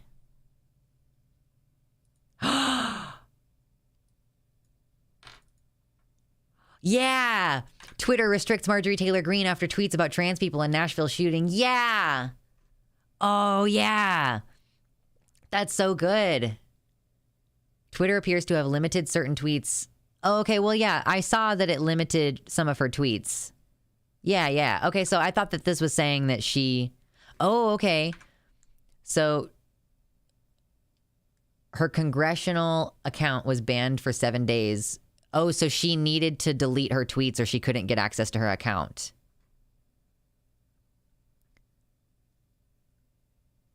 The previous post described the, quote, Trans Day of Vengeance, a protest planned for April in Washington, and claimed, quote, people need to know about the threat they face from Antifa and trans terrorism.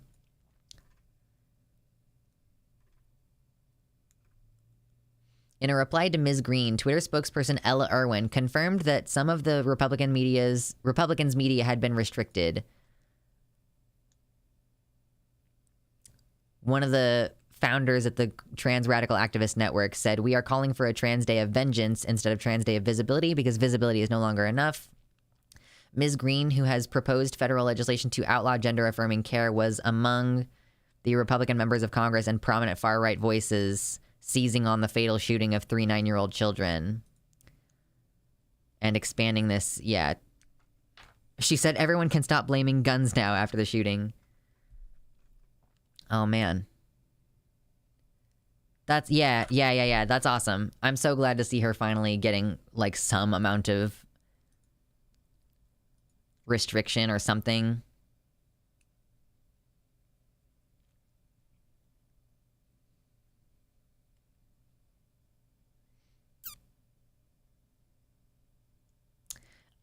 Yeah, let me give you a link, Rami. Trans Day of Vengeance. Here's this. And if you want specifically info about the march, that's that. And I will also post these in the YouTube. I don't know if that actually worked. It's supposed to be 2 different links. Maybe it didn't work. Maybe I'll give you the second link again. There you go. Trans Day of Vengeance.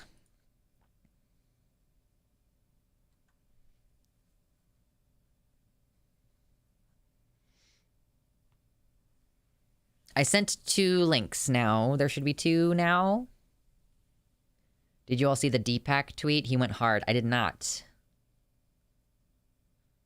There's also VeggieTales songs that are in the vein of long list of dumb objects.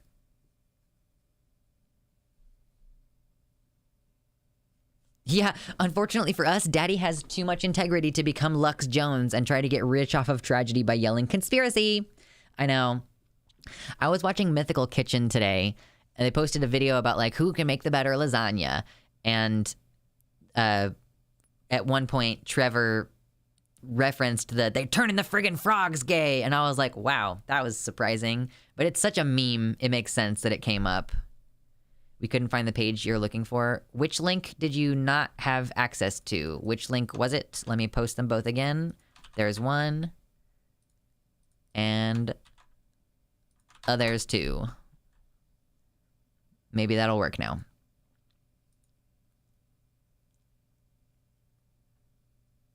All right, hopefully you'll be able to get in and see it. But yeah, I saw, like, earlier her account, like, this tweet violated the Twitter rules, so she had to delete some of them. But it's not like there's no evidence. Interestingly, normally, like, when you delete something, or is she boxed out of her account and she can't get back in because she won't delete those tweets? Like, is that what's occurring? Damn, sucks to suck, though. Lux Jones is a good name, though. I think Jones is just, like, you know, single syllable names have some ring and power to them. You know, like Martha Jones. I just watched Doctor Who. Martha Jones. Oh, man. I guess that is something that I can do after stream, is watch more Doctor Who episodes. I'm in season 5.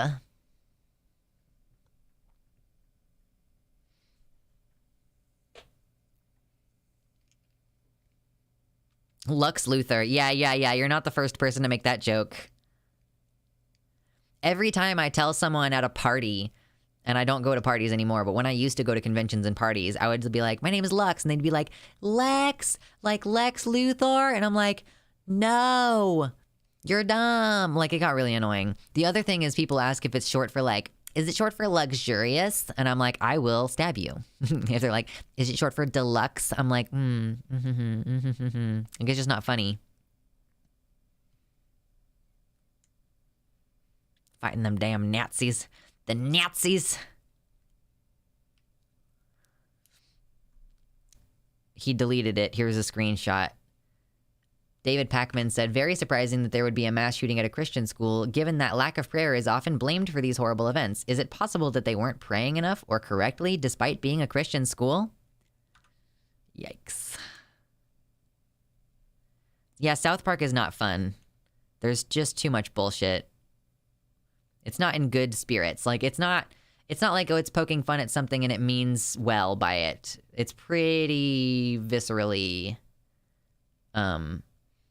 not great, you know? Okay, it's 9:30, or just about. I've been streaming for over 4 hours.